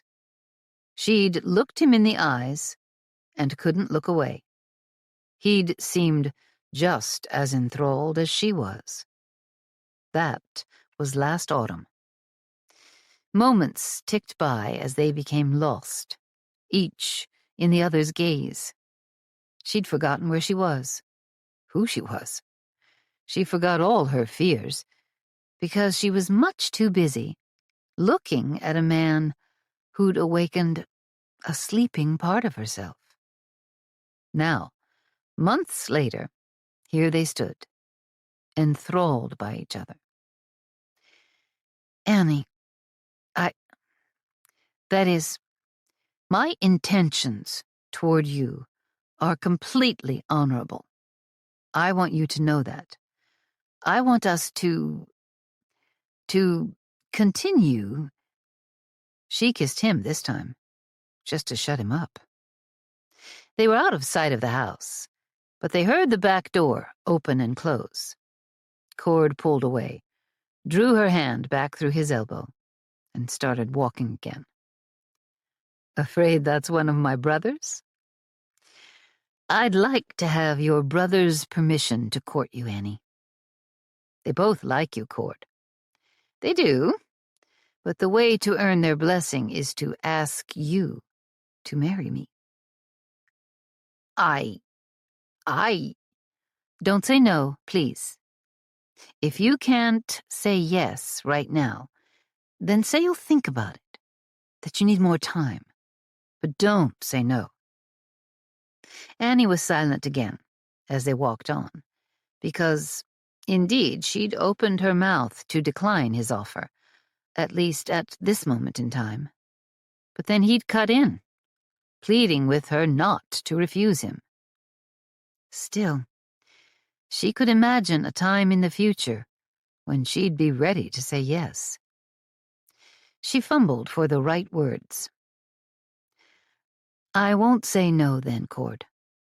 I won't say I'll think about it either, because I'm already quite sure that the time is coming when I'll say yes. He grinned as he turned to face her, his blue eyes shining. That's very much like saying yes. Annie went on. There are lots of things to talk over and decide before the time comes to marry. Where will we live? Are you prepared to accept Caroline in your life and love her as you would your own child? What about the farm or ranch you want to buy? What about... He pressed 2 fingers against her lips. Sure, I'd like to have my own place someday. But for now, I'm happy working at the Two Hearts as a cowpoke. If that's what you want, Annie. And the farm or ranch I want to buy is something we can plan together. As for Caroline, that little girl is precious and sweet and beautiful, and I'll gladly promise to love her as I would my own child. Do you have any other worries? Facing him, she smiled. Give me time. I'm sure I'll come up with a few more. He leaned down. She reached up. Their kiss was almost a promise, almost a vow. Annie felt her heart turn to him, as old pain became old but sweet memories, those that included her late husband and her life with him. She found she was able to set the sadness aside. She was ready to step out of a life of routine and work, of teaching and caring for orphans. She'd enjoyed that work. But now, she yearned for something different. Chapter 13. You're not going anywhere, Josh barked. Yes, just like a cur dog. And Annie apologized to all the dogs she'd just insulted. She'd never laid eyes on a dog as rude as her brother. I made my decision, Josh. No one tells me what to do or not do. She mentally scoffed at herself. Someone was sure enough telling her what not to do right now. Zane? Just one single word, and Josh sounded like a boy again. A frustrated youngster who needed his big brother's help. Unfortunately for Annie, Zane was eager to comply. No, you can't go out into the wilderness with 5 men. I'm not some schoolgirl. I'm a widow who is as tough and knowledgeable in the woods as either of you. That might not be completely true, but she was plenty tough. You're both busy with work and family. I'm going. Anyway, 2 of the men are my nephews. That makes it proper. They were more boys than men, though Thane was real close. Zane narrowed his eyes. Those 2 boys are no better chaperones than your horse. They were both standing by the table while she was leaning against the sink. She had a juicy roast in the oven, potatoes peeled and nearly cooked. Supper would be ready as soon as everyone gathered. She glared at her brothers as they faced off, a shootout with words, and she intended to beat them to the draw. You've gone for walks with Cord 3 evenings in a row, Josh chimed in. You can't ride off with him into the wilderness after that. Almost as if he'd heard his name being spoken, Cord stepped into the kitchen. He was wearing his work clothes, blue denim pants and a brown broadcloth shirt, chaps, a battered Stetson, and cowhide gloves. Clutched in his hand was a coiled-up bullwhip. Josh, we've finished the branding in the last pasture. Bo asked me to... Cord fell silent, his eyes shifting between Annie, Josh, and Zane. Something wrong? He turned back to Annie, his eyes wide. What's going on here? Her arms crossed. Annie went back to glaring at her brothers. Yes, something is wrong, Cord. My 2 little brothers are under the mistaken impression that I need their permission to run my own life. We told her, Josh said with exaggerated patience, that it is improper for her to ride off into the woods with 5 men she's not related to in any way, including you, who's clearly courting her. You're just going to have to wait. Zane slashed his hand through the air to add weight to his words. If you give Brody some time, Ellie will be able to go. No, Annie said. She almost went into labor the last time she lifted a heavy pot. She can't go." Zane tilted his head sideways just a little, conceding the point. "Tilda won't be suffering from morning sickness much longer," Josh pointed out. "She might not go even when she's feeling better, but I won't feel so bad about leaving her behind." Again, Annie shook her head. "Tilda's only a couple of months gone on this baby. It can take 3 months sometimes to get over a fractious belly when you're first expecting. There's no way I can keep those boys and that grouchy professor confined for another month." "Well, I can't go right now," Zane said. "With the branding done, we'll be moving the cattle to the far pastures. And Michelle's busy finishing up her latest invention, pushing hard to submit her next patent.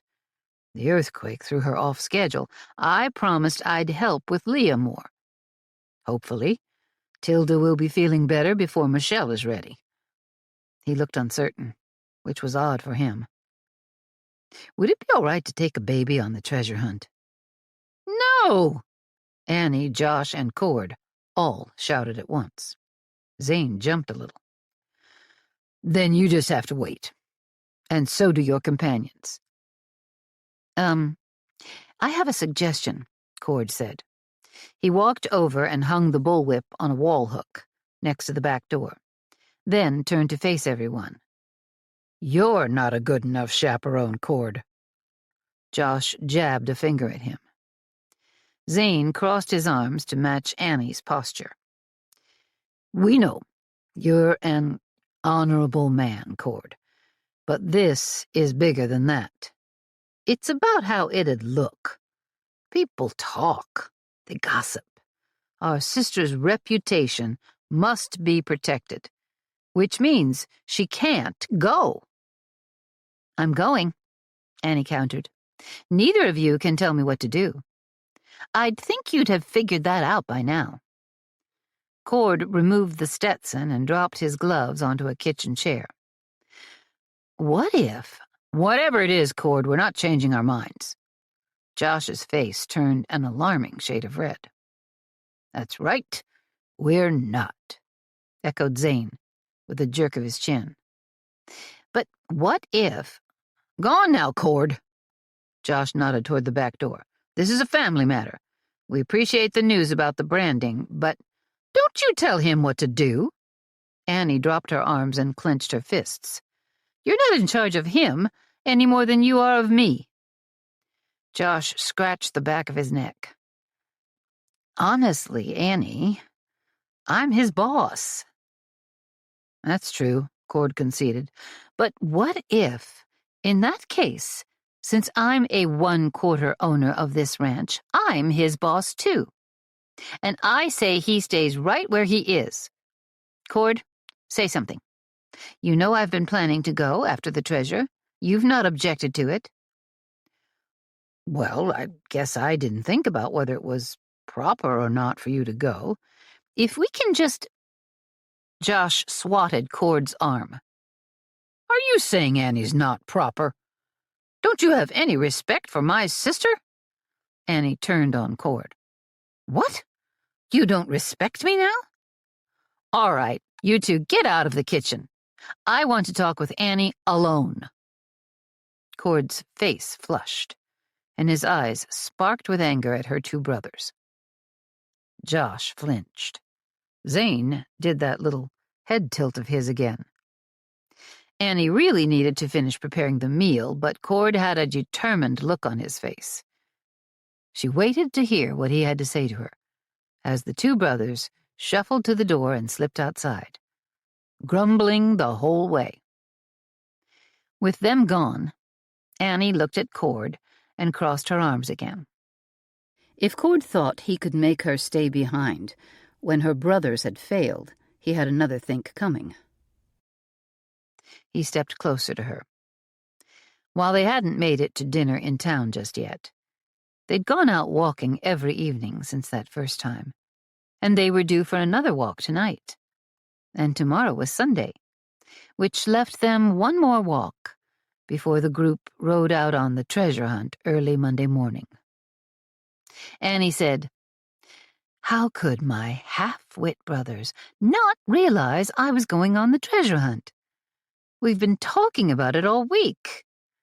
It seems Josh thought Brody and Ellie were going, and Zane thought Josh was going. Don't you dare even think about—" Cord gripped her shoulders, pulled her close, and cut off her rant by kissing her. It didn't just silence her. It made her questions vanish, until she could think of only one thing: how much she'd come to like this man. Much more than like, in fact. When Cord eased her back, just far enough their eyes could meet, he said quietly, "Marry me, Annie. Then it'll be proper for us to leave together on the dig." He smiled like a clever 7-year-old. "You want me to marry you so I can go on the treasure hunt?" Her voice rose with every word. It sounded a little like a train whistle by the time she was finished. He looked increasingly nervous. "Well, you want to go, don't you? I thought it would be a great excuse to get married." She didn't believe in violence, which was lucky for Cord. "Get out of this house now, and send Josh and Zane back in here.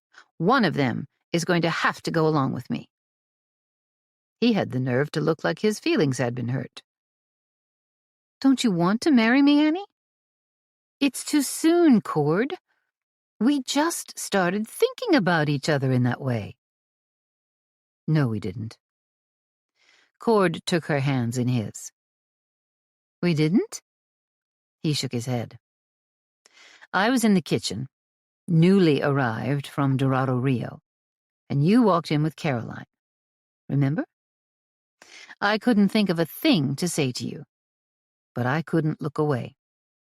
I was drawn to you so powerfully, I couldn't speak. And you couldn't look away from me." She felt the burn of tears as she recalled that moment, that very first moment when she'd been struck dumb. "And a week or two later, I came downstairs from helping deliver Michelle's baby and saw you sitting on the floor with Caroline, who fell asleep in your lap. A strong, gentle man who held my precious baby with such care. And you carried her upstairs for me to put her to bed." Cord smiled. "It's not too soon for us to marry. There's no need to delay starting our future together. I've been wanting to marry you since the first time I laid eyes on you. We've been putting off the inevitable ever since." He kissed her again, longer this time. He must have decided talking wasn't working well. "All the walking we've done together was just me waiting until it didn't seem like such a headlong rush before I told you I love you, before I asked you to share your life with me. I love you, Annie. Will you marry me?" He kissed her again. This time, when he quit, he said, "I'm taking that for a yes." He squeezed her hands tight. "We can get married tomorrow after church. Your whole family will be there. Grandpa can come. Then everything will be perfectly proper for you to lead the group on the treasure hunt." Annie's brain wasn't working well. In Michelle's experiments with electricity, Annie had heard the term short circuit and its meaning explained. She wondered if that could happen inside a person's brain, too. Cord leaned down again, his apparent solution to any extended silence. Moving quickly, she touched his lips with her finger. "Thank you, Cord." Their gazes met. This time he didn't try to kiss her. With the patience of a saint, he stood there and let her think. At last, she reached up and kissed him very tenderly, then said, "Yes, Cord, I would be honored to marry you." Grinning, he slung his arm around her and turned her toward the back door. "Let's call the family in and tell them the good news. Where's Grandpa? Playing with Caroline?" "I'm right here." Grandpa stepped into the doorway between the kitchen and the main room of the house. "Welcome to the family, Annie." His smile was as wide as the California sky. Cord laughed. "So you approve of our getting married?" Grandpa came across the kitchen and pulled Annie into a hug. Cord saw Caroline come right behind him, and she smiled shyly up at Cord. "Are you going to be my pa?" "Grandpa shushed me so we could listen to you talk. Ma says that's rude, but Grandpa said this once. It was all right." Grandpa let go of Annie and turned to hug his grandson. Just then the back door opened. "You talk her into getting hitched?" Josh walked into the kitchen. Annie's eyes widened as she saw Tilda behind him, eyes brimming with tears, a huge smile on her face. "And the wedding is tomorrow?" Then came Zane and Michelle, Brody and Ellie, followed by the Mackenzie boys. Goodness, had everyone heard Cord's proposal? Annie considered it a mercy the professor and his assistant weren't coming to supper. Cord took a firm hold of her hand, lacing their fingers together in a way so warm and affectionate she couldn't wait to say her vows. "Annie has agreed to marry me. I consider myself the luckiest man in the world." Then he looked sideways at her, and his blue eyes flashed with humor. "And it has nothing to do with going together on the treasure hunt. We'd have gotten to this very place soon enough." She gave a firm nod of her head.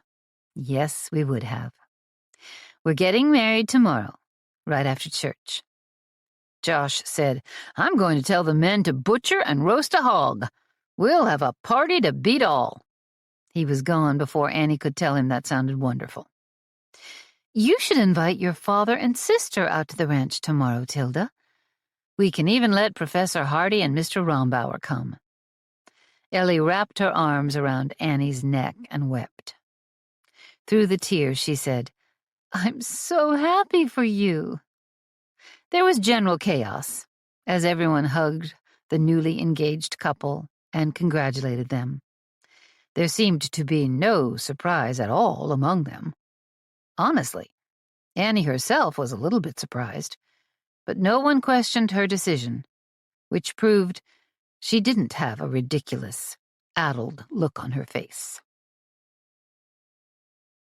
Chapter 14.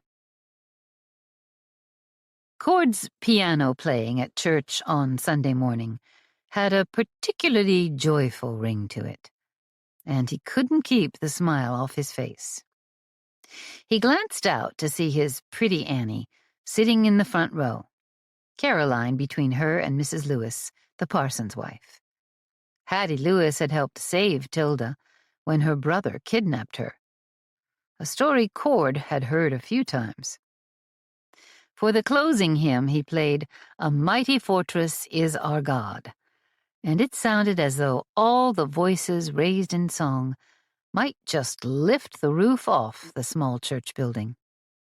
As he played and sang, it felt like a prayer, as if he were beseeching God for his blessing and protection over the marriage he and Annie would embark on later that day.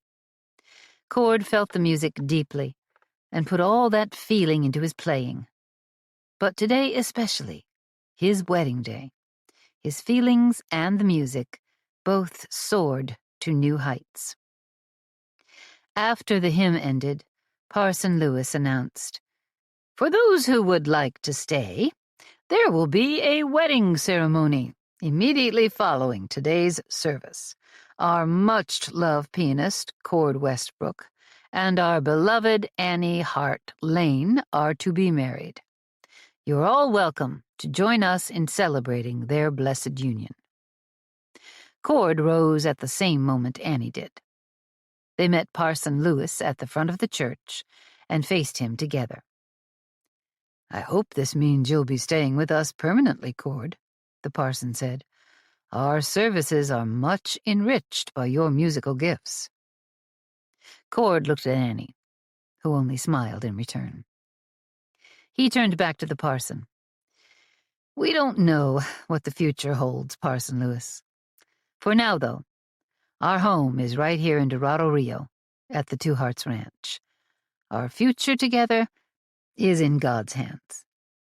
"Of course. Now, let's have a moment of prayer, shall we?" The parson lifted his left hand high in the air, his right gripping the word of God.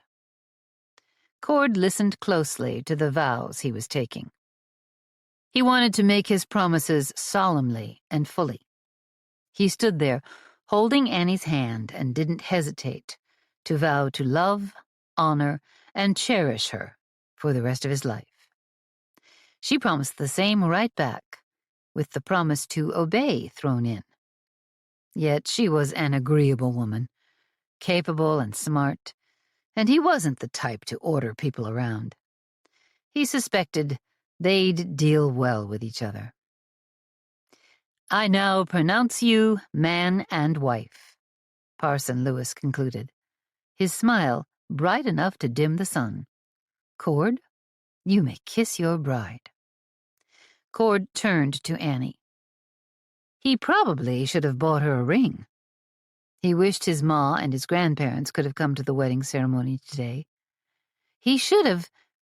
Annie kissed the thoughts right out of his head, replacing them with thoughts only of her. They drew back, then turned to face the sanctuary, their family, the cowhands, a good chunk of them with their wives and children, the folks they'd befriended as a church family. The indomitable Mrs. Lewis had moved to the piano and now played a rousing version of Joy to the World.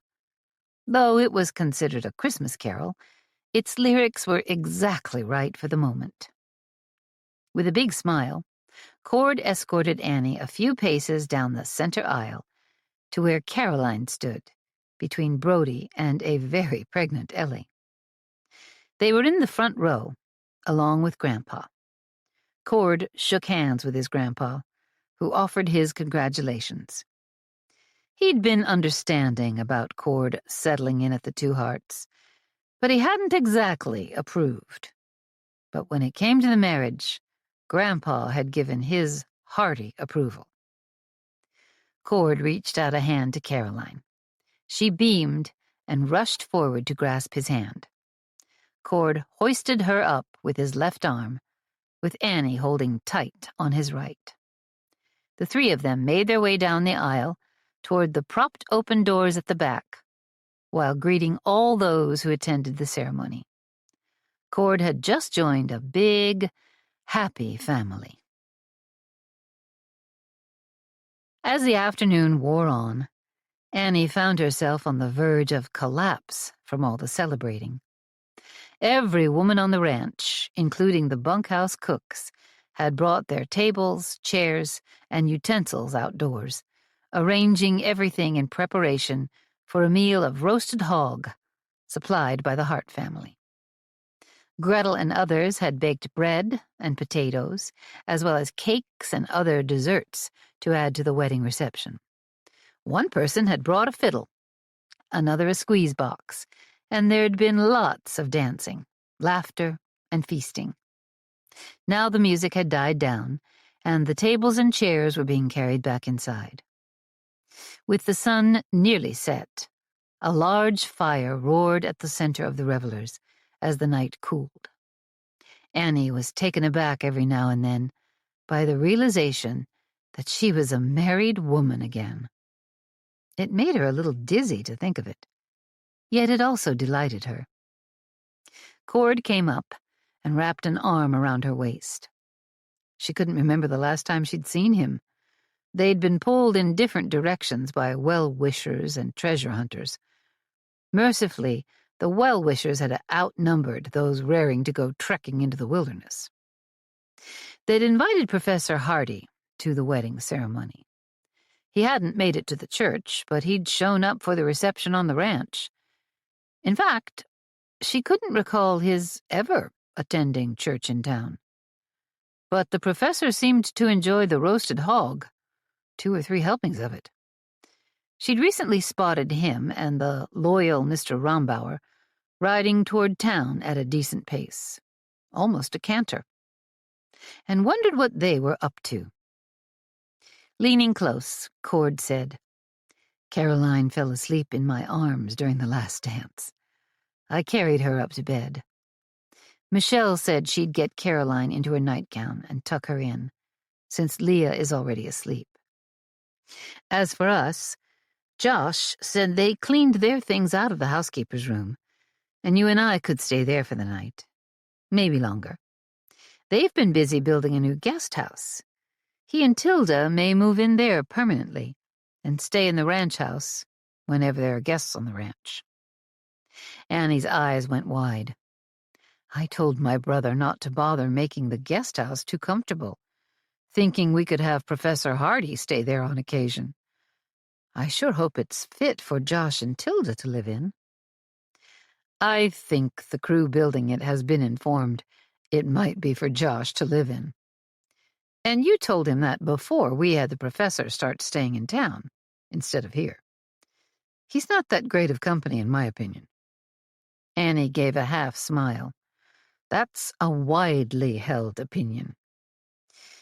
He'll be back here early tomorrow morning to start on what he refuses to call a treasure hunt. It's an archaeological expedition." Annie groaned. "I'm starting to have my doubts about his coming along with us." Cord shrugged. "Too late now. He said he'd be here just before first light, ready to head out." "Too late is right," she agreed around a big yawn. "Let's go inside, Annie. We're both plain tuckered out, and most everyone has left. The party's winding down." He chuckled. "At last." He leaned down and kissed her. When he pulled back, she said, "Let's go in, Cord." Arm in arm, Annie and her new husband started their married life, exhausted, but full of joy and hope for the future. In the meantime, they both needed to get some sleep. The archaeological expedition was to begin first thing in the morning, and it was sure to be a long journey. Chapter 15. This time, Annie led the group of riders, and instead of bringing up the rear, Cord's horse trotted along at her side. Mr. Rombauer seemed willing and able to watch their flank. And since Annie didn't expect any trouble, she saw no harm in it. Though the man rarely talked, he was strong and a good rider who seemed trail-savvy. They left the ranch by taking the shortcut through Cornerstone, rather than following the trail they'd blazed past the green pool and the cave, where the Mackenzies' grandpa had met his end. The professor rode behind Annie and Cord. Thane and Locke came next, riding side by side, unless the trail got too narrow. But it was a decent trail most of the way to Cornerstone, after which they'd start to head into the wilderness. Annie's feelings for Cord were so different from what she'd had when married to Todd. Everything with Cord was new, exciting, and very sweet. It seemed they could talk forever and never grow tired of it. Along with her, he was now a 1/4 owner of the 2 hearts. They hadn't really discussed where they'd end up, and if he still wanted to buy a farm of their own. That still needed to be settled, but after their romantic night together, she was well inclined to follow Cord anywhere. In one long day, they made the trip to the site where they'd found Graham Mackenzie's cabin.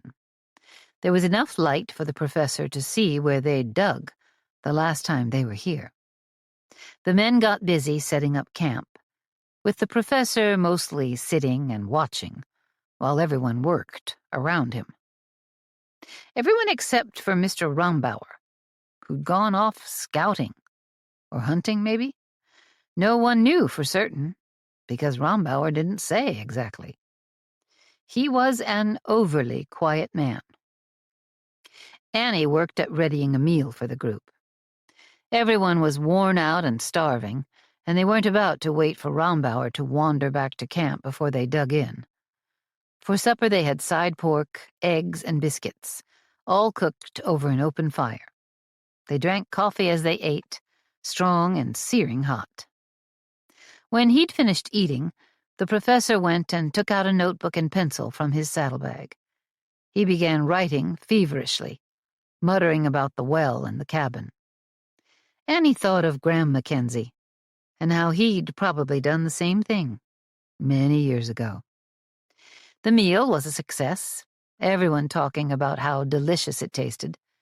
Even the professor complimented her on it. Eventually, Mr. Rombauer sauntered back to the campsite, and Annie fixed him up a plate so the man wouldn't go to bed hungry. Before long, they were all resting under their blankets, with Annie tucked in warmly beside her newly rounded-up husband. They were all asleep before full dark. "I've found something." Cord heard the scrape of his shovel against iron. They'd risen early for the second day and had been digging carefully for hours, skimming an inch of ground away at a time. This was in obedience to Professor Hardy's overlong, condescending instructions earlier. Hardy watched them all like a hawk as they dug, writing constantly in his little notebook. The arrogant man did only a little bit of digging himself, mostly to correct the others, showing them how to use the tools and not damage any artifacts they might come across. As they dug deeper, inch by inch, they brought Hardy the odd bits they unearthed. He then recorded the finds with his pencil. "Looks like it was a chest of some kind," Cord said.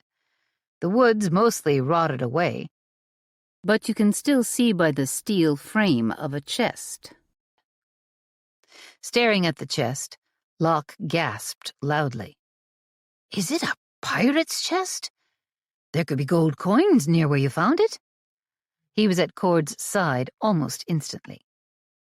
It was just as well, because Cord needed help dragging the rickety thing to the surface. "No, I think it's a chest that once held bottles, foodstuffs maybe. I can't tell what it is, but it ain't for storing gold." The others had stopped their digging, shifting their attention to Cord and the mysterious chest. He looked from Locke to Annie to Hardy and bit back the urge to roll his eyes. The word gold had a powerful effect on people. Hardy observed intently as Cord, Locke, and Thane lifted what was left of the fragile chest from the ground. They'd scooped out an area roughly 2 feet deep and 10 feet square around the well. Everyone spread out around the old collapsed well to keep from whacking each other with their shovels. Apparently, Mr. Rombauer hadn't come along to dig for treasure. Instead, he continued exploring the greater area, vanishing from the dig site for hours on end, then meandering his way back, always at mealtime. Meanwhile, the rest of them had discovered dozens of pieces of steel, and now the strange chest. But what Cord really wanted to discover was evidence of a long-lost ship. "Tell us what you're seeing here so far, Professor," Annie asked. Her expression told Cord she was genuinely interested in knowing the man's thoughts on the subject. Hardy stopped scrawling in his notebook and looked up at her. "I'm not sure yet, but the chest may have held bottles of honey." He lifted one of the bottles into the sunlight to illustrate his point, turning it slowly with his other hand. Cord stepped closer to get a better look at it. You know, even though the glass is dirty, I can see what you mean, Professor. Hardy went on to explain that there were a surprising number of things, even 300 years ago, that could be preserved in bottles. What was more interesting to Cord was that none of the bottles were broken. They were still intact, even after all these years. If the ship was involved in an earthquake, there would be a lot of shaking. And if the river suddenly dried up, the vessel would tip and probably end up on its side, on muddy ground. Much of the cargo and the foodstuffs for the journey would be tossed around.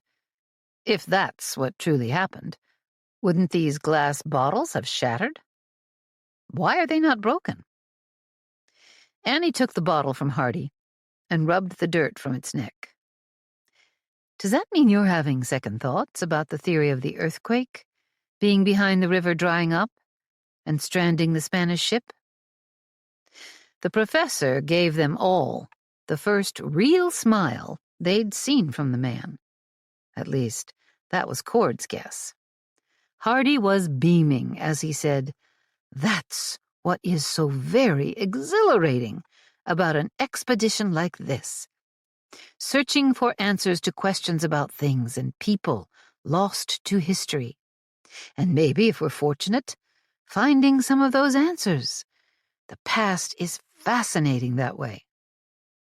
Then the smile vanished, and he added, "Put the chest over there with the other artifacts, and be careful with it. Its remaining wood is fragile. Only the iron straps are holding it together, though not by much." Cord nodded, then very slowly, with Locke's help, carried the chest the 4 or 5 paces to where they'd started the collection of iron pieces they'd dug up that day. There wasn't a speck of gold to be seen anywhere, much to Thane and Locke's disappointment. Depending on how much was buried at this site, Cord could easily imagine the process of digging taking weeks, months, if not years. He thought even the Mackenzies' interest was starting to wane. He looked over at the shield, still hanging there, about 50 feet away from him. Why had Grandpa Mackenzie hung it in that spot? They dug around it some, but found nothing. They'd discovered the 5 graves under the other Spanish shield. So Cord couldn't understand why this shield didn't mark anything important. He itched to start slinging dirt again from under the shield, this time enlarging the dig, wider and much deeper. But Hardy had insisted they go over everything at the site in a very orderly fashion, carefully. "Annie, come with me." She jerked awake. Locke knelt beside her and Cord, his back to the rest of the camp. She felt Cord stir and knew he was awake too. "Shh." Locke said nothing else, just walked away from the camp and the others who slept on, Thane among them. The night was pitch dark, with clouds blocking the new moon and the stars. The woods surrounded them in all directions. Cord stood, took her by the hand, and pulled her to her feet. As silently as they could, they followed Locke a good distance from the campsite. Once they caught up with him, well out of earshot of the camp, he lifted a lantern and lit it. Then he pulled from his pants pocket 5 gold doubloons. The Spanish coins matched the ones they'd found in Graham Mackenzie's cave. Annie's eyes grew wide. She tore her gaze from the coins to Locke, then to Cord, but no words were exchanged among them. An owl hooted overhead. Its rush of wings and the high squeal of dying prey broke the silence. Finally, into the silence, Locke whispered, "I found these today. plus a dozen more in that small iron case I dug up. I pocketed the coins and gave the case to Professor Hardy. I don't trust him to understand that this gold is rightfully ours. Thane already knows about my find, and now you, too. I don't believe it's stealing if we found them on our land, but... His voice faded. He didn't have to say more. They were dealing with a moral dilemma here. Annie saw on Locke's face how he was wrangling with doubts, mixed with guilt and selfishness.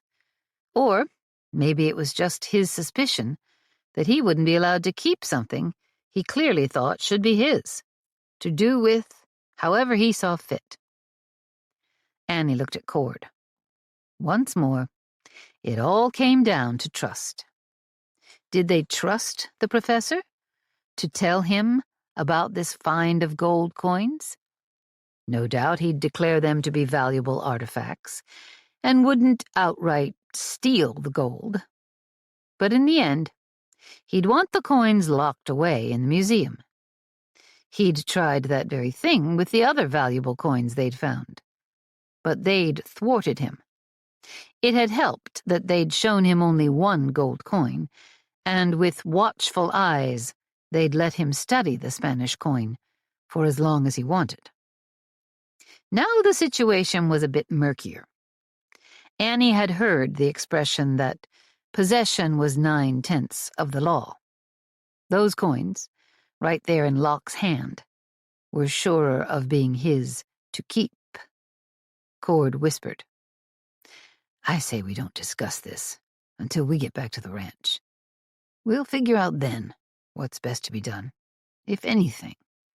We can always tell Hardy about the coins at a later time." Locke's eyes lit up in the night. He nodded vigorously, obviously in full agreement with Cord's wise suggestion.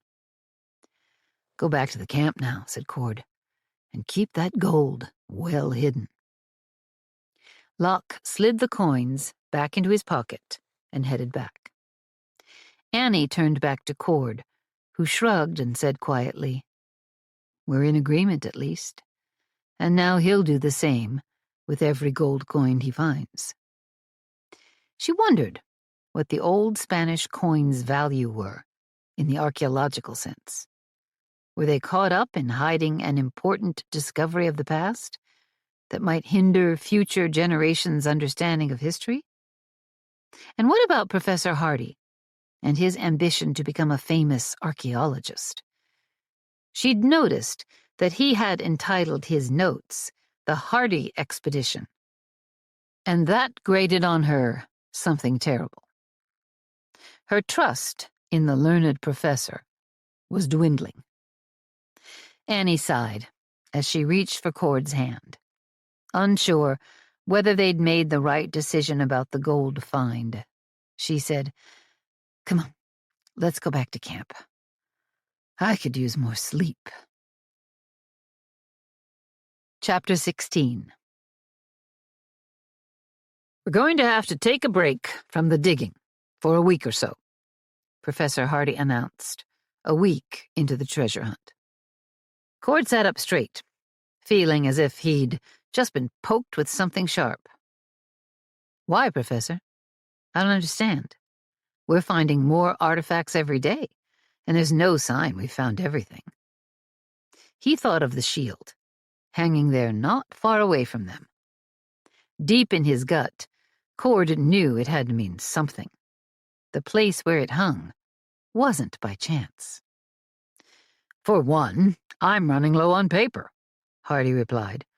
"Secondly, we've collected so many antiquities, it's time we transport them to a place that's safe, where they can be properly cared for." Cord's eyes slid to the sizable stack of antiquities, as Hardy called them. While the pieces were interesting to look at, they were a long way from being the treasure Cord had imagined they'd dig up. Locke piped up, saying, "Well, I'm not ready to quit. Not by a long shot. You go on back to town, Professor, and fetch more paper. We'll stay here and keep at it, and we'll be careful with whatever we dig up." It had been 5 days since Locke had shown Cord and Annie the gold coins.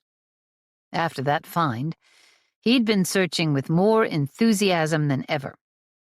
Cord had to wonder if the kid had since dug up more gold and pocketed it.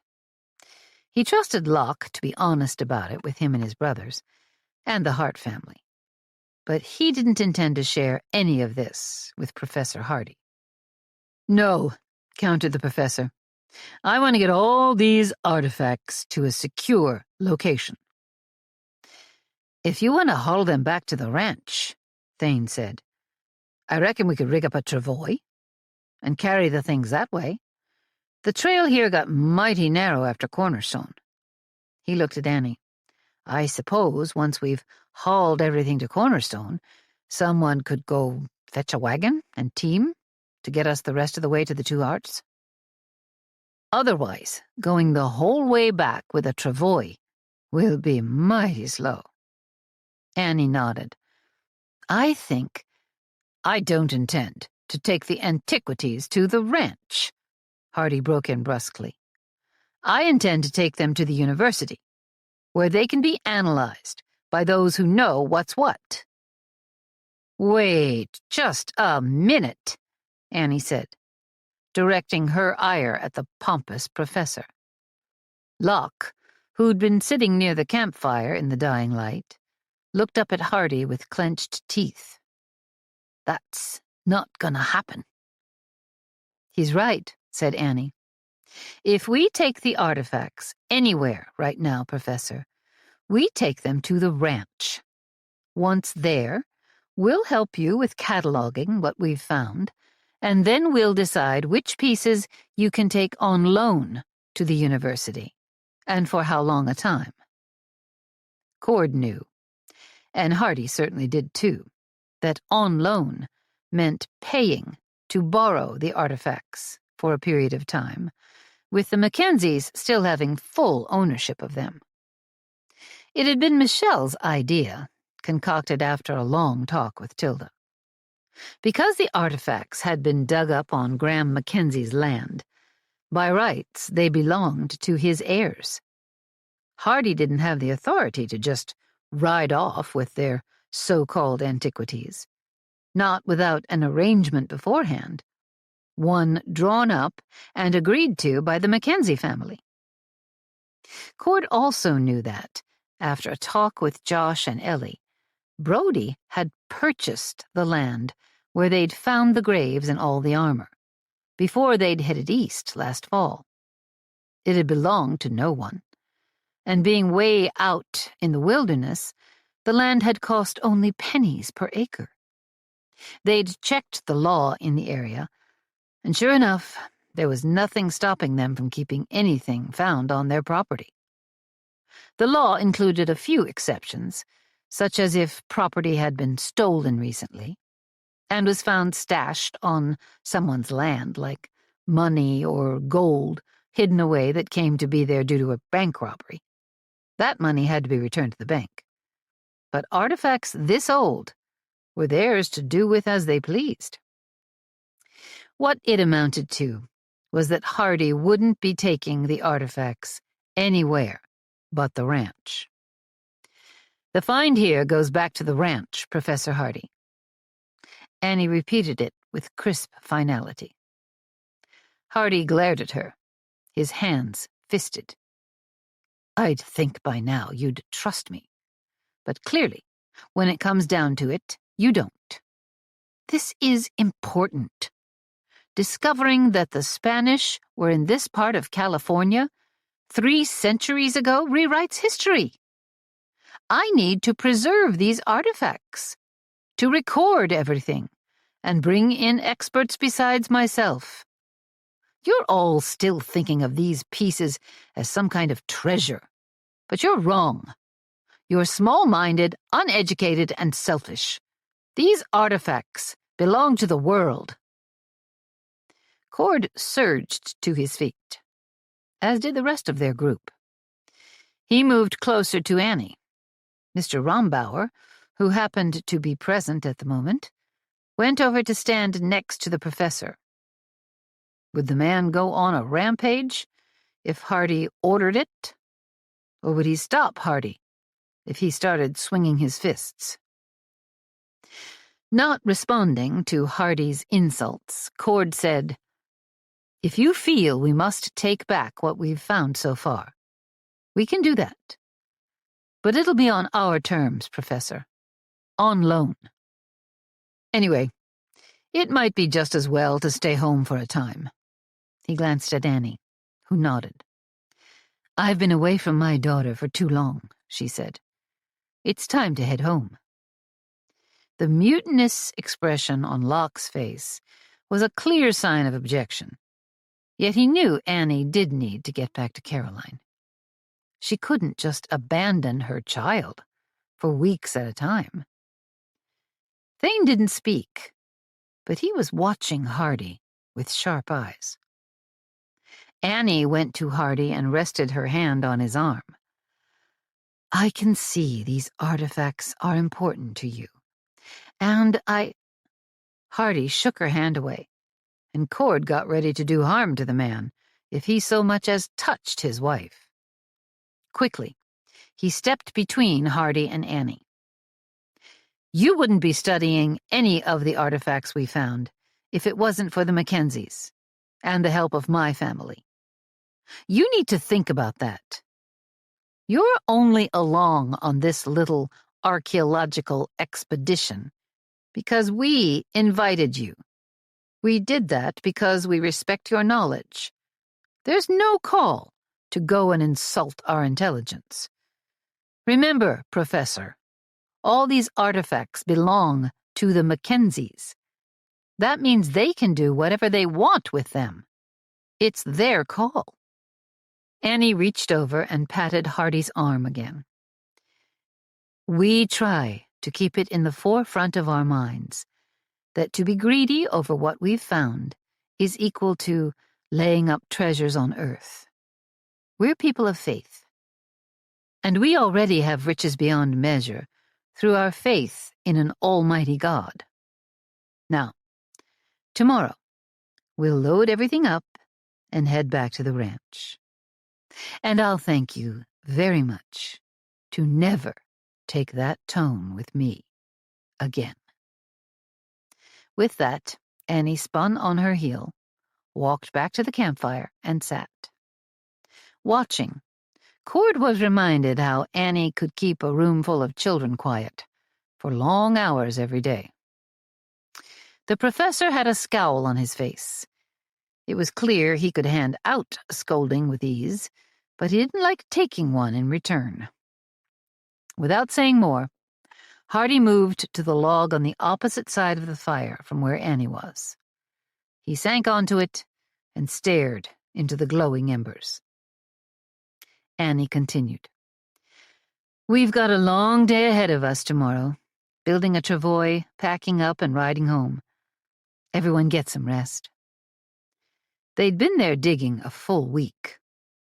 Cord had enjoyed the intimacy that had passed between his wife and himself on their wedding night, but nothing of that sort had gone on between him and Annie while they camped with these other folks right at hand. He was ready to go home, too. He and Annie settled under their blankets side by side. He watched as the others prepared to bed down. He could tell she was a bit upset, and he was sorry for her tension. Sorry she had to confront Hardy. But he was proud of how she'd handled herself. He rolled onto his side and wrapped an arm around her waist. It came to mind to tell her again that he loved her. Normally he wasn't one for such talk, and neither was she. Up to now, they'd had a sensible understanding regarding such matters. Maybe when they got home, though, they'd start to share more with each other. Chapter 17. Cord awoke suddenly, aware of his being bumped or jostled by something. It was pitch dark, and the world was moving. His head ached, his ears rang. In fact, his whole body hurt. Then he realized he couldn't move his arms. A few seconds later, his thoughts became muddled, and he felt himself fading away. The next time he surfaced, he was falling. Had he been hanging before? His head down? Shaking his head to clear it, the pain got bad enough he quit moving altogether. He hit the ground hard when he fell, and a grunt of pain managed to escape, which made him realize his mouth was covered with something.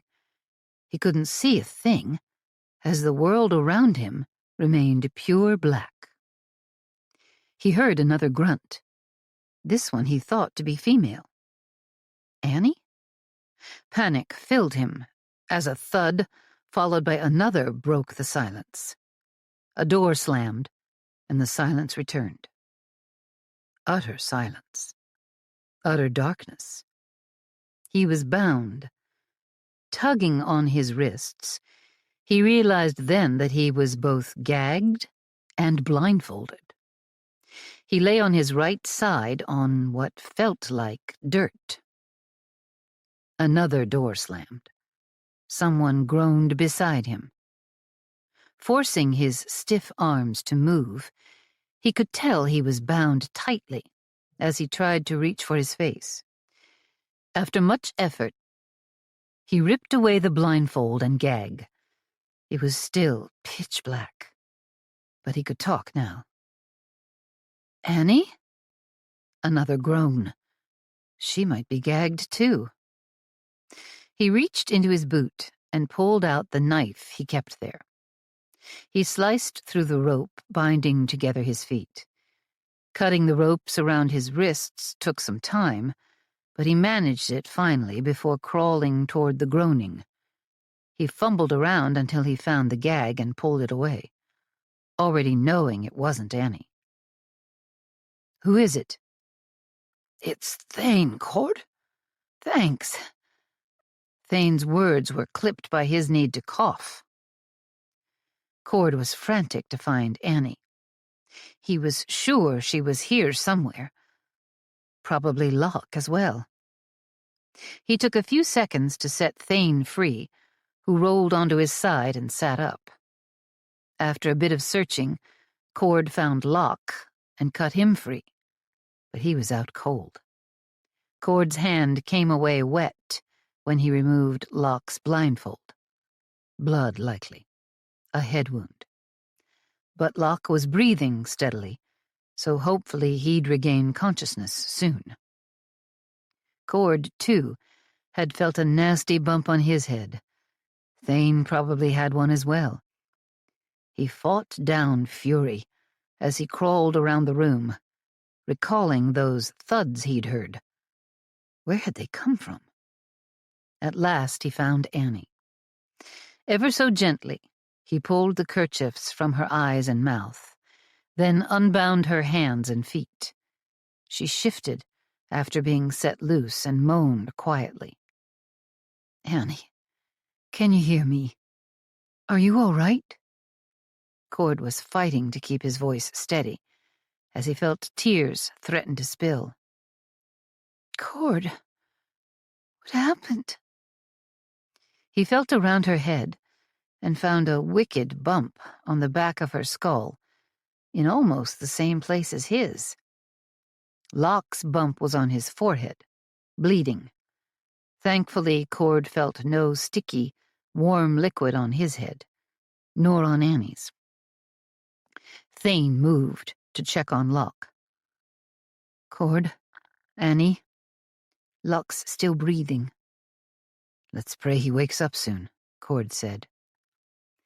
My head hurts something awful, she said, her voice sounding more like herself with every passing moment.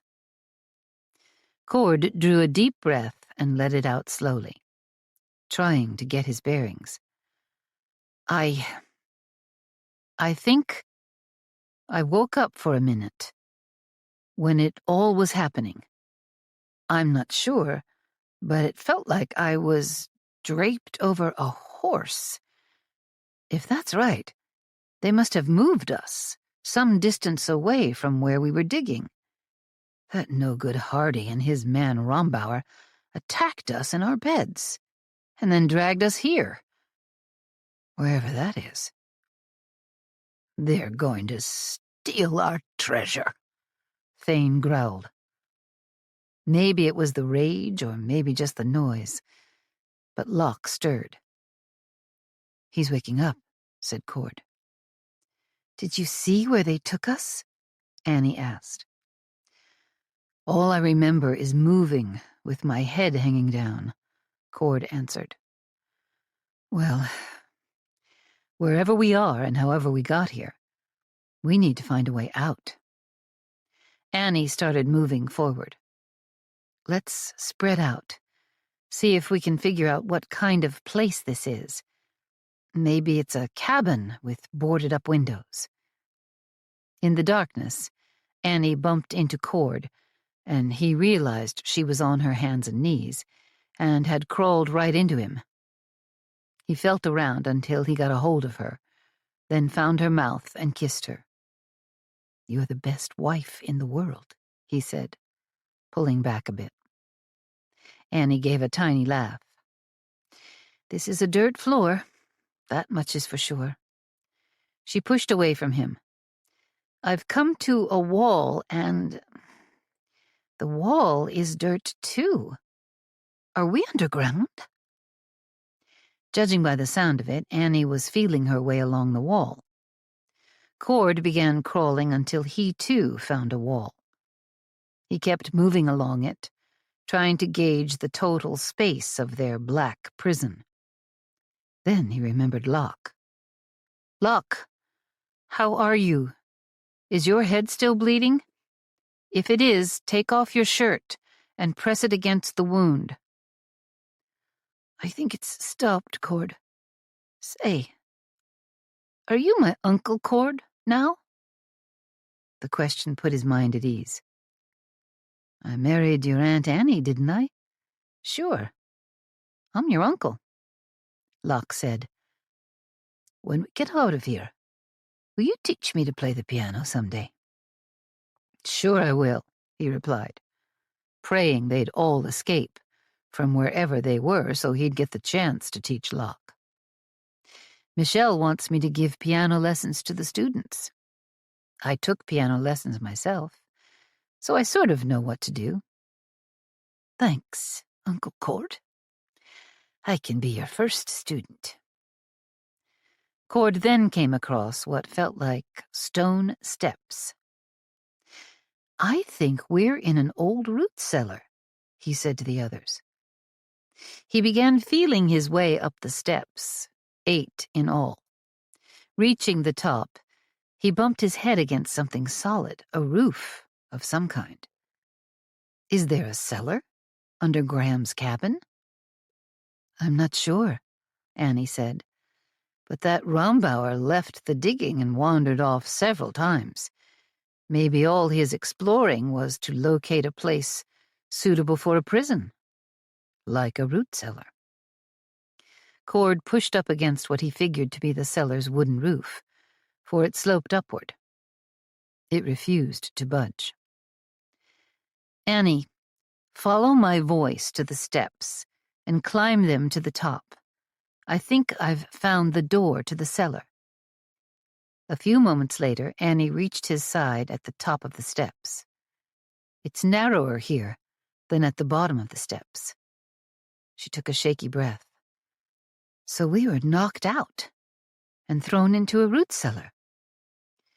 Seems that's the crux of it, said Cord. The door is locked tight. That won't stop us. We'll find a way out somehow.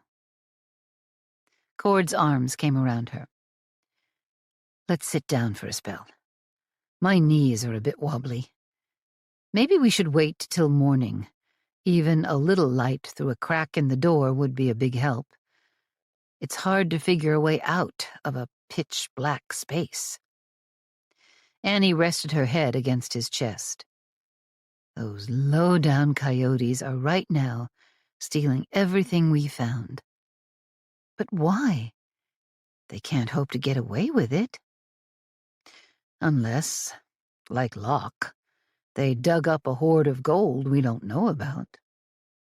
Or it could be those artifacts we found are more valuable than we realize.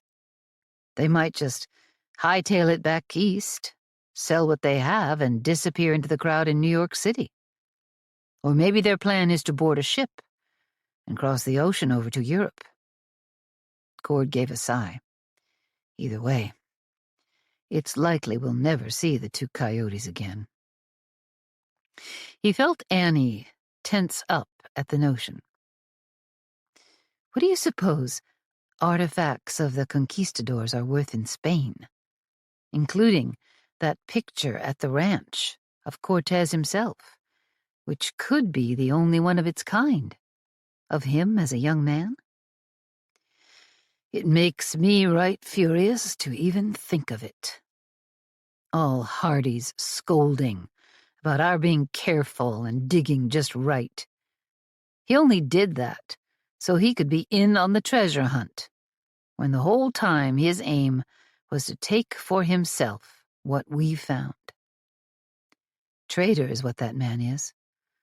Something about him made me question whether he could be trusted, but I ignored it and took the professor at his word. Cord nodded. We all thought him to be sincere, what with his talk about California history and his vast knowledge of the past. I guess we put him on a pedestal because he's a professor, well-educated, figuring him to be an honest man. In the end, we're lucky those two didn't kill us. He wondered then just how sturdy the cellar was. Were they stuck down here? Maybe, Hardy thought, rather than kill them himself, he'd just lock them all in an old, deserted root cellar, far away in the wilderness where no one would find them. What if they weren't able to get out of this hole in the ground? They'd eventually starve or freeze to death, or both. It was only a matter of time.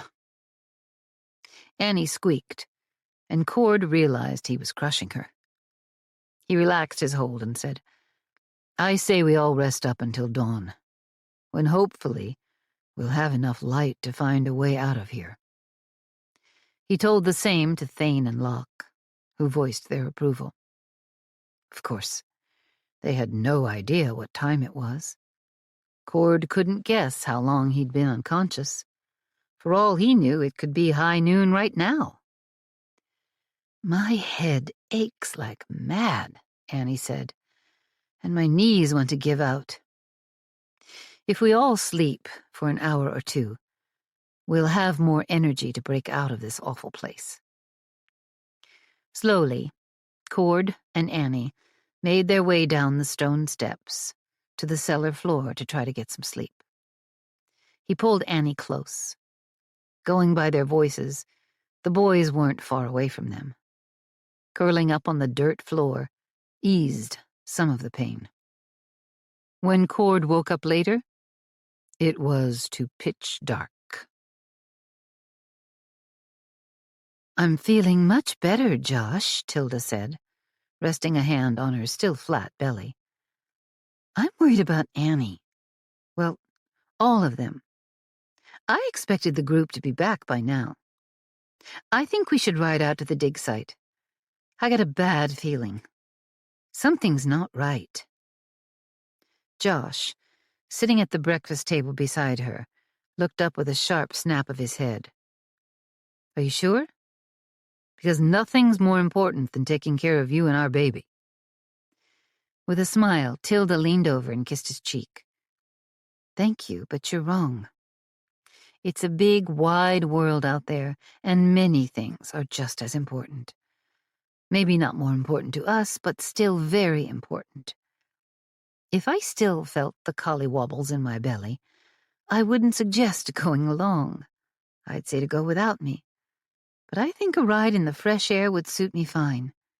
Besides, Caroline misses her ma. I really did think she'd be back by now. I know. I'm worried, too. We can get to that Mackenzie claim by nightfall if we go now. Tilda jerked her chin in agreement. I'll pack some food and water for us. You go tell Zane and saddle the horses. If you don't let me get out of this bed, Ellie said, I'm going to tear this room apart with my bare hands. Brody frowned. You sure you're not having labor pains? Ellie growled. Brody came closer, not one speck afraid of her. She seemed to know it because she calmed down and said, I'm not having any labor pains. You know I have 2 months before this baby is born. The pains scared me at first, but then you explained that they're common, and now I'm not scared anymore. And I haven't had one for days. Finally, he nodded. All right, you can get up and return to your normal activities. You can ride out to the dig site and see how they're doing. Annie should be back by now. It was a week yesterday. She'd never stay away from Caroline for this long unless something's preventing her. I'm worried, Brody. Yeah, I've been expecting them back for 2 days now. I never thought they'd stay away from the ranch for so long. He gave his head a little tilt and smiled. I suppose a quiet ride on a gentle horse won't hurt you none. Let's go tell Josh. We'll be gone a couple of days. Ellie threw back the blanket, fully dressed. He lowered his brows. You'd already decided to go. You weren't asking for my permission, were you? No, I wasn't. I was inviting you to go with me. They heard the door to the doctor's office open. Brody groaned, knowing seeing a patient right now was sure to slow them down. Brody, can we talk to you? Josh's voice thundered up the stairs, but he didn't come up. Ellie, too, if she's feeling up to coming down here. We're going to ride out to see how things are going with the treasure hunt. Brody headed downstairs. Ellie grabbed her boots and followed him. They decided to take a wagon to give Ellie a gentler ride. The trail wasn't wide enough all the way to the Mackenzie claim, but they'd unhitch the horses when they had to, and ride on horseback the last stretch. Chapter 18. Annie and the others had no food, no water, no light. They had no wood to build a fire with, and no matches or any kind of rock to use to strike a spark if they did have wood. They had explored every corner of the small cellar, probably 12 feet long from the bottom of the steps and 6 feet wide. Overhead, the sloped roof was too high to touch, but they had to bend over at the top of the steps or they'd hit their heads. Overall, it was a nasty trap, and Hardy and Rombauer were going to pay dearly for tossing them into it. Not even fleeing to another country would save them. Annie vowed to make sure the 2 outlaws were brought to justice. Cord felt his way to the steps and then started climbing.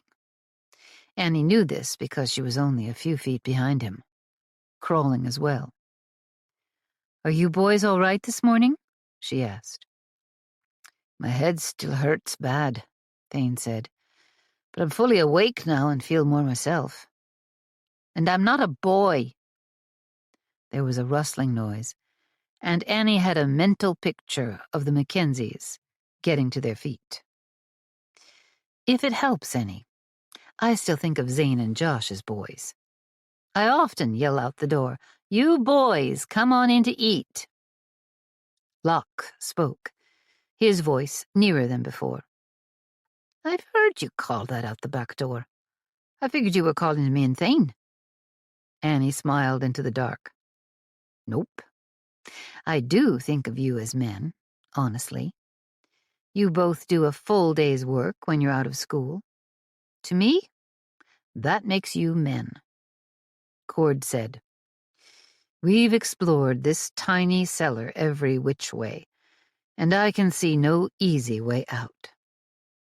But I've got my knife here, so I say we start digging out through a wall. I've got a knife too, Thane said. I'll help you. I got mine as well, said Locke. Me too, Annie chimed in. Let's get to it then. Cord had moved to the dirt floor and was feeling his way along one of the walls. Annie, you go up 3 steps. Locke up 2, Thane up 1, and I'll stay here on the floor. It figures we'll do better when the slope is lower, right? Easier to reach and probably not so hard to dig. We have to dig a tunnel big enough to climb through, Annie added. And let's try not to stab each other in the dark. What are we doing wrong? Locke sounded demoralized. I don't know, Cord said. It seems like we should have gotten through by now to the surface. But there's not been even a hint of sunlight. He blew out a big breath. Everyone stopped digging. They'd done a lot of talking while carving away the dirt with their knives. It helped to keep their spirits up, and it helped so they all knew where each person was standing. So far, no one had stabbed their neighbor or sliced off a finger. Maybe we should rest for a while, Cord said. They all sank to the ground, all in agreement with his suggestion. You know, said Annie, we have a root cellar at the ranch. It's out back of the house. Could this one be under the house? Because we should have gotten through to the outside by now. Could be. The sides do seem to be more stone than dirt. Cord didn't know how best to proceed. If we want to eat, we've got to keep digging. Locke was young still, and therefore always hungry. Let's just rest a minute, Annie said in the sweet voice that was an order.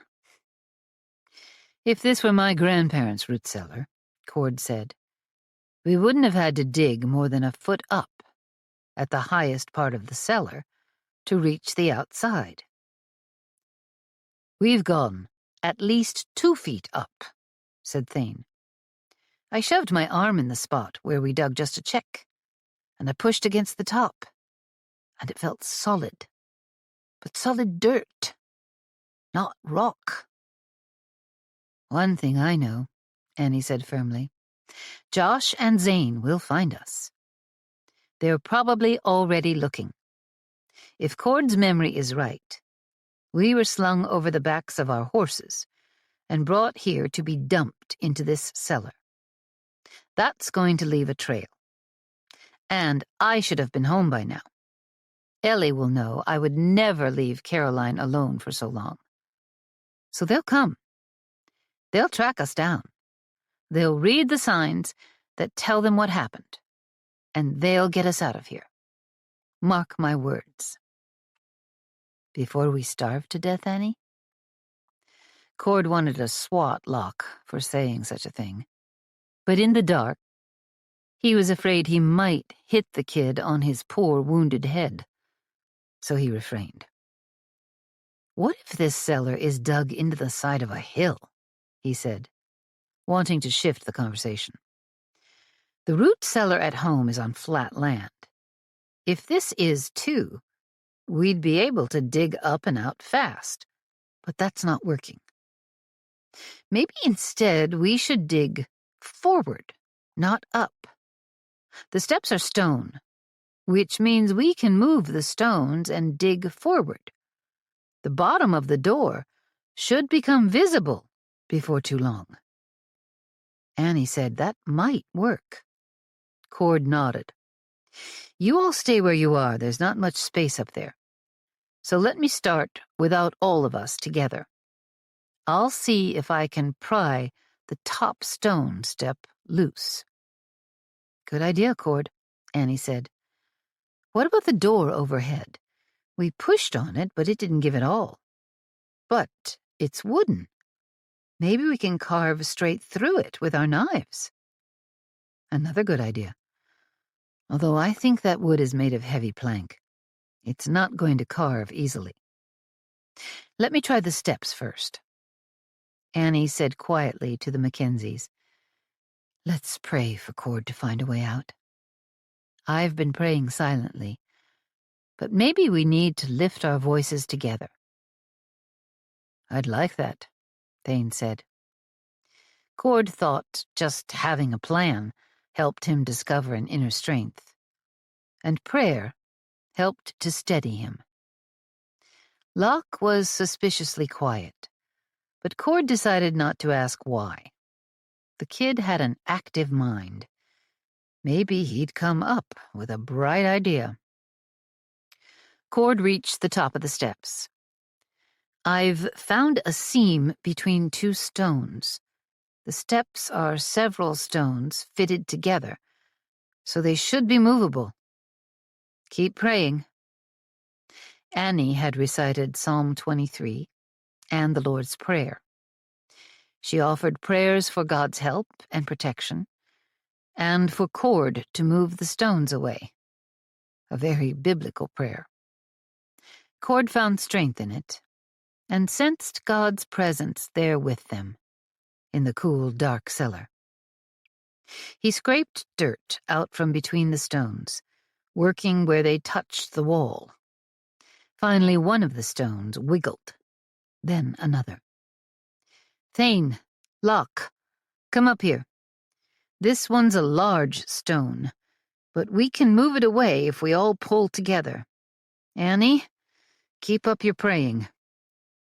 Cord shuffled to one side, making room for Thane and Locke to squeeze in beside him. They all got a firm grasp on the stone. "Pull it down the steps," Cord said. "I think it'll roll that way." The three of them pulled. A wave of dizziness made Cord lose his grip. He fell backward and landed with his head on Annie's lap. My fingers slipped. But it was more than that. They were running out of air in the small cellar. Cord didn't think resting would do much good, so he climbed back to where the boys were. They'd quit tugging when Cord fell backward, but they still knelt on the steps, holding the stone. "Let's try again." About the time Cord was ready to quit and see if another of the steps had a smaller stone, it moved. Under great protest, it seemed to him. Locke grunted from the effort. Thane heaved until Cord felt the kid's muscles straining beside him. Cord threw all his weight into moving the stone. Annie's praying out loud washed over them as they yanked the stone away. It toppled and rolled down one step, then picked up a bit of momentum and went down the rest of the way. "Are you all right, Annie? We didn't knock you over, did we?" "I'm fine," she assured him. "Cord, I see light," Thane shouted. Cord, desperate to see what was outside, leaned away as Thane began digging frantically with his knife. He couldn't even see whatever hole Thane had opened in their little prison. Then Thane's knife scraped against something. He stopped. "I'm afraid I'll snap the blade. I can see outside, but only a small opening." "Let me work on it," Locke said, moving toward Thane. Cord leaned back against the wall, perched on the lower steps. "I can see now. I've gotten so used to the blackness, I didn't even notice at first." He laughed. He still couldn't see the opening, but it was letting in enough light that his eyes had finally adjusted to it, even if a little. From behind, he felt Annie rest her hand on his arm. He turned, and she glowed with pleasure at the bit of light and, Cord realized, the fresh air. His dizziness eased, and he felt stronger. His head was clearer. God had answered their prayers. They'd gotten a hole opened, just in time. They hugged each other. Beaming, Annie said, "I know we're still in here, still hungry and thirsty, but there's light and fresh air." She inhaled audibly. "It's a feast." "I'd still like some of Gretel's strudel." Locke was leaning into whatever hole Thane had opened. She playfully whacked Locke on the shoulder. "Back up. I want to look outside just for a second. I promise I'll let you back into work right away." Cord waited his turn, craning his neck to look out at daylight. It was a feast. For the eyes, for the spirit. Then he pulled away and backed down the steps to sit by Annie, as the boys wrangled with whatever stubborn rock they'd run into in front of their little hole. They should be out of this root-cellar prison in a matter of minutes. Cord was still thinking that when the sun went down. Chapter 19. "You remember when you said light and fresh air were a feast?" Cord asked Annie. He sounded pretty sour about it. Or maybe he just sounded hungry and thirsty. She was hungry and thirsty herself. Turned out that light and air weren't nearly enough. "I remember. I miss that foolish cheerfulness. Why can't we get past that stone?" She'd moved to the back of the cellar, in case more stones came tumbling toward her. Probably 6 whole feet from the base of the steps. "We've taken out the whole row of steps. Whoever built this cellar here found the one soft patch of dirt on otherwise stony land. The walls are dirt. The roof or door overhead is wood. But everything else looks to be pure stone. I've got a chunk chiseled out of that plank." Locke stepped away from his work. After giving up on getting past the stone, they'd begun taking turns, carving a hole through the wooden door. "But it's thicker than I thought it'd be." Locke moved to the floor to rest, while Thane rose to work on the stubborn door with his knife. "I think it's well past bedtime," Cord said. "We best get some sleep now." Thane kept at it, despite Cord's suggestion.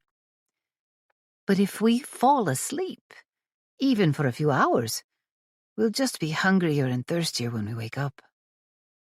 Locke said, "I suspect being hungry will keep us from sleeping. A growling belly makes it hard to nod off. Maybe it's time we come up with a better plan for getting out of here," Annie said. "I wonder if—" Cord began. The way Cord hesitated made Annie sit up straighter. Her husband had an idea. She could tell. She prayed silently that it would be better than what they'd been doing. It could hardly be any worse. "What is it?" she asked him. "We've chiseled out a small pile of wood chips from the door. What if we used the chips as kindling? Took a couple of loose stones to strike a spark, and set the door on fire? Burn the roof over our heads?" Annie didn't see this as a better plan. "Wouldn't the door go crashing down on our heads in flames?" "And wouldn't we choke to death from the smoke?" said Thane. "Cord's idea might just work," Locke said, already moving. "There are a few smaller stones that broke off from the stairs we rolled away, so we could probably make a spark without too much trouble." Annie eyed the narrow hole where they'd tried to get past the stone steps to the outside world. They weren't able to widen it because of what seemed to be a solid wall of rock.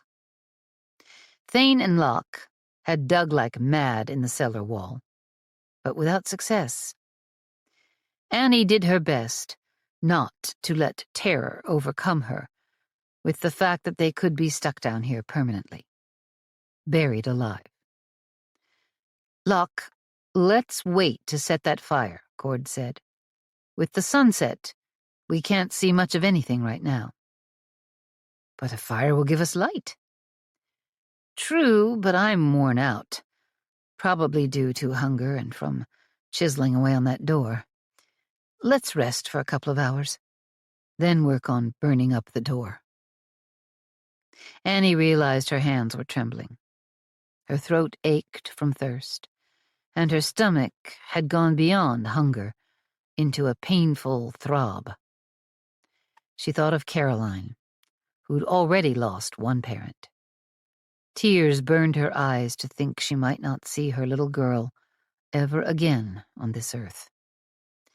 Giving herself a mental shake, she shoved aside all thoughts of a terrible ending, and instead focused on how they would use fire to escape the cellar. Locke was right. Cord's idea might work. Cord curled up beside her on the dirt floor to rest. Locke and Thane followed suit. Annie could feel herself drifting off to sleep.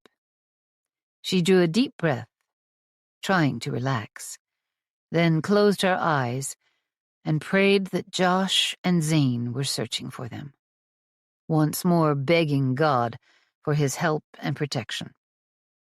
They were all on the verge of collapse. They'd need to get out of this root cellar soon, or all would be lost. Cord shifted so that Annie could lay her aching head against his shoulder. It felt so good to have him there with her. She began to weep silently. What happened here? Ellie said it out loud, but they were all thinking it. Josh had brought them to Graham Mackenzie's cabin. It was clear that the group had been doing some serious digging at the site, and yet none of them were there. No sign of any artifacts either. Certainly they must have excavated something of value. This makes no sense. Locke could hardly be convinced to stop digging when we were here before. Josh dismounted and strode over to the campfire. The ashes were cold. Brody swung down from his horse to study the turned-up dirt around an old well. A few things were scattered about, the coffee pot and cast-iron skillet, while other things were tidy, like the neatly stacked plates and cups. The blankets were left stretched out, as if the group had left in a hurry. Overall, the camp looked eerily abandoned. Cord and Annie would have rolled up their blankets, not left them lying there like that. Ellie's stomach twisted. Something isn't right. Where is everyone? Why would they leave the site like this? Ellie crouched beside a jumbled blanket. Josh, get over here. Josh moved fast. Tilda was right behind him. Brody came next. I think that's blood. Josh touched the darkened spot on the blanket. Then he reached for a scrap of cloth. It looked like another blanket had been torn into strips. He recognized it. This is Locke's bedroll. Josh looked at Tilda, then at Ellie. I'm afraid they're in danger. I'm going to see if I can pick up their trail. We need to track them down, and fast. I see only 4 bedrolls here, Ellie said. 2 are missing. Brody frowned. Professor Hardy and Mr. Rungbauer. He crouched to get a better look at the ground, where Locke had slept. Whatever happened, they seemed to have left together. Going by the hoof prints, their horses headed that way. Josh pointed to a narrow trail and into the depths of the mountainous forest. Let's ride. We still got a couple hours of daylight. As they mounted up, Tilda said, "Isn't that a travois trail?" She gestured toward the wider trail they'd ridden in on. I didn't even notice it when we came in, but yes. 4 horses, each pulling a travois, traveling toward Cornerstone. But 2 of the horses didn't have riders. Josh looked at Ellie again. Annie was her big sister. What had they done to her? And to her brand new husband, Cord, who'd put the light back in her eyes. And the 2 Mackenzie boys. Ellie fought down a scream of terror. Not enough blood for murder. Brody sounded sure about that. Still, he had to be plenty worried, wondering what had happened to his brothers. Locke had been bleeding, though not a deadly amount, apparently. Josh rode straight into the rugged wilderness, and the rest of them followed, being careful to give him enough space to search for tracks. Brody brought up the rear. Winding his way through the forest, Josh made as good a time as was possible. He seemed to follow the group's trail without much trouble. Ellie knew he'd have slowed down if he was unsure, but in a dense woodland like this, with years of fallen leaves and branches, Ellie couldn't see much. She could only trust. Chapter 20. There's just not enough wood chips to get a decent fire going, Annie said. They're shredded enough they should catch like kindling, and we've gotten sparks from the stones. I've even torn strips off my riding skirt and gotten that to burn a little, but the wood is damp and won't burn properly.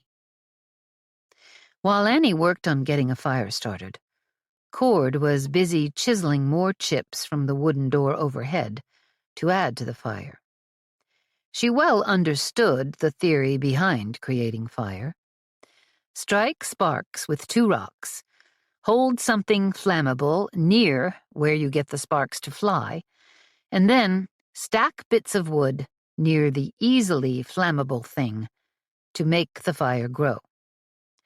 Nevertheless, they were getting nowhere with the fire idea. Thane, meanwhile, had dug his way up to his waist and hit rock. Locke had dug on the other side, hoping to make some headway from that angle. Their plan was to dig up a ways, then turn to dig toward the cellar roof. In doing so, they'd find the outside world and freedom. They were reminded yet again that the cellar was surrounded by stone on all sides. At least, that was how it seemed. How could Rombauer have found such a dependable prison? It had to be luck. They couldn't have scouted out a place before they rode out here. They hadn't even known where exactly they were headed. Well, he'd found this blasted cellar somehow, and now here they were. The sun was setting again. They'd all taken turns peering through the narrow slit of light, breathing in the clear air, while ignoring their dry throats and empty bellies. Annie couldn't reach her hand through the crack of light outside. It wasn't big enough. But she could see that the light was growing dim. Please, God, help us, she thought. Her stomach growled, and she pressed a hand against it. Please, God. She knew a person could live quite a while without food, but a body could only live a few days without water.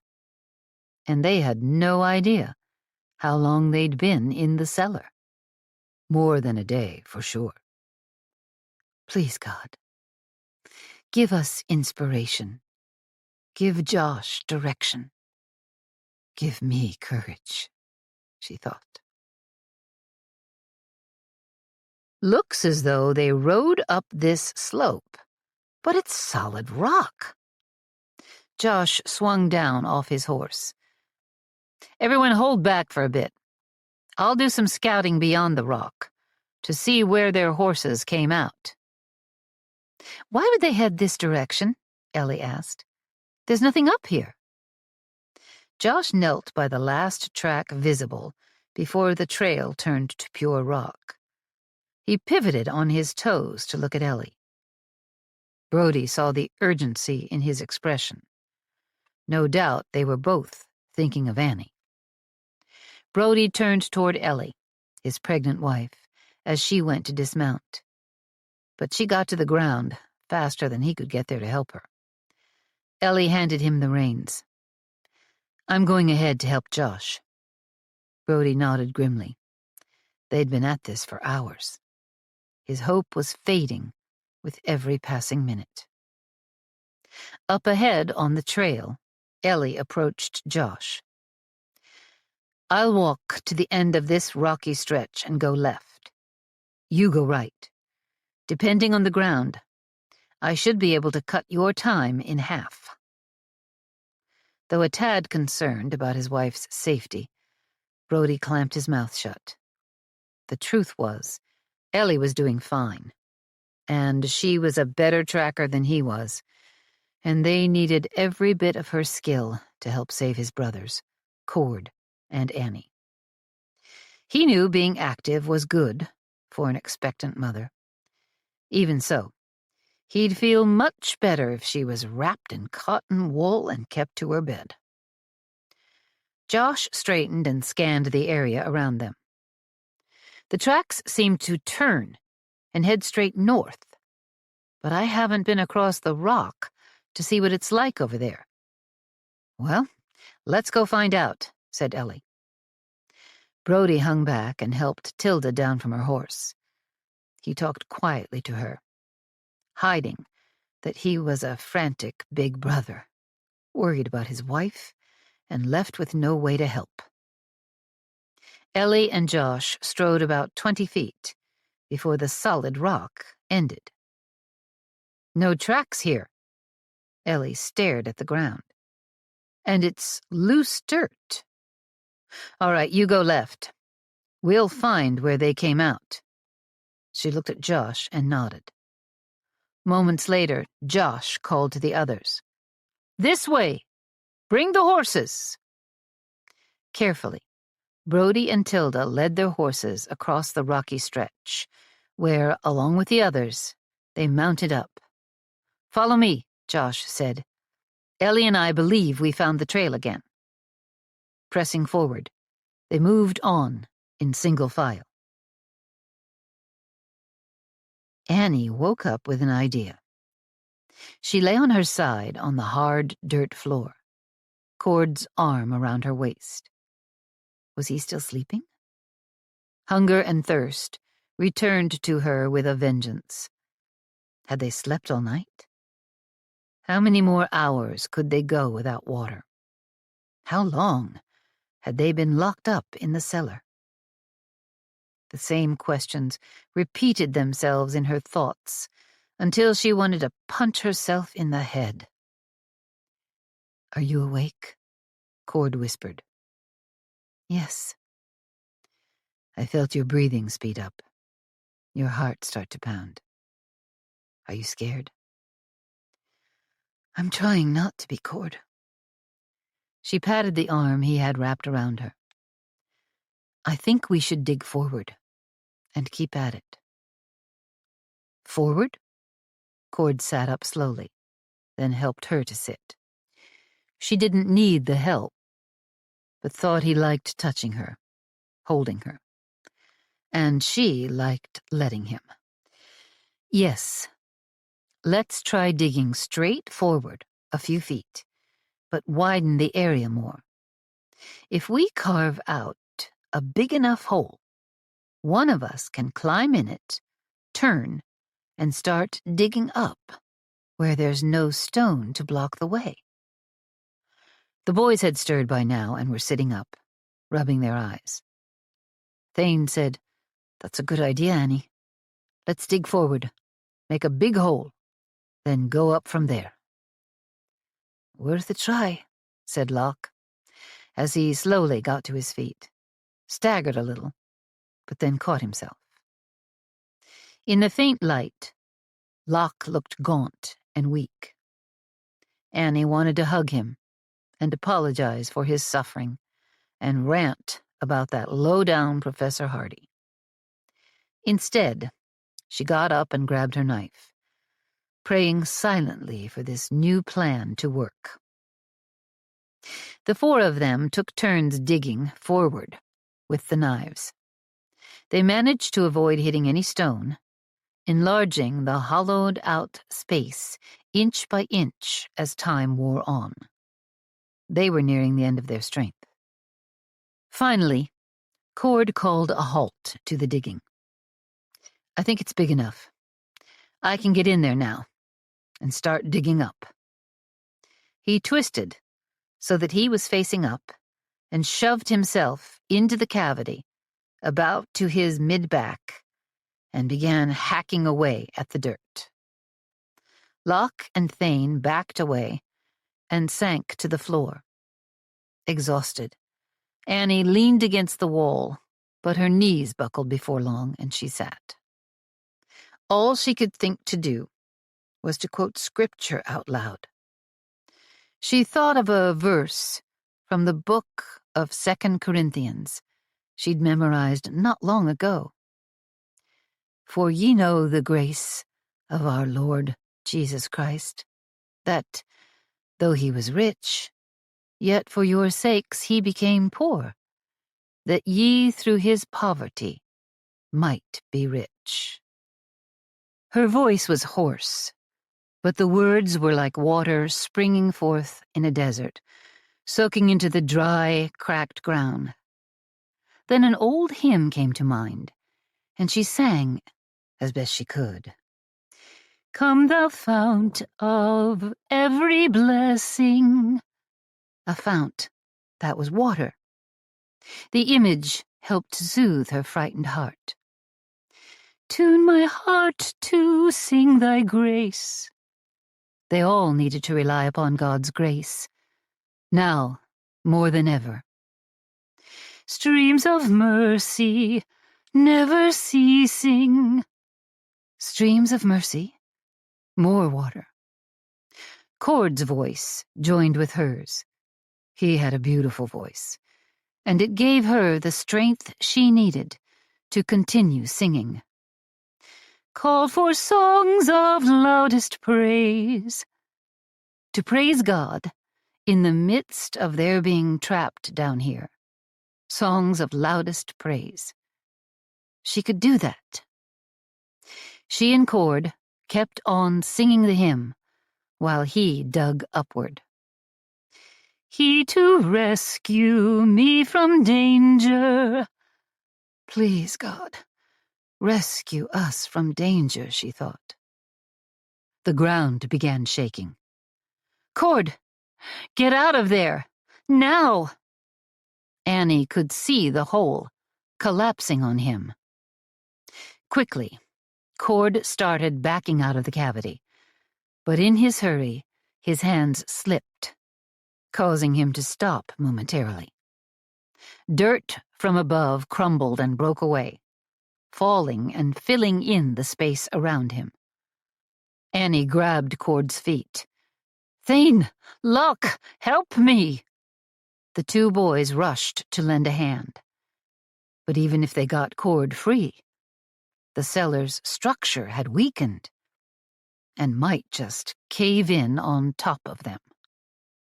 They could be buried here, once and for all. Chapter 21. The earth shook. Brody instantly remembered the last quake. It was the first one he'd experienced, and now here came another one already. He wasted no time in swinging down from the saddle, with everyone around him doing the same. If the ground collapses, it'll wipe out the tracks. Leading his horse now, Josh hurried forward, his eyes fixed on the trail ahead. Brody rushed to Ellie's side. "Are you all right? Is this too much for you and the baby?" Ellie caught his hand and squeezed it tight. "I'm fine. Come on, let's follow Josh." Brody, his jaw tight, nodded. Tilda had gone after her husband. They were deep in a woodland, the ground covered with leaves and fallen branches. It wasn't much of a trail. Brody had no idea how Josh was able to track anything in the rugged landscape, but he was definitely following something. Grasping Ellie's hand, Brody did his best to keep up with him. The earth shook harder. Josh staggered but kept pushing forward through the woods. Ellie stopped and braced her legs. Brody imitated her stance. The fierce shaking went on and on, yet no ruptures opened in the ground. Suddenly Ellie stumbled, but thankfully Brody was right there to catch her. He gently lowered her to the ground and said, "We should wait here till the shaking stops. A fall could hurt both you and the baby." Nodding, Ellie settled herself on the forest floor, amid the scrub brush and decaying leaves. Brody prayed for her and their baby. He prayed for the ones they were tracking, and he prayed for God to give divine wisdom to Josh as he forged onward. As the shaking carried on, Brody heard a loud snap split the air behind them. He spun around to see a huge tree falling straight for them. Cord broke loose from his dirt prison like a cork popping out of a bottle. He flew backward and landed on his family. The four of them huddled together on the dirt floor, which was shaking. "Everyone watch your head," Annie warned. The immovable cellar door overhead was made of heavy beams, something they'd learned while trying to chisel through it. If one of those beams came crashing down. "Let's quick move to where the roof slopes toward the floor," she added. "If the beams come down, they won't fall with as much force there." Cord and the boys followed Annie's advice and started for the place in the cellar she'd pointed out. As they did, the ground trembled more violently, sending everyone but Cord backward, then forward like a shot, until they reached the end with the low roof. As for Cord, he'd gone down hard, then quickly got to his feet, only to be knocked down again. Glancing up, he saw dirt sifting down from between the beams of the door. He rolled onto his hands and knees and started crawling toward Annie and the boys as fast as he could. He knew that if the cellar did cave in, it was likely they'd all be crushed to death. Brody threw himself on Ellie in hopes the falling tree wouldn't kill all three of them. Maybe he'd be struck on the back by the tree, but Ellie and the baby would be all right. The impact never came. He looked over his shoulder and saw the tree, suspended only a few feet overhead, its top snagged by other trees all around it. "Let's move," Ellie said. "That tree could still come down on us." She yanked on Brody's arm to get him to move, and maybe because he was crushing her. They tried to crawl forward, but the shaking ground made it hard to do so. Brody peered ahead and saw that Josh was still upright and leading his horse, amazingly. Tilda had fallen and lay on the ground, her reins still in hand. Brody didn't see his horse anywhere, nor Ellie's. He wasn't sure if the horses would come back to them, especially in unfamiliar territory, but now wasn't the time to worry about that. The shaking seemed to double in intensity, forcing Brody flat on his belly. Ellie sprawled out beside him. He looked overhead and around, afraid of another tree coming down. Tilda cried out, and he saw her horse dragging her. She'd kept a firm grip on the reins, maybe even gotten her arm tangled in them, and couldn't get herself free. Josh whipped his head around at Tilda's scream. He ran to her side and dropped to his knees, unwinding the reins from around her wrist, while keeping the panicked horse from darting off. There would be no more attempts at following the trail, not while the ground shook like this. They might lose their only chance to find his brothers, Annie and Cord, if it wasn't already too late.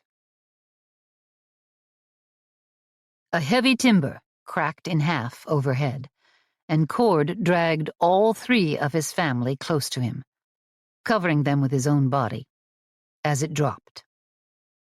The beam glanced off his shoulder and he fell forward.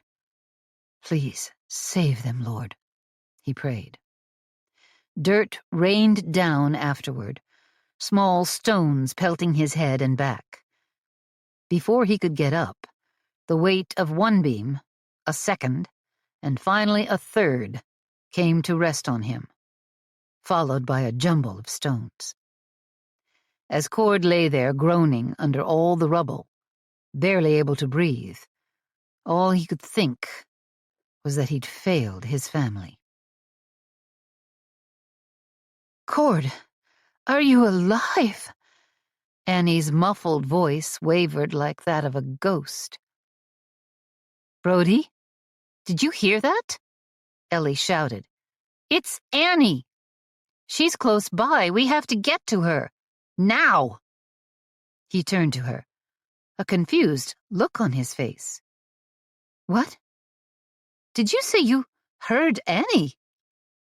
"Cord, please speak to me." It was Annie again. Her voice sounded weak, desperate. Brody said, "I heard her too." Josh and Tilda approached, each leading a horse. "Did you hear her, Josh?" He looked at Brody and shook his head. "No, I hear nothing but the rumble of the earthquake." "Me too," said Tilda. "Cord, wake up!" Annie was terrified. Something terrible must have happened. "I heard her that time," said Josh, and Tilda nodded, her eyes wide. They all rushed toward the sound of Annie's voice and came upon the ruins of an old stone house. On one side was a barn, and between the two buildings a root cellar, collapsing, even as Annie yelled. Ellie ran forward, Brody right on her heels. When they reached the caved-in spot, Brody saw a man's arm half buried in rubble. "Annie, it's Ellie. We're right here. We'll get you out." "Ellie? Oh, thank the Lord." Josh turned to his horse and removed a shovel he had tied to the saddle. Then the ground shook again, causing him to stumble and drop the shovel. "Annie, we see Cord's arm," Ellie shouted. "He's on top of me, and—" Her words were cut off by coughing. "No need to talk, Annie. You're probably inhaling grit and dirt. Work on breathing instead." Brody used his doctor's voice. "We see you. Are Thane and Locke with you?" "Yes. We're all here." "All right, no more talking now. We'll dig you out. Hang on." Josh snatched up the shovel and was tossing dirt aside like a madman, while a sudden tremor caved in what was left of a sloped wooden roof tucked up beside the stone cabin. The new cave-in dropped dirt into the cellar, pushing it away from Cord. "I've got him!" Josh yelled. "Help me pull him out, Brody." Together the two men tugged Cord from his grave. Brody winced at the rough handling of Cord's body, not knowing which bones might be broken or what internal injuries he might have suffered. As Josh and Brody dragged Cord to the surface, they saw Annie and the Mackenzie boys below, waving up at them. They looked unhurt. Just minutes later, everyone had been pulled to the surface. They all hugged one another, breaking into sobs and thanking God for his help in rescuing them in time. Cord, Annie, Thane, and Locke were all very weak, dazed from their hunger and thirst. Annie threw her arms around Ellie. "You came. Thank God. Thank you all." Brody had Cord stretched out on his back on the ground. Blood trickled through a coating of dirt on his face. Another trickle came from a cut, somewhere toward the top of his head. Brody felt for a pulse, and it was strong. Cord's breathing was steady. "Ellie, bring water and grab my bag." Brody looked up, and his eyes landed on his brother's. In a less steady voice, he said, "I'm so glad you're all right." Both boys looked pale and near to collapsing. At last, the ground quit shaking. Another answer to prayer. Ellie brought Brody his canteen and medical bag. When she did, she told him all the horses had returned to their owners. Yet another answer to prayer. Ellie smiled. God is good. Annie hugged Tilda, then Josh, quietly saying, "Thank you," over and over again. Then she turned to Cord and dropped to her knees, ready to help however she could. Brody worked on Cord's injuries as his patient slept.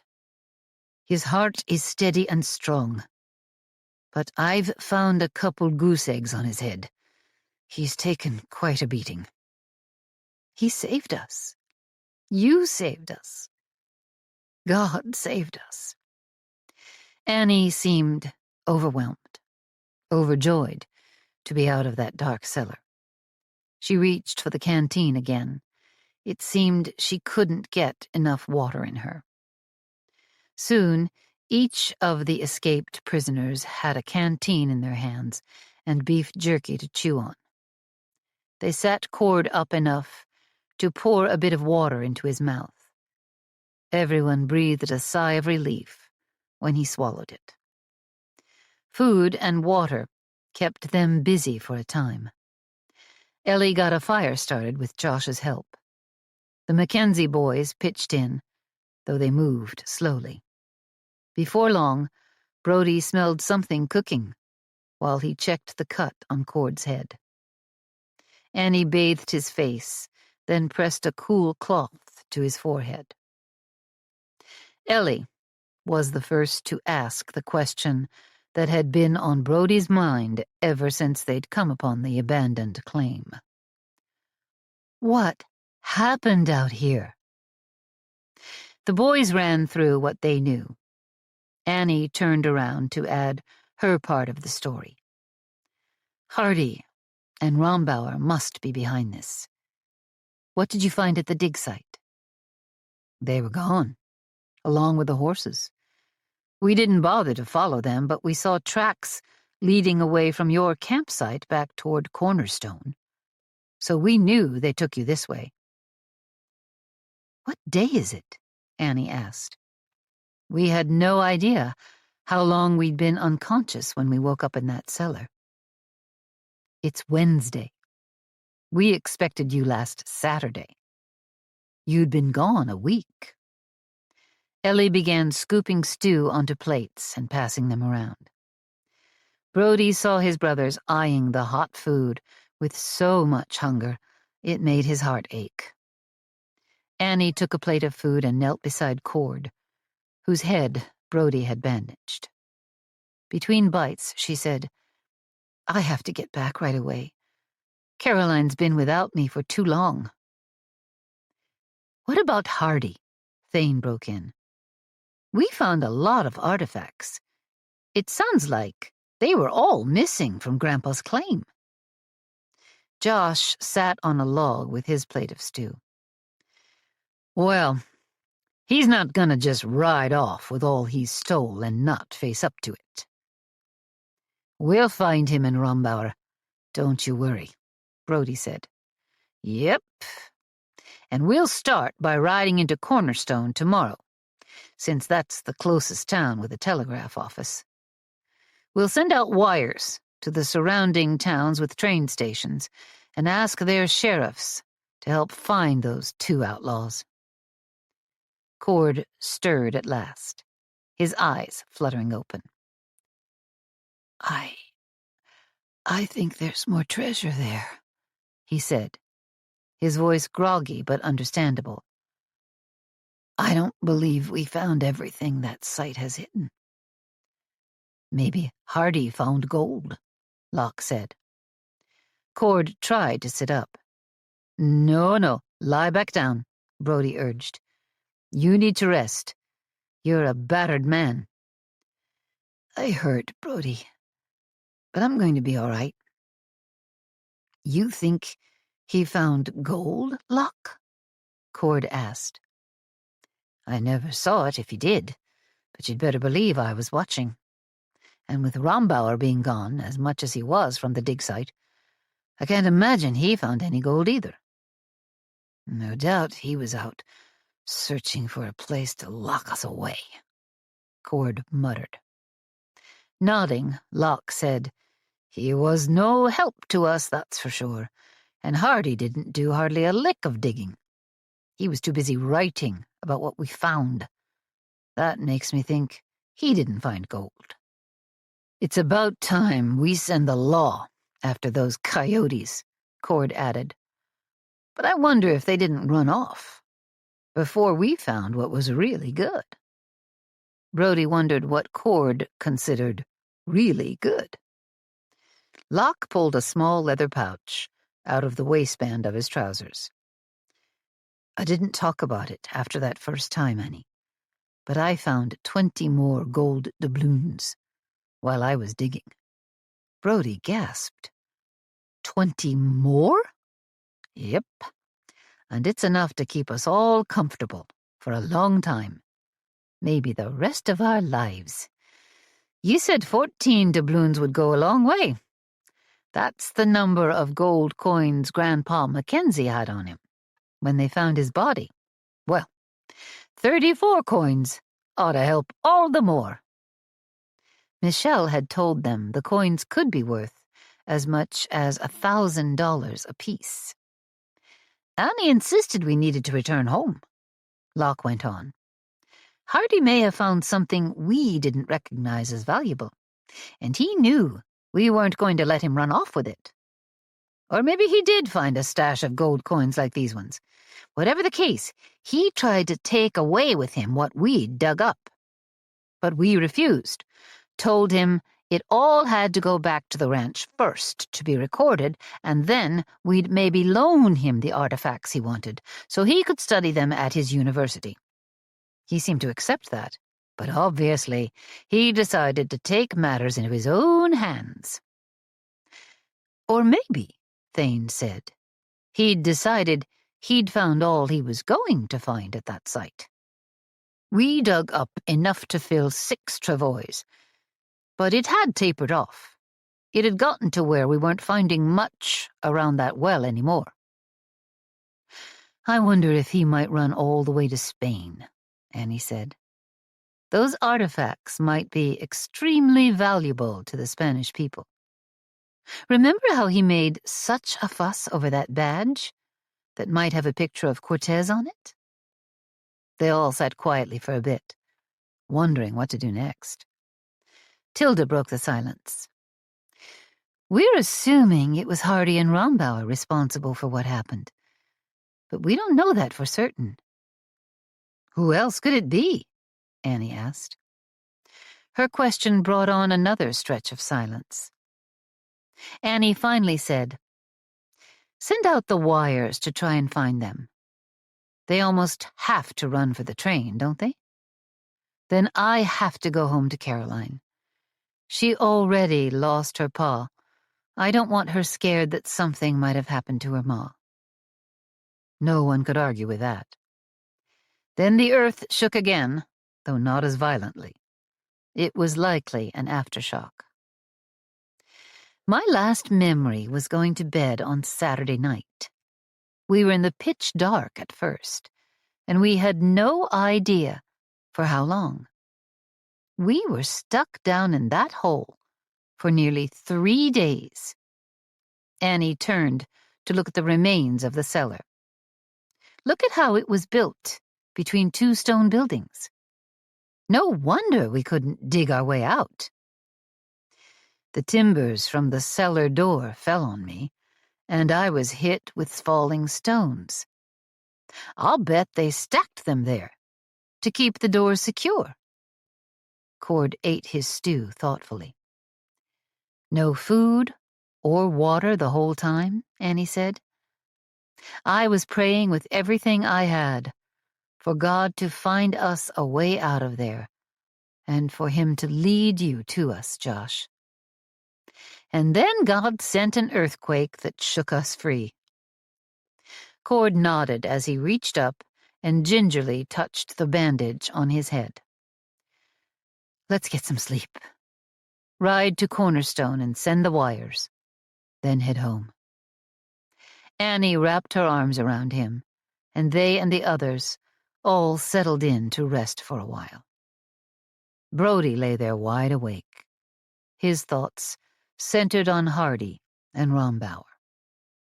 Wherever those two had gone off to, it wasn't going to be far enough. Brody didn't intend to let them go unpunished. Chapter 22. They rose the next morning, with Annie on a mission to get home.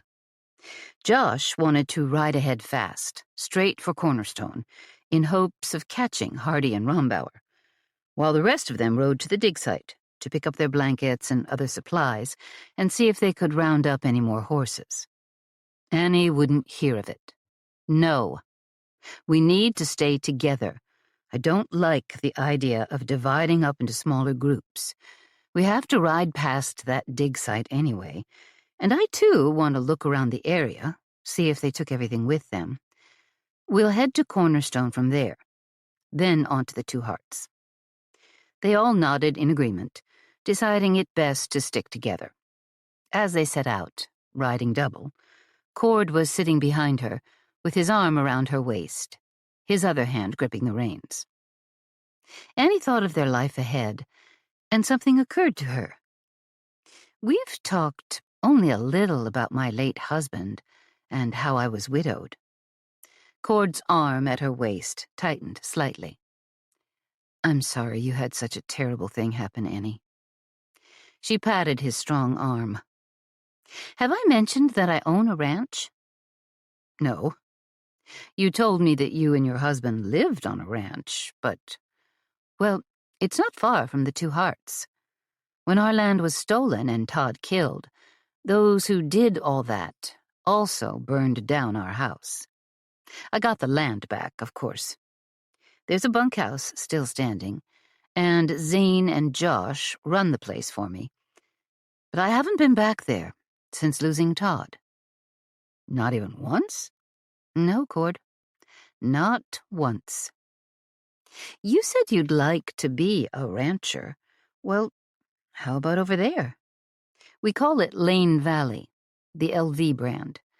But since Todd died, I've abandoned that brand. Now all my cattle are branded with the Two Hearts brand. But the ranch is mine. I mean, ours. Annie had yet to remind herself that she and Cord were married and shared everything now. I don't know what to say, said Cord. Annie gave a little shrug. Their horse walked along quietly, the land too uneven to go much faster. There was no trail to be seen. Josh and Tilda rode ahead of them, leading the way. There was just no reason to go back there, she added. But now, I have a reason. Cord nodded. I'd sure like to see the place. We wouldn't need to live on the ranch if that'd be too upsetting for you. How about we ride over there together and I'll see how it feels? Of course, if we did decide to live on the ranch, we'd have to build ourselves a house. The other one's in ruins, ashes mostly. But staying there in a new house shouldn't bother me overly. Let's do that, Cord agreed. While I'm being forthright with you about the ranch property, I should also mention the fact that I sued Horace Benteen, the man who ordered my husband's death, because he wanted our land. He was a powerful man who didn't think the law applied to him. But he lost the suit and is now in prison, along with his son and his hired men.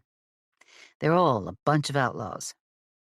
Besides having Todd killed, Benteen had intentions to marry Michelle, whether she liked it or not. As it turned out, the man was very wealthy. By the time Michelle's lawyer was done with him, I owned his fortune and his ranch, too. And Benteen's got a nice house on the property, not far from the Two Hearts. We could live there if you prefer. Cord leaned forward in the saddle, enough that she could see his furrowed brow. Just how rich are you, Annie? She gave a little laugh. I don't give it much thought, honestly. Oh, and I'm 1/4 owner of the Two Hearts. I haven't paid much mind to my actual financial worth, but I'd say we're quite rich. You know, I've got a bit of money myself. I've been scrimping and saving to buy land, and I've never spent it. What would you think of having Grandpa Westbrook, my ma and my grandparents Rivers, come live with us? Annie had lived with Mayhew Westbrook, off and on for the last year. He loved Caroline. Can I meet your other grandparents and your ma before I decide? Cord smiled. I reckon you had better. Grandma and Grandpa Rivers are settled on 80 acres, just south of Sacramento. I'm not sure if they'd care for the idea of moving. Either way, let's not rush into anything. That's wise, Cord said, as he hugged her around her middle. Then Josh hollered back, I found a trail. Let's pick up our pace. Annie loved her Hart family, and she'd been content living on their ranch.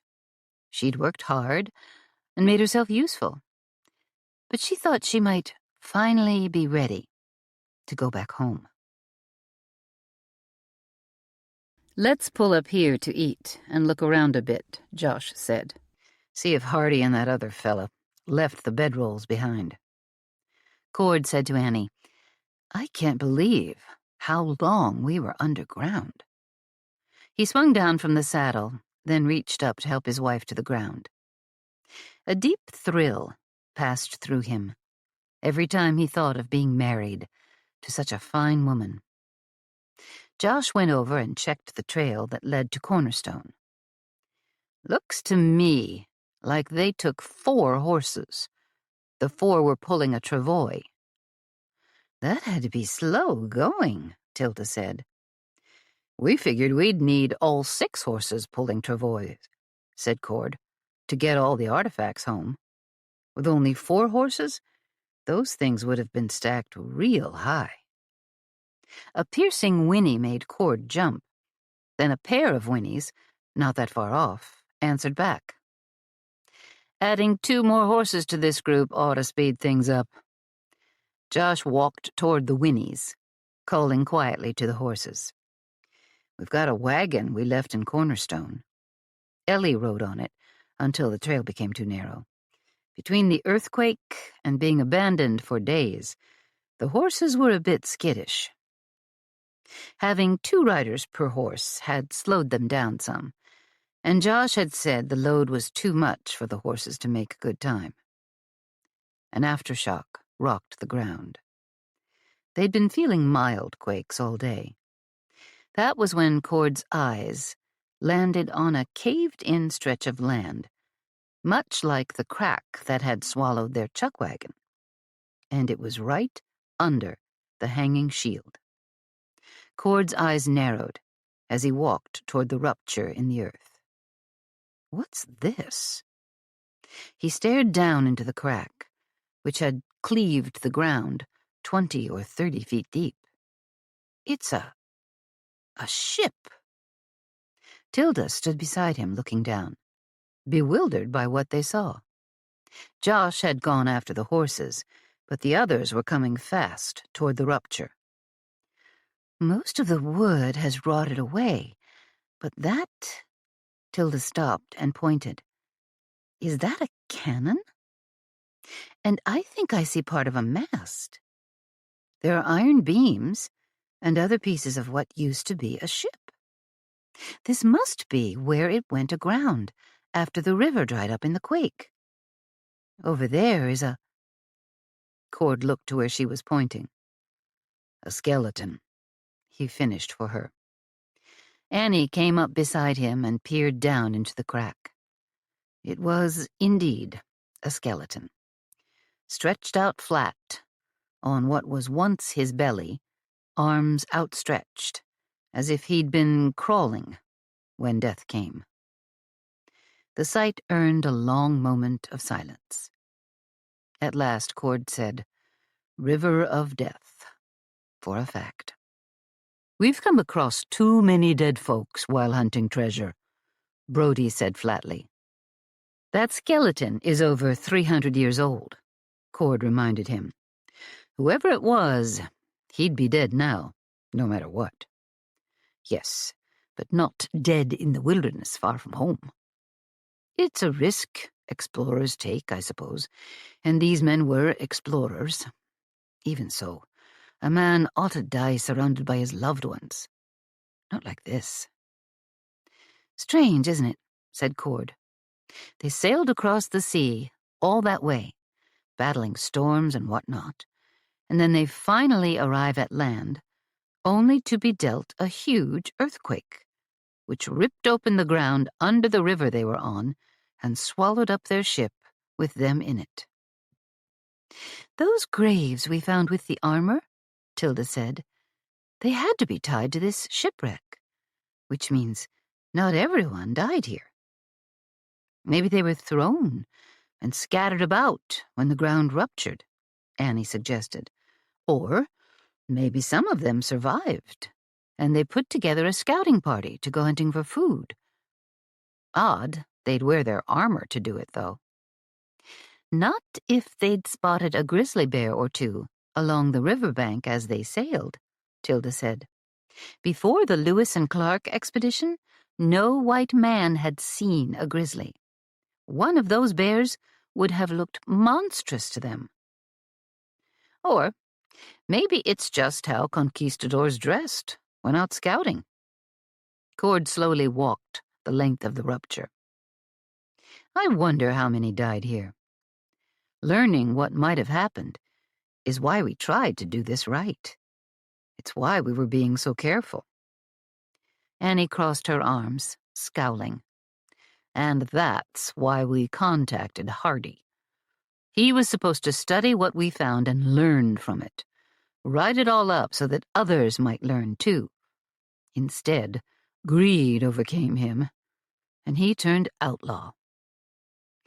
After what he and Rombauer did, they'll have no part in this find," Tilda said.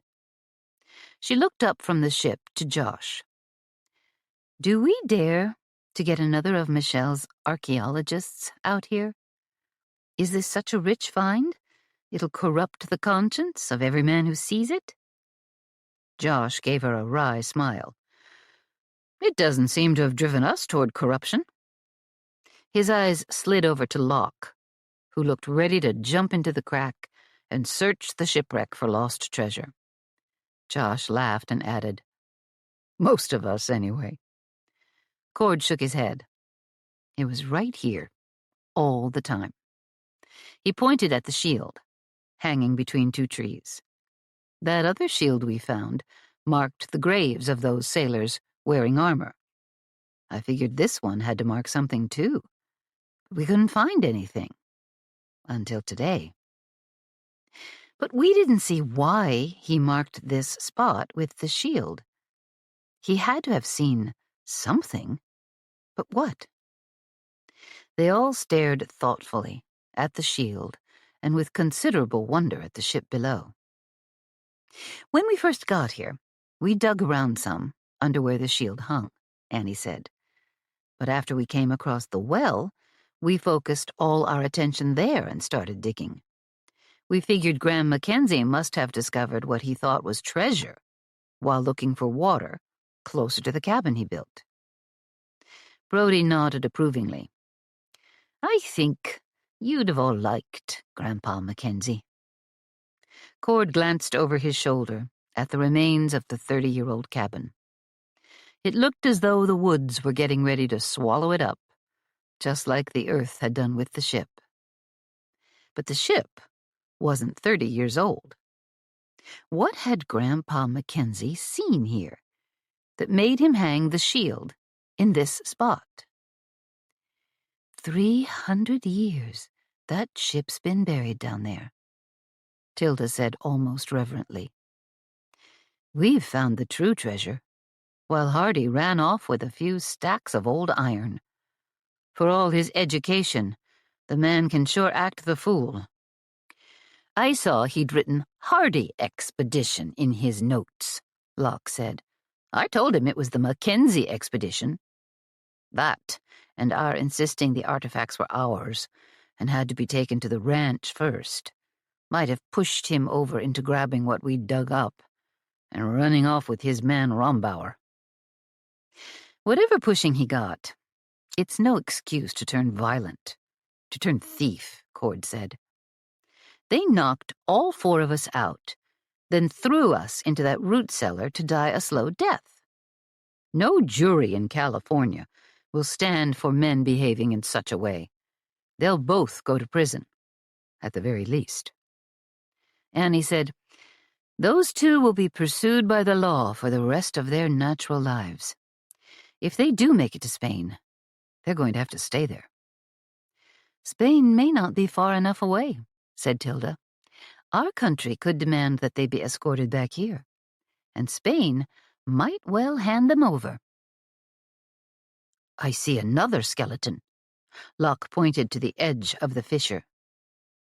There's an arm and hand sticking out of the dirt. Thane pointed to one end of the ship, while Locke motioned to the other. And that's... Thane's tone drew Cord's attention, and he saw the boy's eyes flash. That's gold, Thane finished, but more quietly. The man had it clutched in his hand when the ship was swallowed up. The barely uncovered hand, no doubt part of a body that was still buried, gleamed between the bony fingers with more gold doubloons. If I had gold, Locke said, and the whole world started shaking, I'd think I needed to run, or maybe hide, and I'd take my gold with me when I did. Locke turned to Josh. I'm going down there and get that gold. I know we have to head for home, but not before I grab those doubloons. Josh met Locke's eyes, and then he looked down at that tragic, lone hand. I'll get a lasso and lower you down. I'll tie it around your waist. I don't suppose there's anything left of the deck to collapse, but let's be safe, just in case. Locke turned to Thane. You don't mind me fetching that gold, do you? I know you saw it first, but... Thane gave him a light punch in the arm. You go. I'll be up here holding the rope. If we have to drop down a second time, it's my turn. Brody came up to his brothers and put his hands on their shoulders. Be careful, would you? I'm still not over almost losing you in that old cellar. Annie clamped her mouth shut as Josh tied a rope around Locke's waist. After all they'd been through, she could vividly imagine Locke landing on the deck of the ship and disappearing forever as it collapsed beneath him. The ship was only identifiable because of the cannon, the iron fittings, and its general shape. He'd be landing on wood that might just disintegrate under his boots. Her fists clenched as tight as her jaw. She watched Josh, with Brody and Thane behind him, lower lock, holding the rope with knuckles white from their tight grip. It was at least 20 feet, she estimated. The hand Thane and Locke had spotted was right below Locke. Then, with feather-light care, he stepped onto the ship's deck, and one of his feet broke through the rotted wood. Annie gasped and grabbed a hold of cord. "Hang on!" Locke shouted up. But the men were prepared and held the rope taut. His other foot sank through the rotted deck. How could there still be space beneath the deck? Cord took her hand after prying it loose from his wrist. He stepped quickly behind Thane to help with the rope. It wasn't necessary, but she knew Cord wanted to do something. She wanted to grab hold too. "I'm bringing you up, Locke, before we lose you," Josh called down. "No, just a few more inches down, please. I can get those coins." Annie's heart started racing. She saw Josh exchange a grim expression with Brody. Then Josh slowly lowered Locke closer to the doubloons. Annie leaned forward to watch her young friend retrieve the gold. He dropped the coins into his pocket, picked up something else she couldn't identify, then shouted, "Pull me up! The ground shook again, and then Annie was falling forward, and down, into the gaping hole. A scream ripped from her throat. She landed hard, face down onto the deck, next to where Locke dangled. Their eyes met for an instant before the deck collapsed, and she crashed through. It felt like she fell forever, and yet she hit much too soon, flat on her belly. The fall knocked the wind out of her. Debris from overhead fell on her, coating her with dirt and grit. "Annie!" Cord shouted down. She'd hit a soft mound of dirt and was all right. As she tried to regain her breath, everyone above was frantic and talking at the same time. She turned her head, fighting to drag in a breath to call up that she was okay, and looked right into the hollow eyes of a skull. She screamed, shoved herself to her feet, and looked up at Locke, who was dangling there like a giant blonde spider. Skull, she stammered. She saw Josh and Tilda still holding Locke's rope, while a second rope descended. Brody was holding it with Thane's help, with Cord coming to rescue her. The ground still trembled, and it took her a second to realize it was the earthquake, rather than terror, shaking her. "I'm all right." But she wasn't breathing normally, even now, and she sucked in a lungful of dust and coughed. "Cord, go back up and lower the rope with a loop for me to slip around my waist. I was spooked when I saw another skull. I'm sorry I fell. I'm sorry I panicked and screamed. But I'm fine." Not all that fine. Yet there was no sense in having Cord fall through the floor after her. She glanced at the grinning skull. "Just get me out of here." Shuddering, she decided she didn't like archaeology much. If skeletons were as big a part of treasure hunting as they appeared to be, first Graham Mackenzie, then those soldiers with the armor, and now this, she was never going to like it. Cord touched down beside her. She frowned.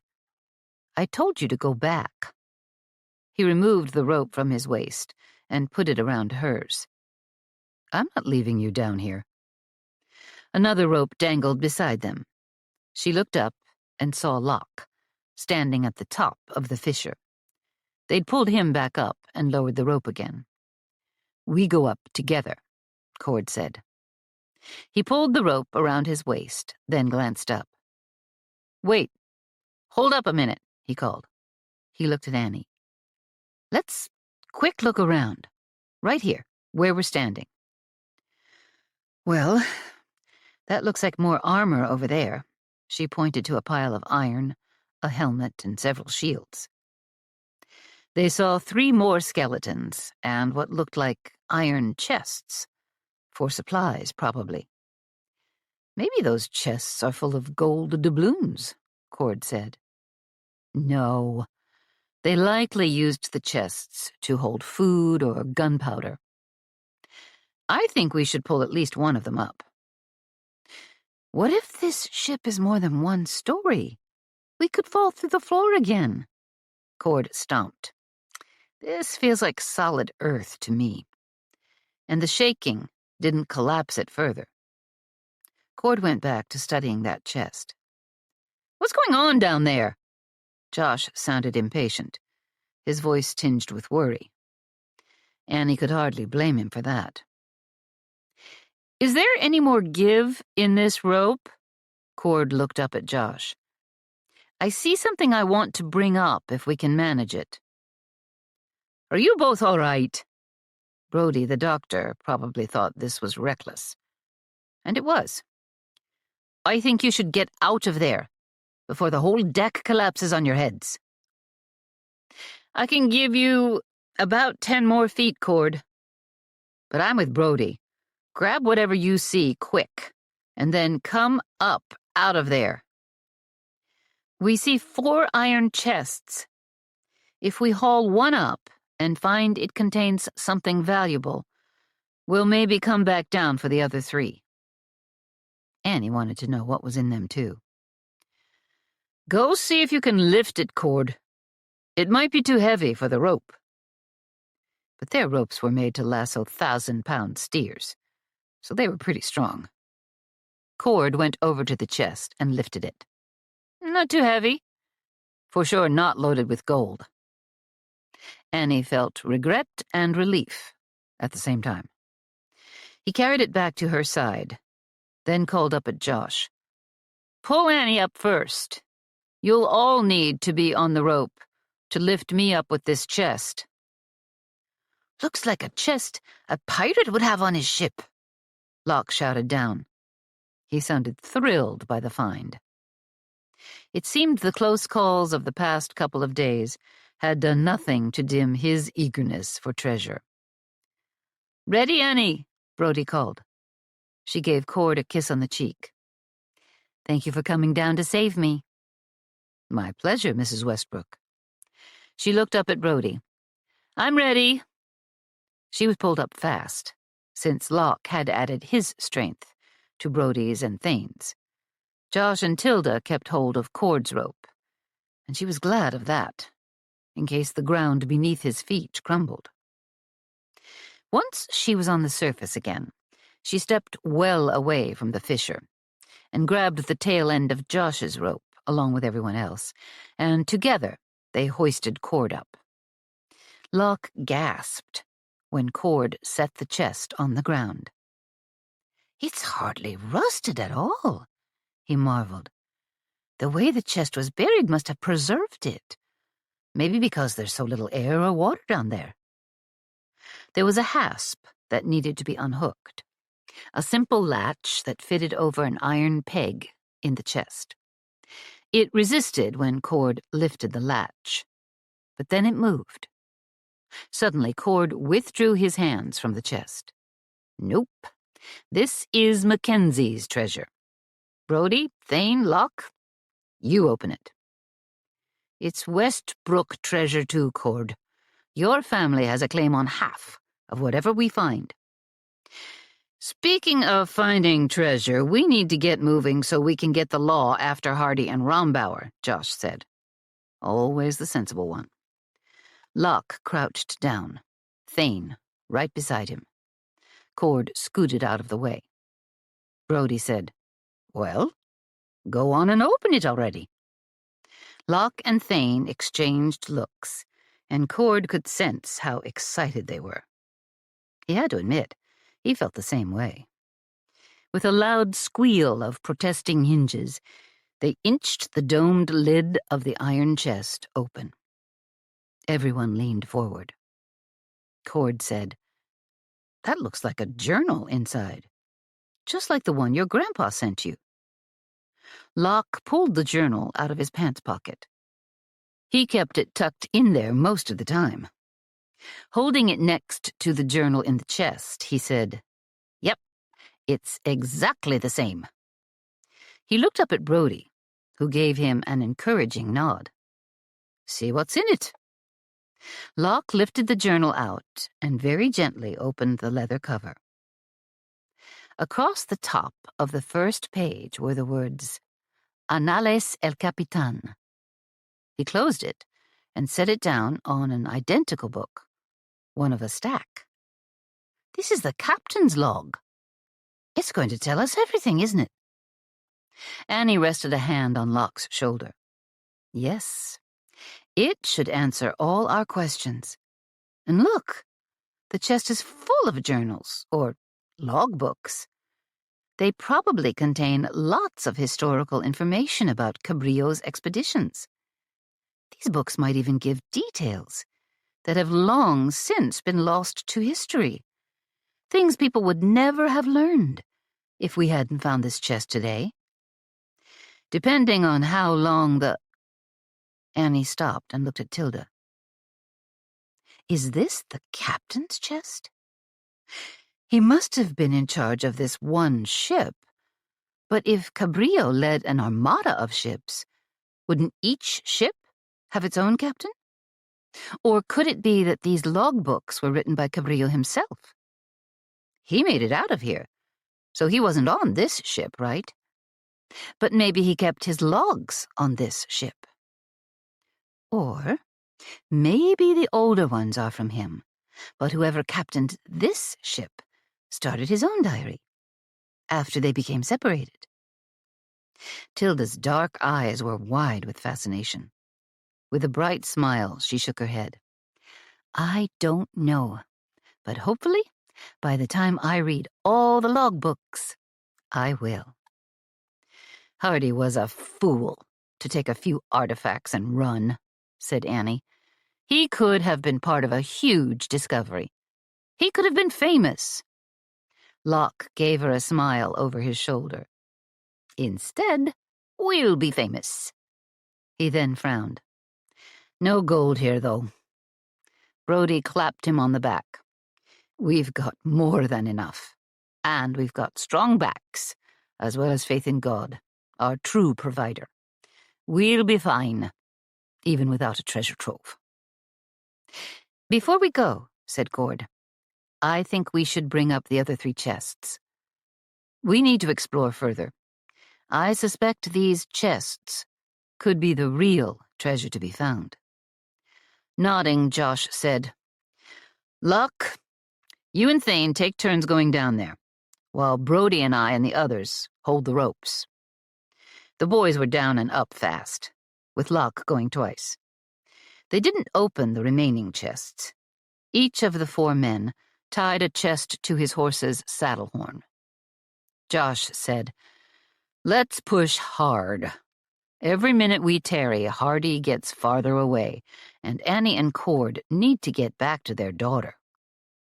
That got a smile out of Cord. He looked at his wife and thought about how long they'd been underground in that dark cellar, how close they'd come to dying. Once more, he silently thanked God for rescuing them. Minutes later, they were all trotting along when Tilda said, "Josh, stop!" She pointed at the ground, quickly dismounted, and rushed over to the object that had snagged her attention. "Look, it's a dagger," she said, and picked it up from among some rocks. She held it up for everyone to see. Thane said, "I'll bet that's the dagger that got stolen from Michelle's lab. Looks as though we can lay that theft at Hardy's feet, too." Yep. He didn't turn outlaw just because we pushed back when he tried to take our artifacts, Cord said. He'd already gone down that path on his own. You're dead right, Annie agreed. I wonder, what else has Hardy stolen from us? Chapter 23. They rode into the ranch yard at the end of a long day. Annie was barely clinging to her horse. For a time, she'd dozed in the saddle, but she'd hung on, and they'd finally arrived home. Ellie and Brody had lagged behind for a while in the wagon, but were now catching up fast. Annie strode straight for the house and Caroline, while the men unloaded the chests, carrying them into the laboratory. Caroline was happily playing on the floor, as Mayhew looked on fondly, a book open in his lap. Annie hugged Caroline and held on tightly, until at last the girl wiggled free and went back to her playing. Annie was happy her daughter wasn't upset, but chagrined to realize how well Caroline had gotten along without her ma. Overcome by fatigue, she sank onto a chair near Mayhew and told him all that had happened on their journey. There were wagon tracks not far from the place they were camping, Annie added.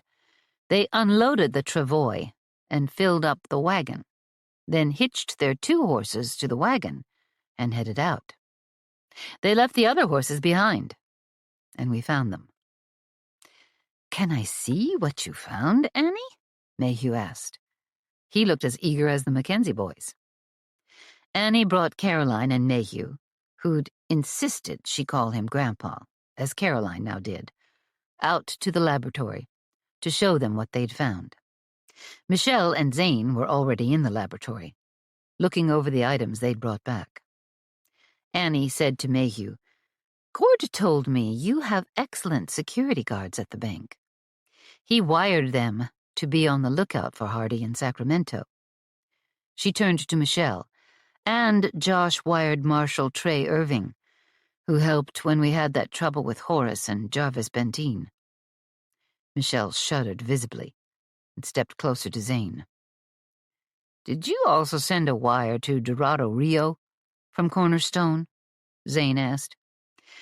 To the train station there, Annie replied, plus 2 more down the line, and to Sheriff Stockton. We stopped and talked with the sheriff in Dorado Rio, but just for a few minutes. It was getting late. He said he'd wired you an update. That's true, Zane said. Hardy and Rombauer were spotted loading cargo onto the train 2 days ago. They'll be past Sacramento by now. But Stockton said he'd pass the word on down the line, hoping they'd catch them before too long. Annie frowned. That's mighty bold of Hardy, to ride right into our town and board a train. No doubt he was seen and recognized by folks we know. We should find him fast. Once the group had eaten a hearty supper and drank their fill of water, they all stood outside Michelle's laboratory, trying to figure out what to do next, especially concerning the ship they'd discovered.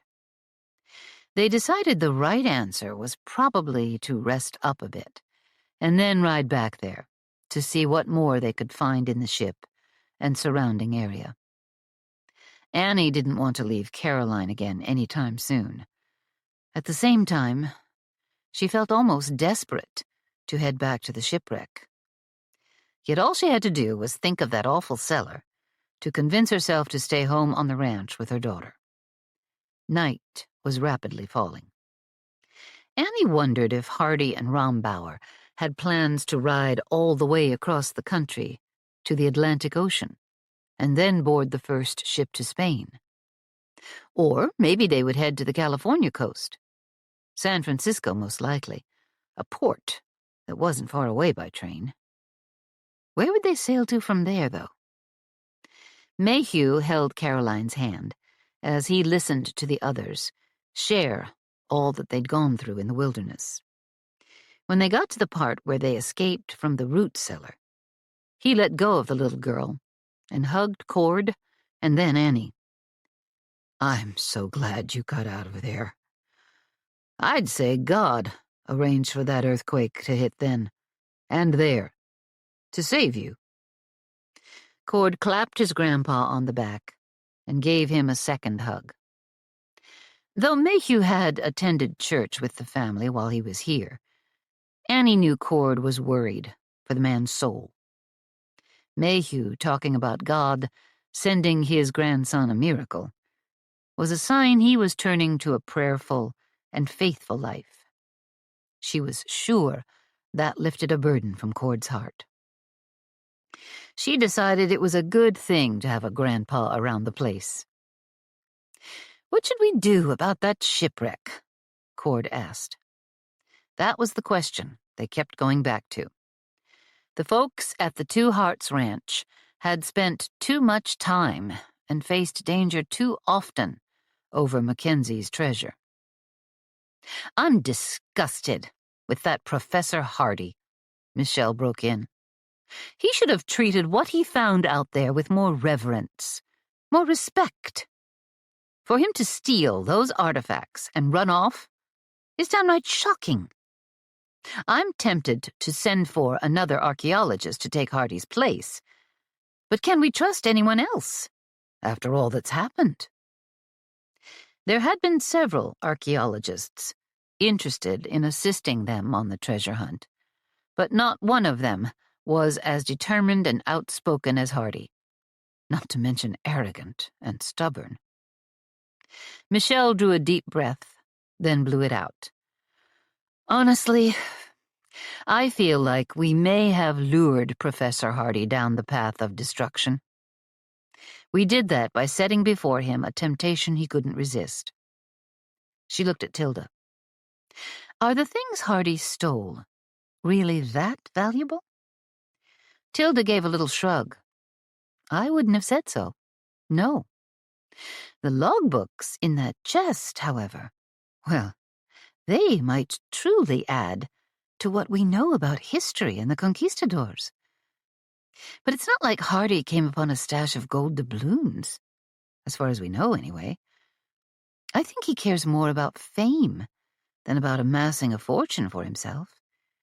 He wants his name attached to a significant discovery." She paused, shaking her head. "That man has ruined his reputation forever. He's ruined his career, and it seemed as though it was a successful one. Well, it's all over now. Once the law catches up with him and Rombauer, both men are looking at jail time." The sun disappeared into the horizon as the group filled everyone in and tried to decide when to return to the shipwreck, and whether they dared to trust anyone else to help them catalog the discovery. They were still going around in circles when Brody herded Ellie and his brothers off to bed. Annie was so far beyond exhausted that she wasn't thinking straight. She really needed some sleep. "While you were away, Annie," Josh said, "we got the guest house far enough along to be slept in. Tilda and I are staying there. You, Cord, and Caroline can have the housekeeper's rooms." Josh and Tilda headed for a new building Annie hadn't noticed, which was tucked behind the row of cabins. Cord swept Caroline up into his arms. "Would you like your own bedroom, sweetie?" Caroline giggled. "Uncle Josh and Auntie Tilda have been letting me sleep in there all week. It's my room now," they said. "Except now my ma and pa will be sleeping in the other room." Pa. The word wasn't lost on Annie or Cord, as Caroline threw her arms around his neck. Cord held her tight, his face buried in her dark curls, his eyes closed. Collecting himself, he looked up at Annie, his eyes shining with love for their little girl.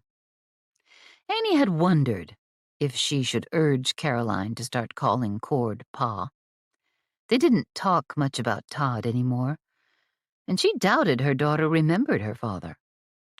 Sad as that was, Annie didn't want to push her girl to do anything that would hurt her further. Now, Caroline had made the decision on her own.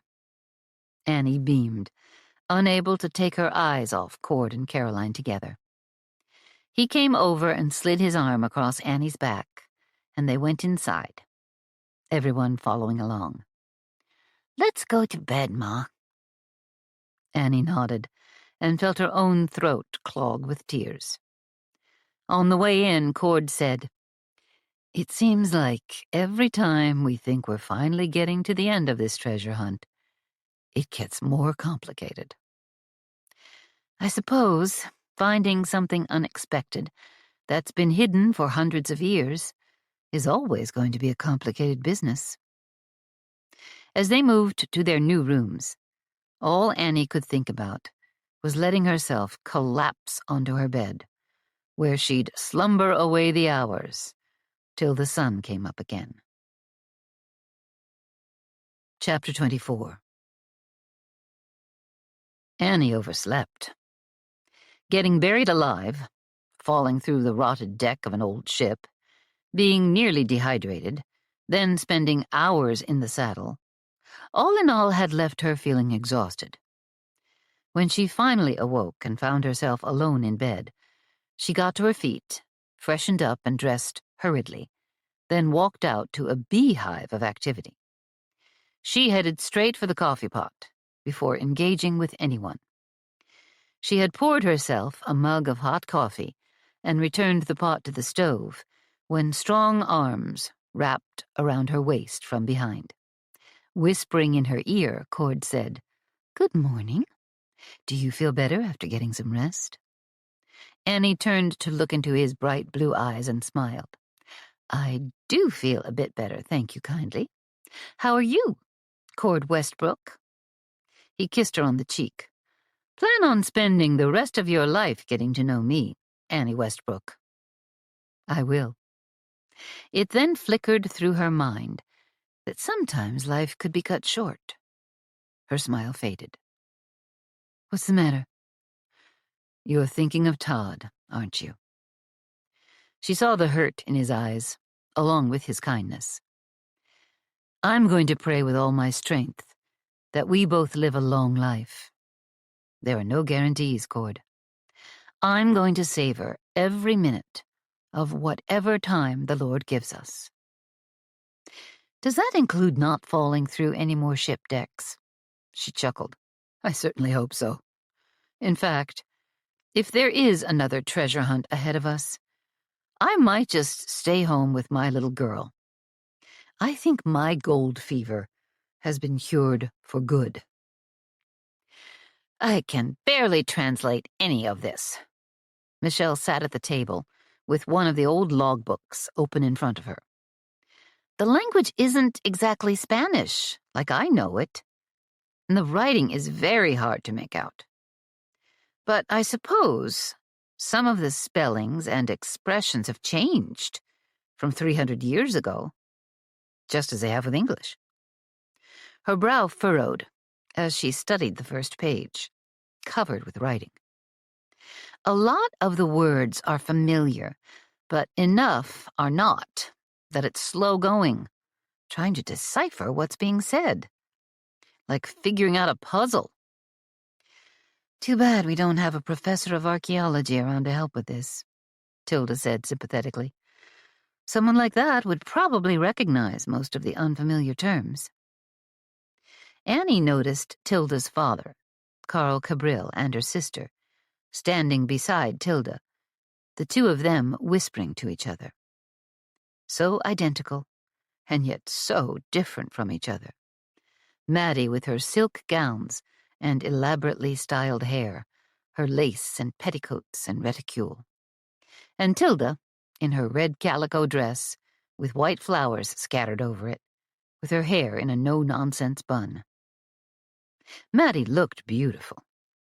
But somehow, Annie, looking down at her own blue calico dress, liked how Tilda looked more. Carl just asked, apparently for the 20th time, If his son could come to California. Cord had been listening for a while, letting Annie sleep late. Ben's been writing to Tilda all winter, and she's softened. It sounds like the coyote is coming out here. It will be all right, Annie said. Cord's brows lowered. What makes you say that? Annie remembered then that Cord had spent a good deal of the winter riding the range and staying in the bunkhouse. When Michelle's family descended on us to see the baby, you met Caleb, right? He hadn't been in the bunkhouse all that time. Yep. He was the leader of the mission group that brought the Stiles sisters here. He married Michelle's little sister, Laura. Well, he spent a long time talking through all that had happened to Tilda, and he seems to think things will be better now. But Ben was in New York City. How could Caleb talk to him? I guess they could write letters to each other, but no, he didn't talk to Ben. He talked to Carl. He got Carl to realize that Ben had lived his whole life believing he would be kept around only if he did exactly as his father said. Carl and Ben have been writing back and forth, and Ben is beginning to trust his father. Ben's love and respect for him has grown ever since. Caleb talked with Tilda and helped her write the letters she'd sent, so she could help Ben see what she'd need for Ben to earn her trust. With Tilda's approval, the judge had agreed he could come back. Yet Tilda had been badly frightened by Ben and was slow in trusting him again. With Caleb's wise counsel, Carl had seen that Ben's misguided quest for his favor was caused by growing up without a father around. Ben and Carl were building a kinder, healthier relationship, and now it sounded like Tilda had agreed to let her brother come back. When Ben came out here to get Tilda, and she wouldn't go, he grabbed her and ran, thinking it would please his father. Cord frowned. That doesn't excuse what he did. No, it doesn't, Annie agreed, which is why Josh plans to keep a close eye on him. Ben has spent the last year selling all his father's business interests in New York City, with the hope he would be allowed to come and join his family. I heard someone say he'll probably settle in San Francisco, invest his father's money, and oversee things from there. So he won't be underfoot all the time. Cord's eyes met Annie's, and the skepticism he saw there was very clearly shared. Annie added, I don't suppose there's much reason he'd pose any further threat to Tilda. Not if the whole idea behind kidnapping her was to take her to her father. And now her father is right here. It was a dubious defense of a scoundrel. It's all settled then, Michelle said. Everyone turned to look at her. Their expressions said that they had no idea what had been settled. Annie had been late to this discussion, so maybe something had been settled before she got here. Then she noticed the Mackenzie boys' excitement, as well as Josh's skepticism. She began to worry about what might come next. Cord moved to stand at her side, almost like he needed to support her, which raised her concerns even higher. We're all going on one last treasure hunt, the lot of us, and we'll bring Caroline along. The little girl beamed at Annie as if she'd just been granted her fondest wish. Tilda's father and sister will go. Mayhew will go too. We'll gather up everything out there that can be hauled back, documenting it as perfectly as possible, then take what we found to the museum in Dorado Rio. If any of the professors there want to get involved, they'll have to come to us. Do things our way. None of the treasure goes anywhere else, not without our permission and careful supervision. The Crocker family pays well, Carl said. enough to keep the museum going. And everything we find is owned by the Mackenzies and the Westbrooks, in equal measure. That's probably not necessary, Mayhew said, but it's something we can settle at a later time. Annie had noticed that ever since Mayhew had learned that Graham Mackenzie had never repaid his loan before he died, leaving a note saying Mayhew was a partner in his treasure, Mayhew had lost the grudge he'd carried for years. He didn't seem to need the money, and his objection against Graham had been about feeling cheated. Now, he'd let all that go. Annie had misgivings about this massive caravan to collect their treasure. For one thing, she was still recovering from almost being killed. She also wasn't ready to leave Caroline again so soon, nor did she want to put her daughter in any danger by taking her into the wilderness.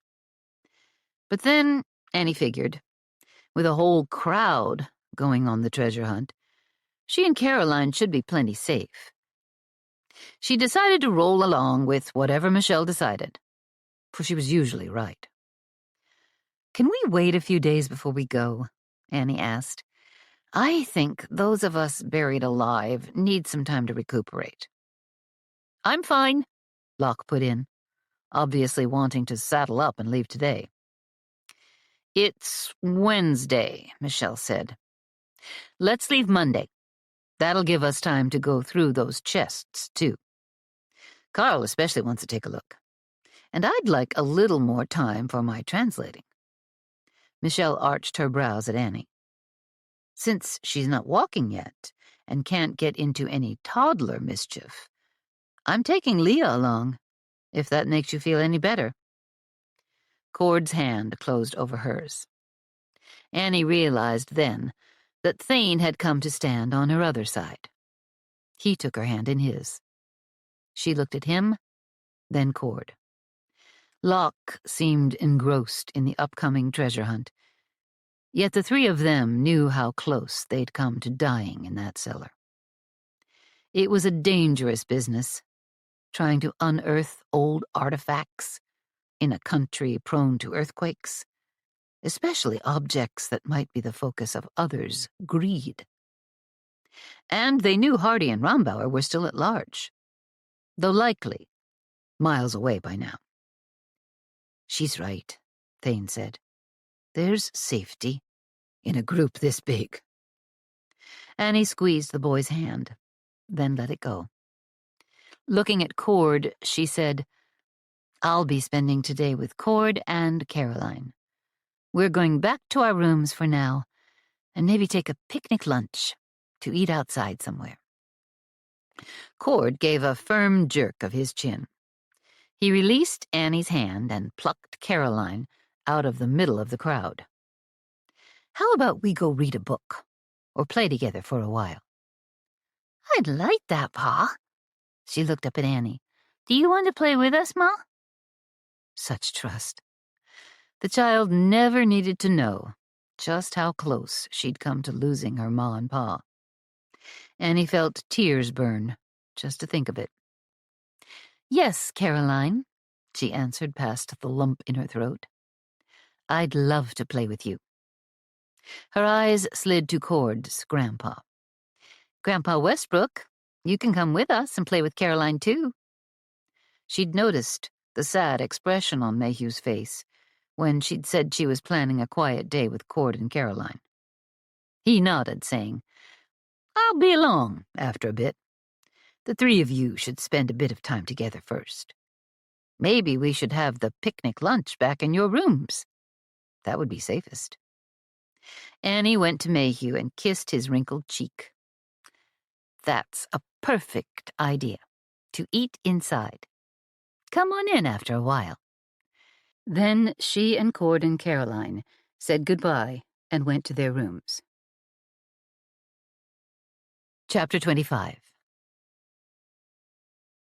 They'd come prepared for just about anything, Cord figured, as he rode toward the old shipwreck. They'd left the ranch in the hands of the Two Hearts foreman, shad, and they'd brought along the whole family, including Tilda's family and Cord's grandpa Westbrook. They had 2 wagons, which they'd drive as close to the Fisher as possible, and a chuck wagon. Cord had noticed that the trail they'd traveled after leaving Cornerstone was reasonably wide most of the way to the shipwreck site.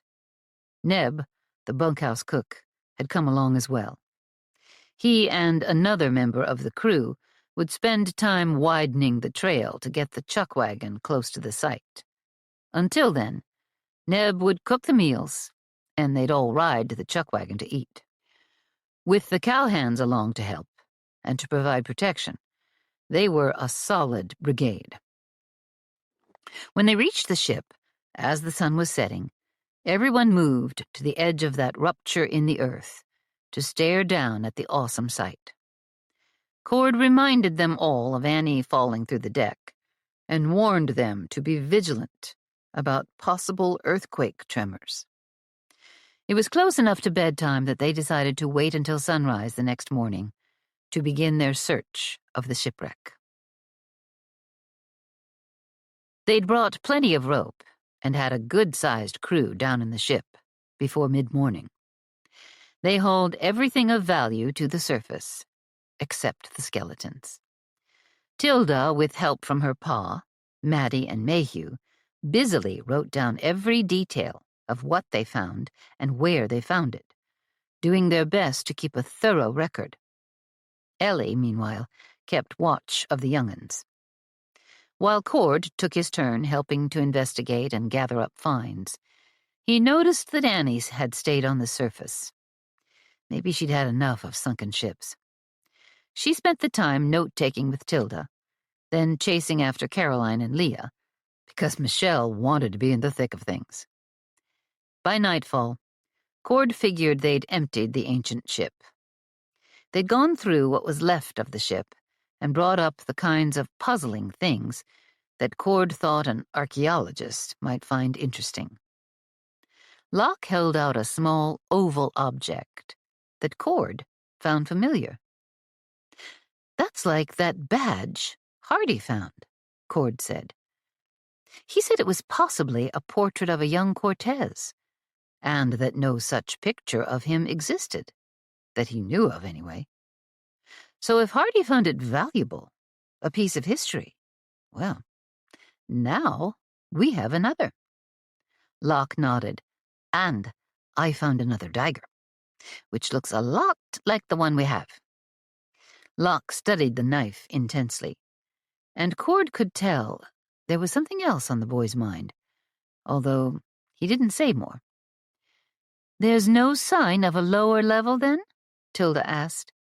Josh, being the nautical one, answered. "Ships change over so many years, of course, but I recognize the general style. It has a very shallow draft." "Draft?" Annie prompted. "That means it doesn't need deep water to sail around, which would have made navigating the river easier. I'm almost sure the level Annie fell to is the bottom, or the hull. This type of vessel was likely included in the expedition deliberately. They were looking for bays, mapping out water routes into the mainland.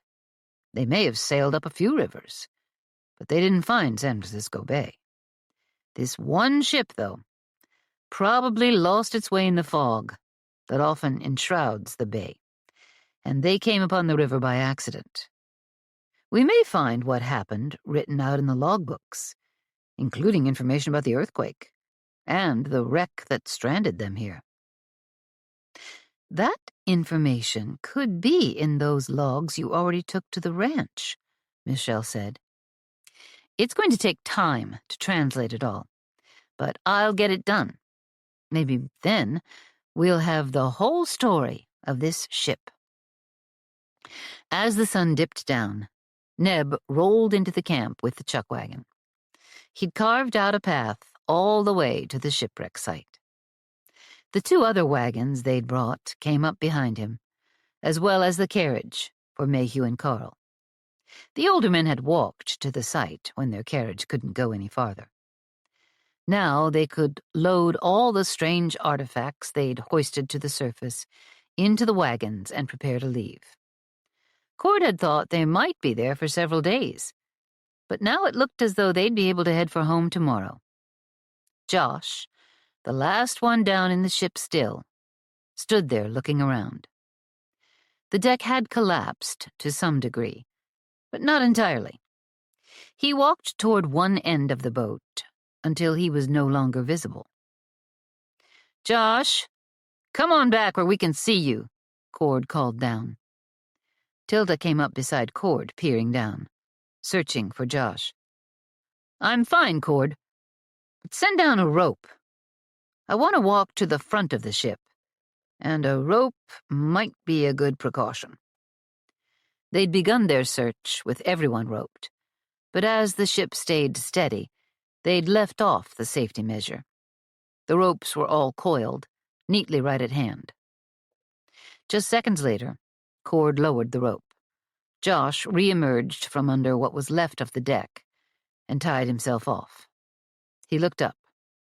Cord realized most of their crew had heard Josh ask for a rope and had come to watch. "You want anyone else down there?" Cord asked. "I can come." "Good idea. I see something down here. Like part of the ship maybe collapsed at some point and was buried. This ship might be bigger than we thought." Cord tied the rope around his waist, and a couple of cowhands took Josh's rope, while two more took Cord's. Just before going down, Cord noticed Zane was busy unharnessing the wagon horses and getting them picketed out to graze. He turned back to the ship, letting himself be lowered into the fissure. Once on the ship, he walked over to Josh. "You're right, Josh. Looks like the front of the ship caved in and got buried. You can tell by the curve that there should be more of it.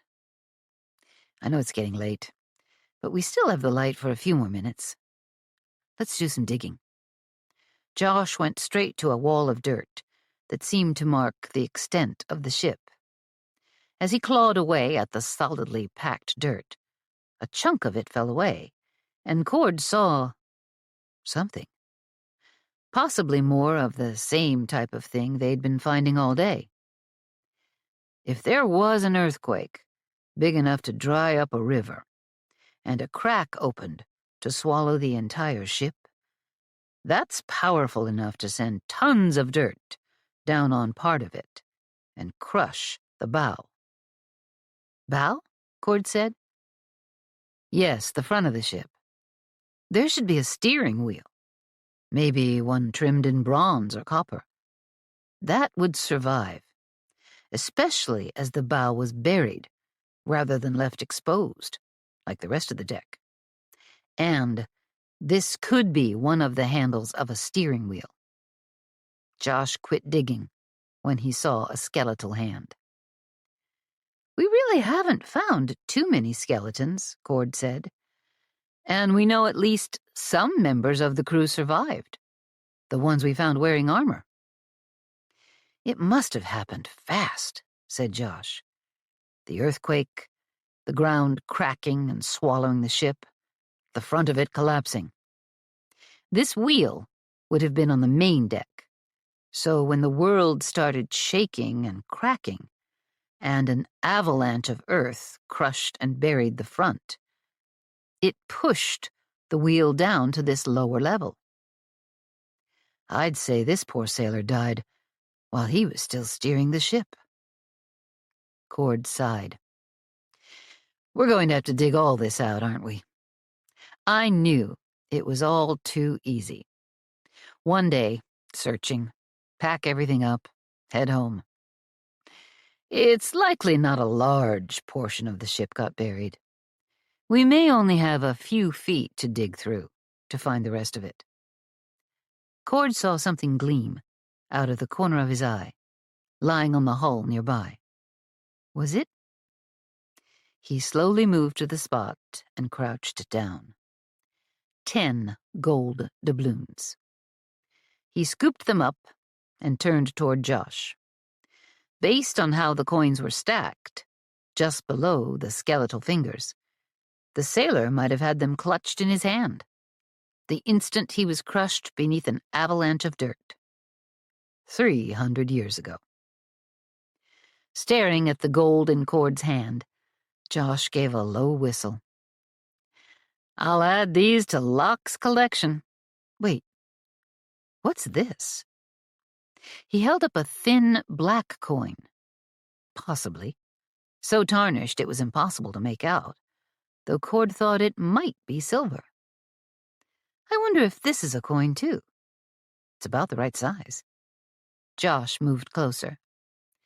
And these bits of iron or bronze, I think they're buttons. Very elaborately carved. We may be looking at the captain of the ship. No doubt the 10 doubloons were his own. If he died at the beginning of the trouble, and there were other coins, the other sailors might have divided the coins among themselves. Maybe that's why we kept finding a few here and there. Josh gathered up several of what might be buttons. Cord said, For now, let's not mention this to anyone. Finding gold like this could get people stirred up. Josh nodded. 10 more coins. A strange black circle that might be silver. And the buttons. Cord! Josh, are you all right? Annie called down. She sounded worried. We can send down help if you need it, Tilda said. Her voice sounded just as concerned as Annie's. Cord was quick to call back. No, we're fine, wanting to put his wife's mind at ease. We're coming up. We found a bit more down here, and may need to dig for a while tomorrow. Chapter 26. Sure enough, on the second day of digging, they found more to carry away. Annie wanted to be done with it all. She wondered if, instead of asking anyone to the ranch to study what they'd found, maybe they could do it themselves. On their way home now, Annie and Cord rode up to Zane, who was leading the way. Cord and I are thinking of moving back to my land, Zane. If we decide to do that, we're going to need a new house to replace the one that burned. We'd be happy to build you a new house, Annie. I'd miss having you and Caroline there. Cord, you've become a dependable cowhand. It won't be long, and you'll be one of the best ranchers around. I own Horace Bentine's house now, too, Annie wondered if she'd enjoy taking what that polecat of a man used to own, or if it would bother her. Right now, she thought she'd rather enjoy it. As they reached a wide stretch in the trail, Josh trotted up and joined their conversation. Ellie was riding in the buggy with Mayhew and Carl. The Hart family dropped back to include her in their talk. Cord gave Annie an encouraging nod and pulled back so that the Hart family could speak with a bit of privacy. He found himself riding with Tilda, Michelle, and Brody. Word is you're thinking of moving off the 2 Harts, Brody said. We still have some things to decide, Cord replied. But Annie and I are talking about it. She's mentioned her ranch as well as the Bentine house, which is closer to the 2 Harts than her ranch property. Michelle said, only Horace's money and connections kept him and his son from the hangman's noose. I was glad Annie sued Bentine for her husband's death and the damage done to Annie and her home. Isn't that unusual? To sue over a death that he'd been convicted of? Michelle shrugged one shoulder. It is. But then most wealthy men aren't murderers. Or if they are, they rarely get caught. Bentine got caught. I've never seen the house, but it's said to be beautiful. Annie must have overheard them, because she looked back and said, I've never seen Bentine's place either, and I haven't been back to our ranch since Todd died. He'd inherited it from his parents. I had no interest in living there with only my daughter when we had family at the Two Hearts, and the orphanage gave me satisfying work. Annie, we don't have to move if you're happy where you are, Cord said.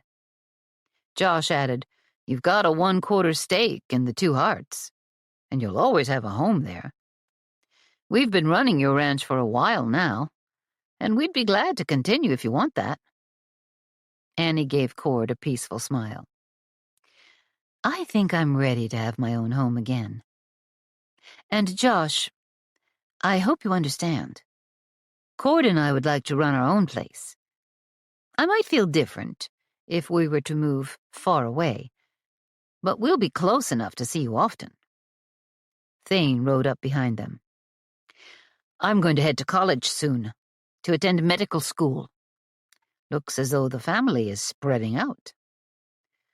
I guess I'm too young yet to go off on my own, Locke said, sounding a bit disappointed.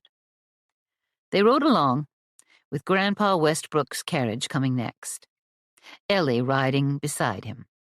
Carl was in the back, along with Maddie, Caroline, and Leah.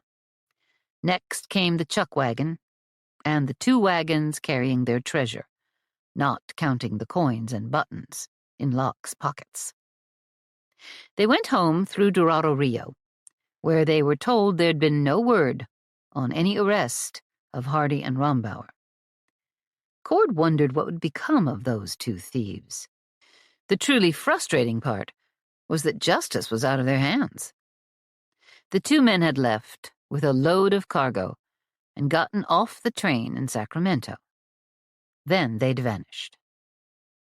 If they boarded the train again, no one recognized them. And their cargo, which was substantial and noticed in Dorado Rio, wasn't seen by anyone in Sacramento.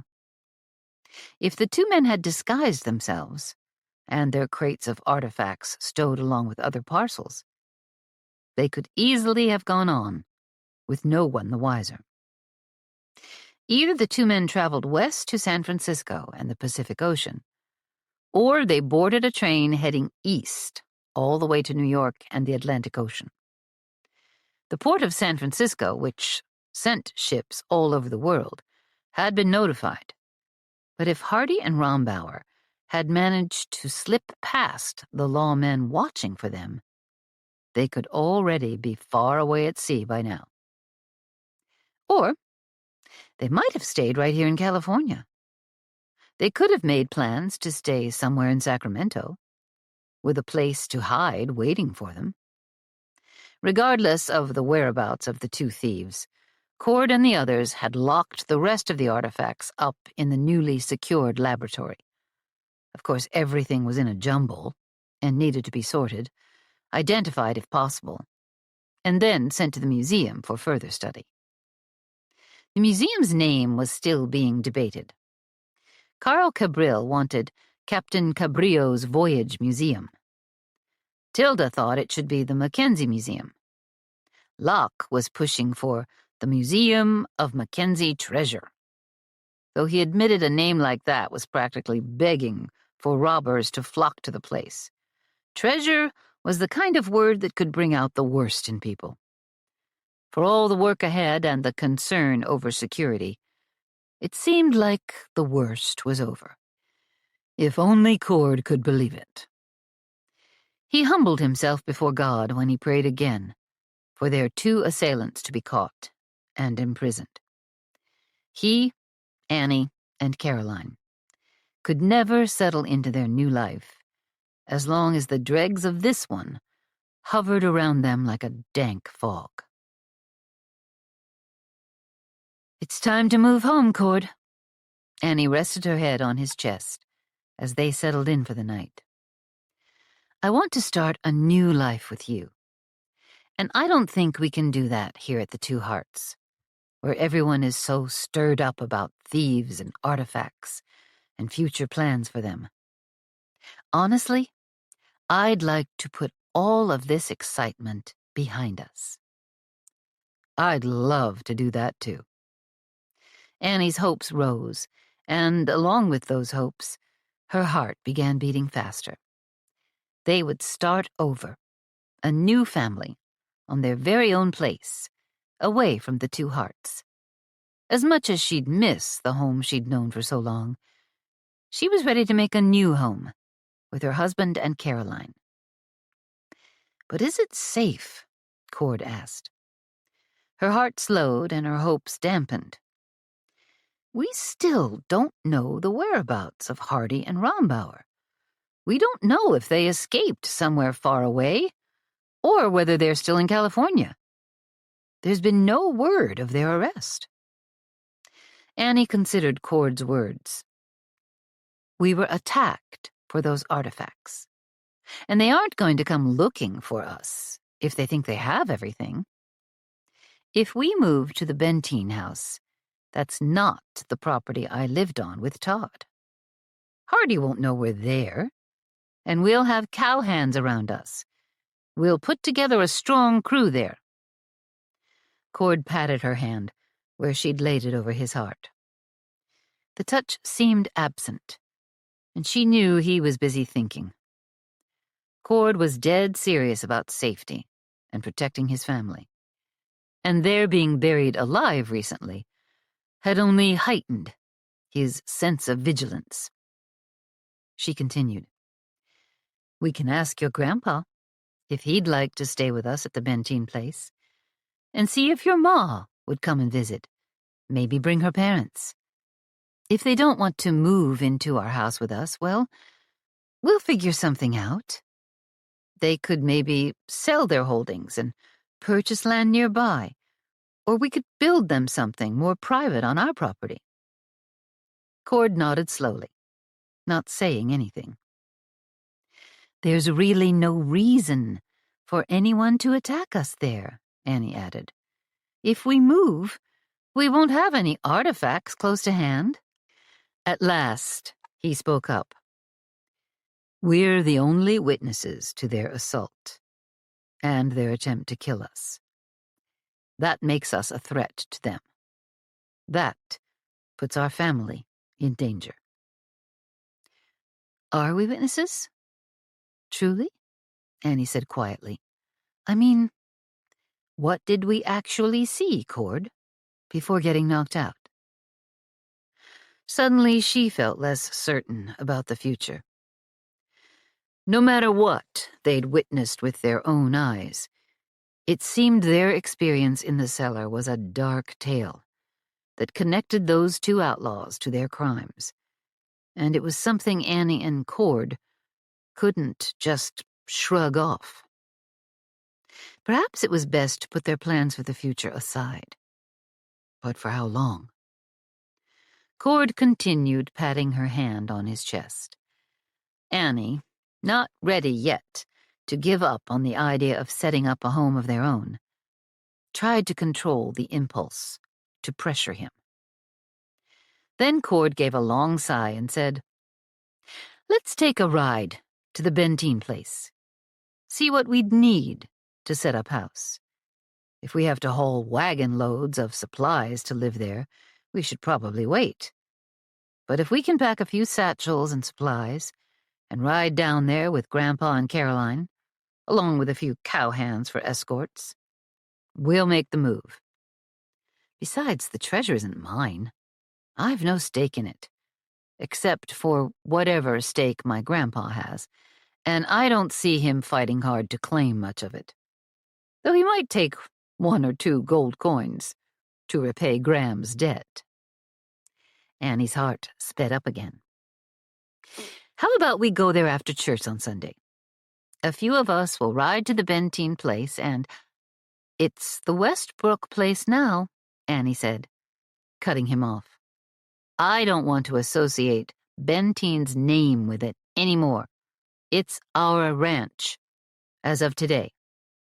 Smiling, Cord said, The Westbrook Ranch it is, then.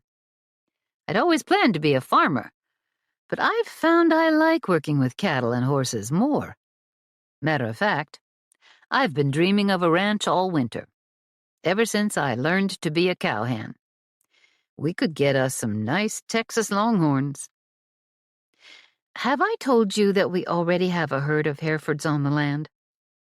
Sure, but Texas Longhorns sound good to me. Annie grinned. To me, too. The ranch is a little east and south of here. We can make it there at a gallop in half an hour. Her smile faded. Cord pulled her into a hug. What's wrong? I just remembered the last time I rode into the Two Hearts at a gallop. Todd, Caroline, and I were running for our lives. And Todd didn't make it. I'm so sorry, Annie. That must have been a very dark day for you. Resting her cheek on his strong chest helped to ease the painful memory. She realized then that she loved him. She'd known, since the day she first saw him, that she was drawn to him. She'd come to care for him. But this deep, romantic love was like nothing she'd ever felt before. Not even with Todd, whom she'd loved dearly and had considered her best friend. What swept through her now was the sweetest, warmest thing she'd ever felt. She held on to him, determined that she'd guard him with her very life, as she'd failed to do with Todd. She opened her mouth to tell him that she loved him. What she felt was too big, too generous, and she couldn't keep it inside any longer. So we'll ride to the Westbrook Ranch after church, then. Cord's words diverted her for a moment. And then he made her love him even more. Annie, I promise you, if living in that house makes you the least bit unhappy, we'll build our own. I don't want you to live with something that isn't right for you. Thank you, Cord. Going through town is a good idea. If we weren't riding there anyway, there's a shorter route from the Two Hearts. But from Dorado Rio, we'll ride south and get there fast. We'll check around the new place, decide what we need, and see if the house suits us. If it'll work to live there, we'll come back to the Two Hearts for a few days to gather our things. Whatever the history of the house, she'd fill it with love and laughter. God willing, she and Cord would add to their family with more children, conceived in love and raised in faith, and all traces of Benteen's evil menace connected with the place would be forgotten. Annie pictured herself standing with her handsome husband in their new home and confessing her love to him. She couldn't wait. Chapter 27. The next couple of days gnawed at Cord. He was ready to see where the future would take them. He was planning to bring Grandpa Westbrook to live with them, and Annie had agreed with her usual kindness, so he'd ride along with them to the new Westbrook Ranch. Because Josh had good-naturedly fired Cord when he and Annie announced they were moving, he wasn't riding herd anymore. Instead, he spent his time in the laboratory, often with help, sorting through their findings as Michelle continued to fight her way through translating the old Spanish writings, which were on paper so delicate she was afraid to touch it. Cord found the dagger Hardy had dropped among the rocks along the trail, and he and Locke looked it over. They were frustrated to think of all the artifacts Hardy and Rombauer had gotten away with. Cord hadn't found the badge with Cortez's portrait on it, yet he suspected that Hardy had taken it from the laboratory. What else had been stolen that they didn't yet know about? While they looked over at the dagger, Grandpa came into the laboratory, along with Brody, Thane, Locke, and finally Ellie, who had a faint smile on her face. Cord saw the Mackenzie brothers exchange serious looks, and then Locke gave a nod to Brody. Brody said, "Mayhew, My brothers and I have discussed it." He took the dagger from Cord and offered it to Grandpa. "We want you to have this. We also want you to have half of the artifacts and the gold we found. But this special knife is a token of our gratitude." "No, thank you, Brody. I'm not taking one bit of this treasure from you and the family." Cord had wondered, when it came down to it, whether Grandpa would decide to refuse any of the artifacts or the gold. Brody shook his head firmly. "My grandpa promised you half of whatever he found. Your loan made this discovery possible. We don't intend to break that promise. Thanks to the treasure map he gave me and the one you had, I didn't just find earthly treasure, but I found a loving wife as well." He took Grandpa's blue-veined hand, which trembled a bit these days, and pressed the handle of the dagger into the older man's palm. "We insist you take this. Besides, there's no amount of treasure I can give you compared to what the search for it has given me." Brody paused and smiled. "I'm home again with my brothers. I've married the love of my life, and we've got a child on the way." Ellie came over to Brody's side and added, "Your money made it possible for Graham Mackenzie to purchase the claim where he found the treasure. And you've given Brody, his brothers, and me riches beyond measure. We want you to have the dagger. And more." Nodding, Grandpa looked down at the knife, clasped tightly in his right hand. "This is no regular knife. It's unusually heavy. In fact, of all the things you brought back from the dig site, this knife looks to be the strongest, even more so than the armor. Nothing about it has rotted away. It's pretty much like it was the day those sailors ran aground 300 years ago." "Half the gold is yours too, Mayhew," Locke said. "For now, though, at least take that dagger. And, well—" Locke hesitated, then reached inside his shirt and pulled out a sheath that held the other dagger. Cord couldn't hold back a smile. He hadn't known Locke was carrying the dagger around with him the whole time. Grandpa laughed. "You're carrying a 300-year-old knife. Locke, my boy, you've got more sense than the rest of us. Such sturdy, useful things. If we can still use them, we ought to. But you should wear it so it shows. It's a shame to hide it away like that." Then Grandpa looked at the dagger in his hand again and turned to Cord. "What do you think, Cordell? Should we accept this one little piece of the treasure? If you do, you'll need a sheath so you can wear the knife at your waist properly." Grandpa gave an inelegant snort. "It would ruin the line of my suit coat." He then extended the dagger to Cord. "But as a Western man, a cowboy, you could wear this and make it look right. It'll help you to remember the search for Mackenzie's treasure. And I'll see it every time I'm with you." Cord took the knife from his grandpa, then glanced at Locke, who was busily tying his own sheath and dagger around his waist. "Do we dare carry around something this old?" he asked.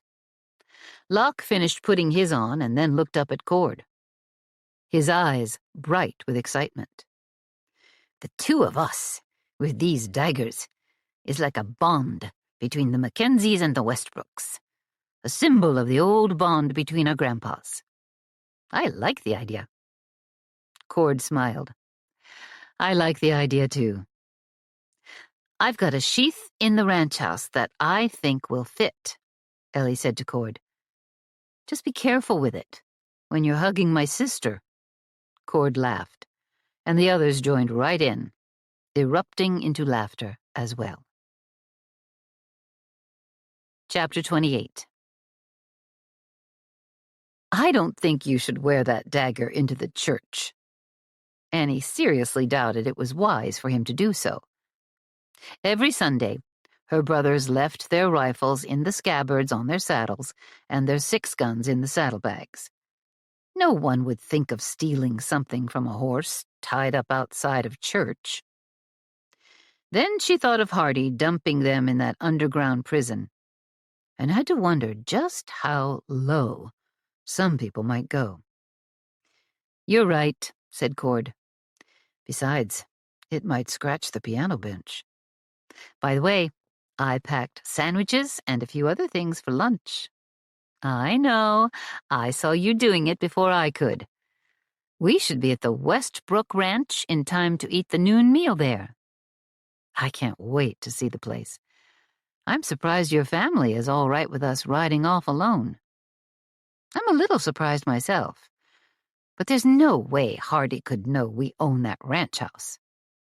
Did you talk with Grandpa Westbrook about moving in with us?"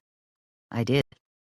He's interested, but he said he'd still be spending part of the year in Sacramento, since he's got business interests there that need overseeing.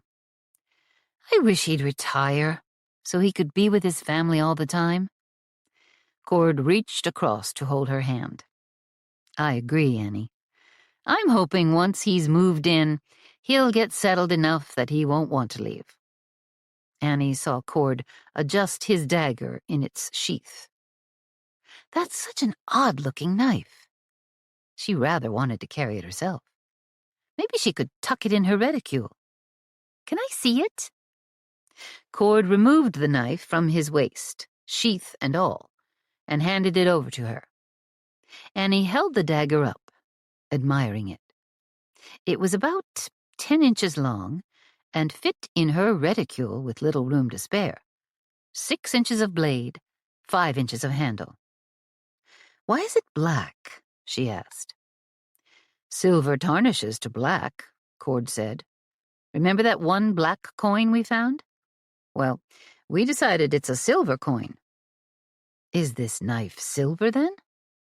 "It's possible, but silver is a more delicate metal. It wouldn't be a usual choice for a dagger. We think maybe it's plated." Annie's brow furrowed. "Plated?" "Yes," said Cord. "The bulk of the knife is steel, but then it was covered with a thin coat of silver. We'll clean it up later and see if the tarnish comes off. Michelle and Tilda have been researching daggers from hundreds of years ago to find out more. And on the handle is that strange X again. The cross of Burgundy. It's barely visible." Cord nodded. "We saw that same mark on their armor. Some of the weapons, the chests, and even in the logbooks. Michelle said it was an important insignia to the sailors at the time." As town and the church came into sight, Annie hid the dagger in her reticule and noticed Locke doing the same, tucking his inside his shirt. "Your first trip to the new ranch house should be just the two of you," Grandpa told them. Cord tended to agree with his grandpa. The idea of an afternoon away with Annie sounded wonderful. And like any overprotective father, he wanted to make sure everything was safe at the house before he took Caroline there. "I'd enjoy the time with Annie. I'll ask her if she doesn't mind leaving Caroline behind for the afternoon." As he watched Annie and Caroline walking toward him, he said to his grandpa, "The two of us will ride down there and look around, and the next trip can be with you and Caroline along." Grandpa nodded in agreement. At the same time, Annie approached with her daughter. "Annie, can Caroline stay with me for the afternoon? That way you and Cord can ride to the new place and enjoy some time alone." Annie's eyes sparkled. She smiled at Cord, then turned to her daughter. "Do you mind going back home with Grandpa, sweetie?" "No, Ma. I'll go with Grandpa." She then skipped over and grabbed hold of Grandpa's hand. After Cord and Annie said their goodbyes, they mounted up and rode off to see their new house. The ride took about half an hour. "This place isn't far from home at all," Annie said. "I like the idea of living close to family." She turned and smiled at him. "But maybe we've been living a bit too close.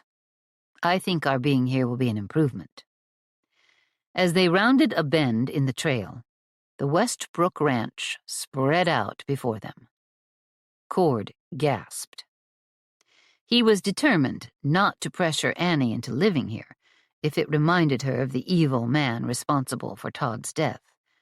But it really was a beautiful place. His grandpa lived in a stately mansion in Sacramento, yet the house here was a Victorian masterpiece. 3 full stories with a circular tower reaching high above it all. A porch surrounded the front and side of the house, possibly more if he looked behind it. There was another porch on the second floor, with glass doors into the house, gabled windows on the roof, along with all kinds of asymmetrical details to make every inch of the house fascinating to look at. There were elaborate wooden flourishes in every peak and around every door and window. The house was white and looked freshly painted. Had it stayed so pristine, despite sitting empty for a few years? Or had it been recently painted? Cord couldn't help but wonder what it was going to cost to keep this big, fancy mansion in decent shape. No matter, for the house was a real beauty and worth the expense of upkeep. He felt as if he could stare at the house for hours. It was that pretty. Annie said, Horace Benteen had all the money in the world to spend on this house. He didn't even live here most of the time. He was in San Francisco. But he liked the idea of being seen as a big rancher, so he poured a lot of cash money into making this ranch a showplace. Cord heard some powerful emotion when she spoke. He couldn't decide if the sight of the house made Annie anxious or if she was realizing just now what a beautiful home it was. She said she'd never actually been inside the house. Though Benteen owned thousands of acres, he always wanted more, and our ranch bordered his. When we refused to sell him our place, he decided he'd just up and take it. Annie had tried to explain to him that what the Harts owned had been built with their own hands from the logs and stone that surrounded them. Benteen had hired others to do all his building for him, and doubtless he hadn't lifted a finger to help them, hadn't sweated even one droplet. Of course, no less than highly skilled craftsmen could have erected such a spectacular structure as the stately Victorian house, standing tall before their eyes. "Let's go inside," Cord said. "We might as well see what we're up against."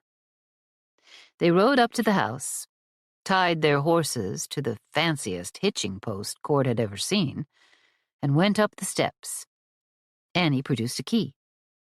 When she opened the door, Cord suddenly swept her up into his arms and carried her across the threshold. "A husband is supposed to carry his new wife into their first home," he said. "I don't know about the house," she giggled, "but I do know about making a home, Cord. I believe we can make a home here." "I think you're right about that, Annie." He lowered her to her feet and sealed the notion with a kiss. After a moment or two, they turned from each other and started exploring their new house. "This place looks like it hasn't been touched in years," she said. "The furniture, the rugs, the light fixtures, everything's coated with a thick layer of dust." "It's as if they just walked out the front door one day and never bothered to come back," Cord said, pointing at a table with a book open, face down. Annie nodded. "That's pretty much what happened. Benteen and his son were arrested and hauled away, and that was the end of it.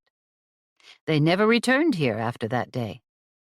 And after I won the lawsuit against Benteen, Zane sent some cowhands over here to do the chores and care for the livestock. They stay in the bunkhouse at my old ranch. But I'd bet no one's been in here from the moment Benteen and his boy were arrested. It feels a little haunted. Though Cord didn't believe in ghosts, he might make an exception this once. What are we going to do with all this space? Should we close off the top floors, you think? Annie eyed the grand staircase in the center of the main room, its wide steps and elegant banister rising in a sweeping curve. The ceiling ran to the second-floor height, 20 feet or more over their heads. I'm not that interested in using the upper floors. I'm definitely not interested in dusting the whole place. If we make up bedrooms here on the main floor, we can keep all our living down here and leave the top floors be for now. The only way we'd need all that space upstairs is if we had 20 children. Annie swatted him lightly in the belly with the back of her hand. I was just kidding, he laughed. She turned to him, a grin on her face. The thing is, Cord, we already have 20 kids. His brow furrowed. The orphans? What if we made this big house the Westbrook School for Orphan Girls? We can bring the girls here, tailor our classes more specifically to their needs, at the same time giving them some much-needed privacy. We can hire more teachers, said Cord. Maybe a few of the orphans who have grown up at the Two Hearts. Maybe Tilda could come here once a week to teach our history class. And she's been trying to get Maddie to teach more. She might be interested in moving here to teach full-time. All very good ideas, Annie agreed. Of course, we'd need to work out all the details, but now I'm excited to have all this space, instead of dreading how we'd be rattling around in the house. To start with, we need to look around upstairs and see how many bedrooms we have, and what rooms would make good classrooms. It's like, without planning to, in his greed and overweening pride, Horace Benteen built a ready-made orphanage in the middle of California's Central Valley. What he built to display how superior he was will now be used to help those less fortunate. They resumed their inspection of the large house. The dining room included a massive oak table that would seat 30. The kitchen was huge, like that of a fancy restaurant in San Francisco. Upstairs were 8 good-sized bedrooms, big enough for the girls to sleep 4 to a room, with no one feeling at all crowded. The house was perfect. Annie stood gazing out one of the windows of the turret on the second floor. A girl could dream up here, a fairy tale princess, waiting for her prince to gallop up to the castle to woo her. As she was looking out the window, she noticed 2 men come out of the barn and walk to a corral of horses, each with the Two Hearts brand. I recognize those men, Cord. I'd like to catch them and tell them we might be moving into the house. See what they think of having a herd of young girls underfoot. I'll run over and have a word with them, Cord said. Annie stood in her tower and listened to the thundering footsteps on the stairs, followed by the slamming of the back door, which was connected to the kitchen. Annie noticed the men turn her way and look up at the house. She stepped out onto a balcony and waved to them. Cord saw her and hollered, "There's a new foal in the barn. Come on down and see it." She nodded and waved again, then stepped inside and headed for the main staircase. As she reached the first floor, she heard the unmistakable click of a gun being cocked, right behind her head. Annie turned slowly around to face Professor Oswald Hardy and Mr. Walter Rombauer. Chapter 29. Go guard the back door, Rombauer. Rombauer, his hulking figure, moving with surprising grace, went to keep watch at the kitchen window that was beside the door facing the barn. Eyeing him through an open doorway, Annie's heart sped up when Rombauer pulled out his own gun and pointed it at the ceiling as he waited for Cord to return to the house. She turned to glare at Hardy. You sure did a good job, acting like a university professor. I am a professor. No, you're a thief and a liar and a would-be murderer. We've got folks searching for you all over California. The ports, the train stations, your university. When I stole that dagger, I knew I was changing careers. Annie remembered then that she'd tucked it in her reticule before church and had never given it back to Cord. Why the dagger? We had dozens of artifacts to pick from. Then again, you stole them too, didn't you? You thief. Yes, I have in my possession a lot of things, all of which are quite valuable. But the dagger was something I couldn't walk away from. I'll use all those trinkets to gain for myself a comfortable life in Spain, which will include a job in their most prestigious museum.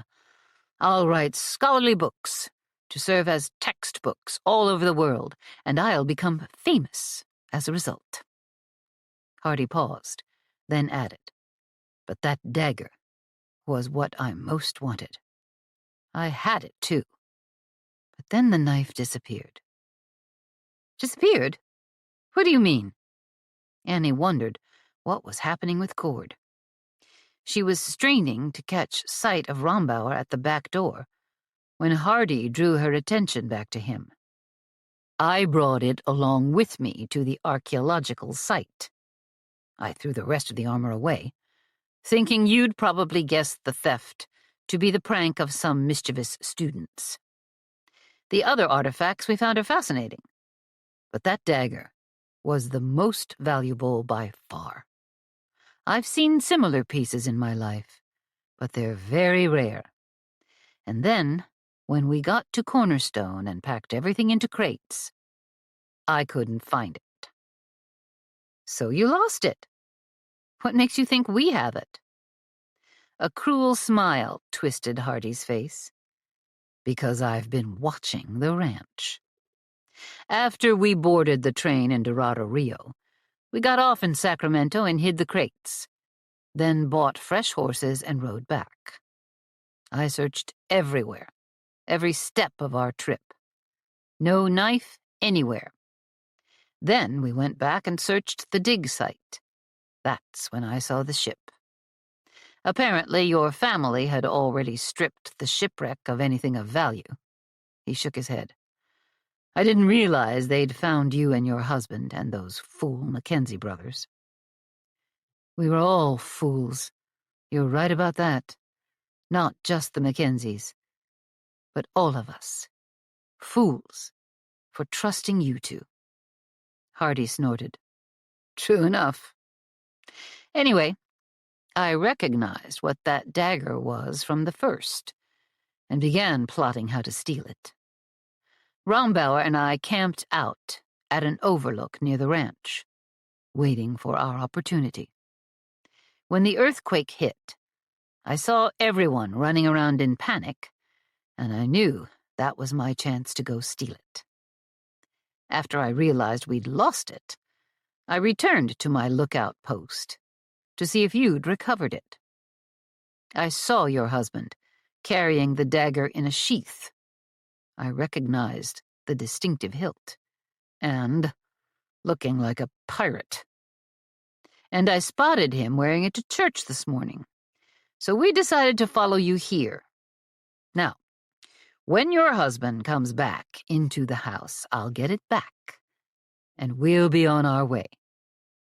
Annie, her heart pounding with fear, wondered if she should hand over her reticule with the dagger now. Would Hardy and Rombauer truly just take it and leave? Or would the two men, who'd been willing to let 4 people die in an underground cellar, kill them all right that minute, without giving it another thought? Why, she asked. What is it about this dagger? Does it have some historical significance that you didn't tell us about?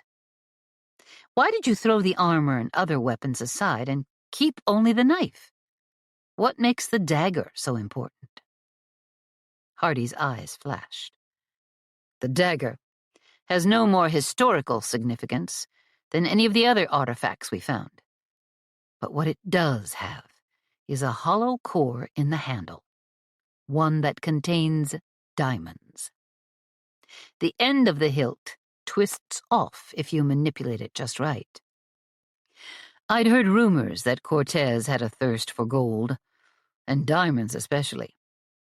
He didn't just conquer a land. He stripped it of its wealth. When he sailed back to Spain, he converted the spoils of war into diamonds, and you can be sure that Cabrillo and others shared Cortez's lust for wealth. All right, said Annie, having heard enough. We'll give you the dagger. We'll tell the law to call off the search for you. We'll let you flee to Spain. Cord and I won't even tell my family we were robbed. Just don't hurt us, please. I promise we'll let you ride away with the dagger. But don't hurt me and my family. He took a moment to ponder what she'd proposed. We'll need to tie you up in some out-of-the-way room in the house here. We'd need a decent head start. It pained Annie something terrible to think of helping the 2 thieves get away. She knew they couldn't be trusted. But what choice did she have? If she allowed herself to be bound, not much would stop Hardy from killing her, if that was his original intention. She heard Cord's voice as he approached the back of the house. She knew once Cord was inside, within range of their guns, anything could happen. Tragic things. Rombauer slid back from the door and aimed his gun. Hardy, distracted, watched through the kitchen doorway. It was then that Annie slid her hand into her reticule and pulled out the dagger. She didn't want to kill anyone, hated the very thought, but she'd need to buy herself time to dash out the front door and scream for Cord to stay away. She gripped the handle of the knife and, using its weighty, iron-hard power, slammed her fist right into Hardy's ear. He roared, staggered back, and Annie screamed, "Run, Cord! Hardy and Rombauer are in the house!" Hardy stumbled, careened into the wall, and went down hard. Scrambling back onto his feet, looking dazed, he turned on her and fired the gun, just as Annie threw herself to the floor. The bullet struck the wall behind her, sending bits of plaster in all directions. She quickly jumped up and dove through a doorway and out of sight of Hardy. She heard Cord shouting and Hardy yelling in rage and pain. Then came more gunfire, until Hardy ran out of bullets. Hearing the gun click on an empty chamber, Annie rushed back to the man and brought the iron butt of the knife down hard on the top of his head. The blow sent his gun flying one way and her dagger the opposite direction. The knife crashed into the wall, and she heard a strange pattering sound, but had no time to see what had caused it.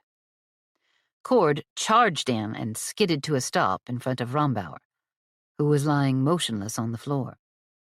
He leapt over the man and dashed toward Hardy, who lay on the floor, gasping and grunting. His head was bleeding from an ugly gash from where he'd struck the doorframe. "Help! I need a doctor," Hardy groaned. Cord turned to Annie as she climbed to her feet. "Are you all right?" Yes, she managed. "I wasn't hurt." One of the two cowhands rushed into the house then, and Cord shouted behind him, "We're all right. We're over here."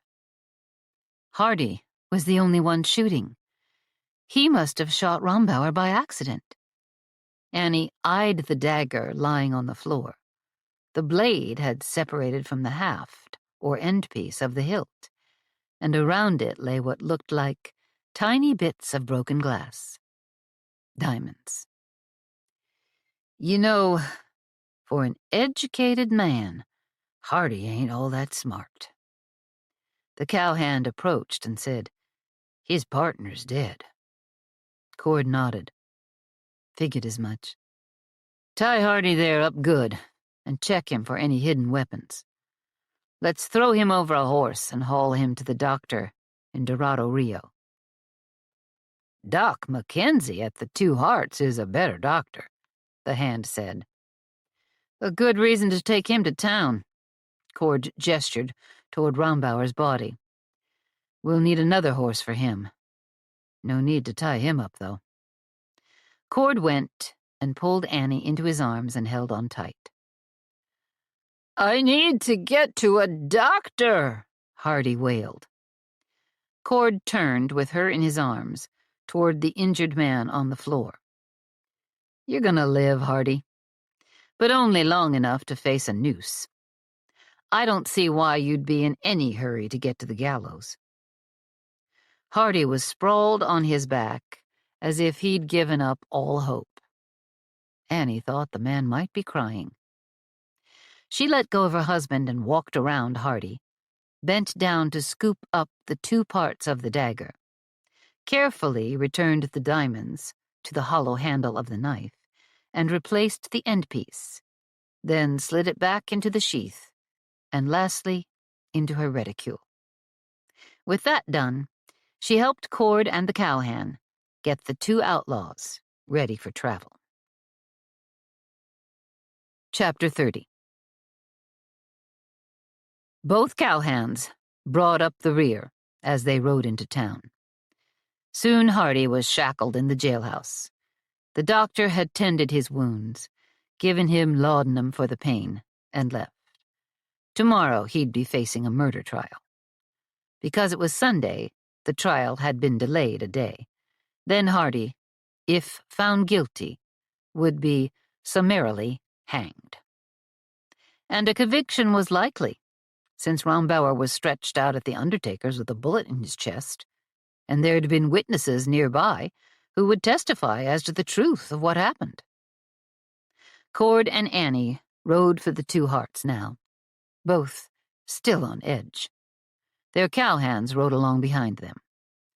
Cord had noticed Annie pick up the two parts of the dagger off the floor, put it back together, and drop it into her reticule. He was glad he hadn't thought to ask for the dagger back. She'd had something to fight Hardy with, and it had made all the difference. As they rode into the ranch yard, Cord saw Josh striding out of the barn. He waved the riders over. "I thought you'd be coming from the south," Josh said. "Did you ride back to town before heading home? Because there's a shorter—" Cord wasn't sure what Josh saw in their expressions, but he stopped talking and went straight to Annie. He plucked her off her horse and hugged her. Annie, her voice shaking, explained. "Hardy and Rombauer followed us to the Benteen place." "It's the Westbrook place now," Cord reminded her as he dismounted. Annie gave him a small smile. "The Westbrook Ranch," she corrected. The cowhands, who'd ridden home with them, took the reins of the horses and started for the barn. "Thanks for helping," Cord told them. "Mrs. Westbrook did all the hard work." The hand tugged on the brim of his Stetson and the pair turned toward the barn. "What happened? Did they hurt you?" Josh grasped her shoulders and held her out to get a better look at her. Cord heard the door of the ranch house open and noticed most of the family streaming out. "Hardy's in jail in Dorado Rio. Rombauer is lying at the undertaker's, the result of Hardy firing a stray bullet. We're expected in town tomorrow for Hardy's trial." Josh gave Cord a narrow-eyed look. "You're leaving out a lot of details." "I'll tell you everything," Annie said, "but I only want to tell the story once." The family surrounded them.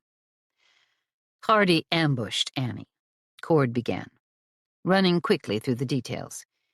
"He wanted that conquistador dagger, which, as it turns out, is hollow and full of diamonds."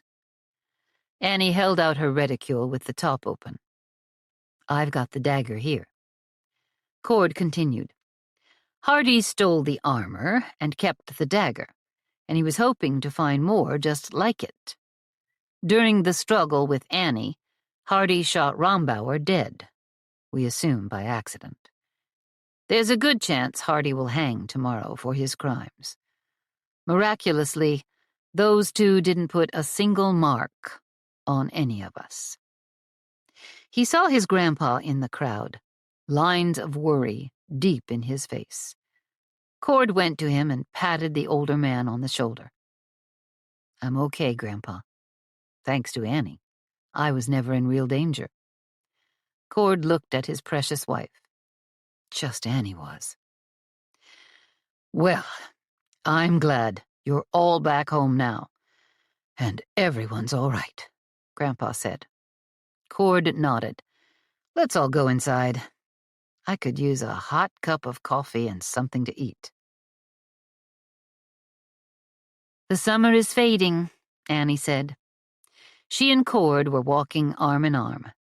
Going for walks after they tucked Caroline into bed was their habit now. She cherished these moments alone with him at the end of each day. "I can see a bit of yellow in the aspen trees," he said. "The whole mountainside will be a blaze of color in a month's time." Annie loved the way he held her. She loved his voice. She loved his strength and his musical talent. In fact, she loved everything about him. "I had special plans for today, over at the Westbrook Ranch," Cord said. They shared a smile as they walked on, taking the trail west to Dorado Rio. "We never did get to have our picnic lunch, did we?" Cord shook his head. "Soon," he promised. "You know, I told you I loved you the day I proposed marriage. But what I feel for you is growing into something more beautiful every day. You know how I love music, don't you?" Annie nodded. "I don't think anyone could play as beautifully as you do without loving it." Cord leaned down and kissed her tenderly. "You hum in my veins. You're like a chorus of angels. You're the music of my life, Annie. You and I and Caroline together strike a perfect chord of harmony." A smile spread across her face as he compared her to music. "You could not have found a better way to speak of your love." She stretched up and kissed him as daylight turned to dusk. The night sounds hushed around them. Crickets chirped. An owl called out. A pair of nightingales sang in the distance.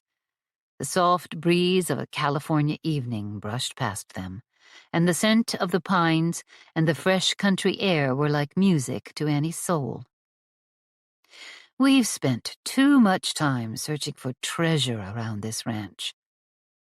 Annie reached up and brushed the dark hair off his forehead. "I hope we're done with that now. I hope we can settle in to raising cattle." In the end, our searching led to gold and diamonds, historical artifacts, and learning some fascinating history. Yet, none of that could ever bring us one more bit of happiness than what we already have. Holding you in my arms, Annie, I want nothing more. Not as long as I have you. Epilogue. Things did eventually settle down. Mackenzie's treasure was now on display at the museum in Dorado, Rio, with various pieces being loaned out here and there. Michelle had finished translating the logbooks taken from the chests they'd found at the shipwreck, and she'd discovered a wealth of information about the ship and her crew of sailors and explorers. They now had a clearer idea of what had happened to those seamen so long ago. Tilda's father was busy curating the museum's exhibits. They'd discovered he had a talent for it. Ben finally showed up and seemed contrite, to the point they were beginning to trust him again. While he made his home in San Francisco, he became a frequent visitor to the ranch, occasionally bringing orphans with him to live there and study at the Two Hearts School.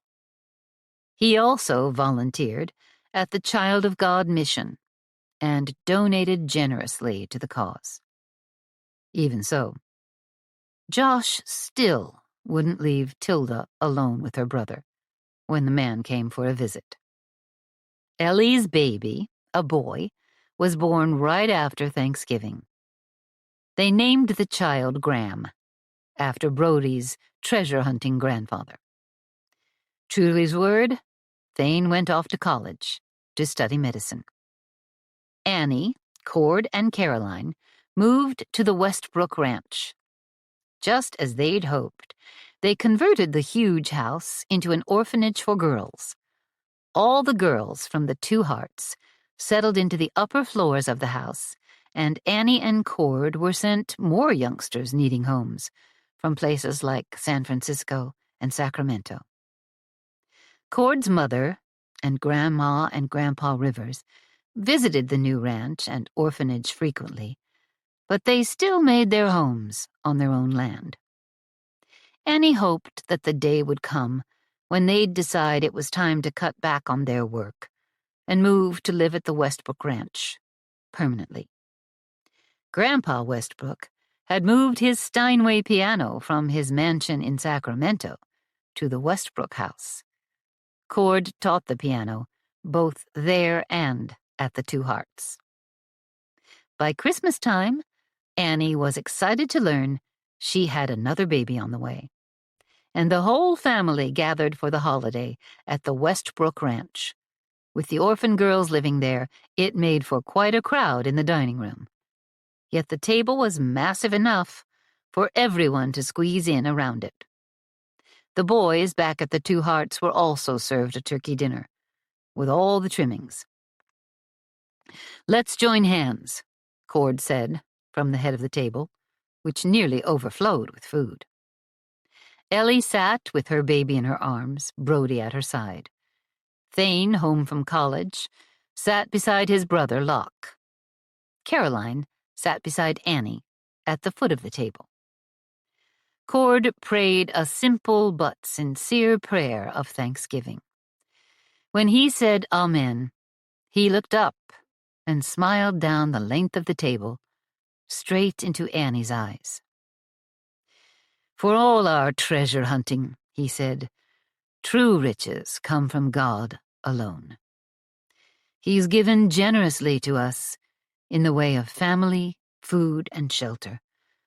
But what he's given us most is his love, the glorious gift of his Son, of eternal life. No matter where life takes us, with him, we'll always have riches beyond measure."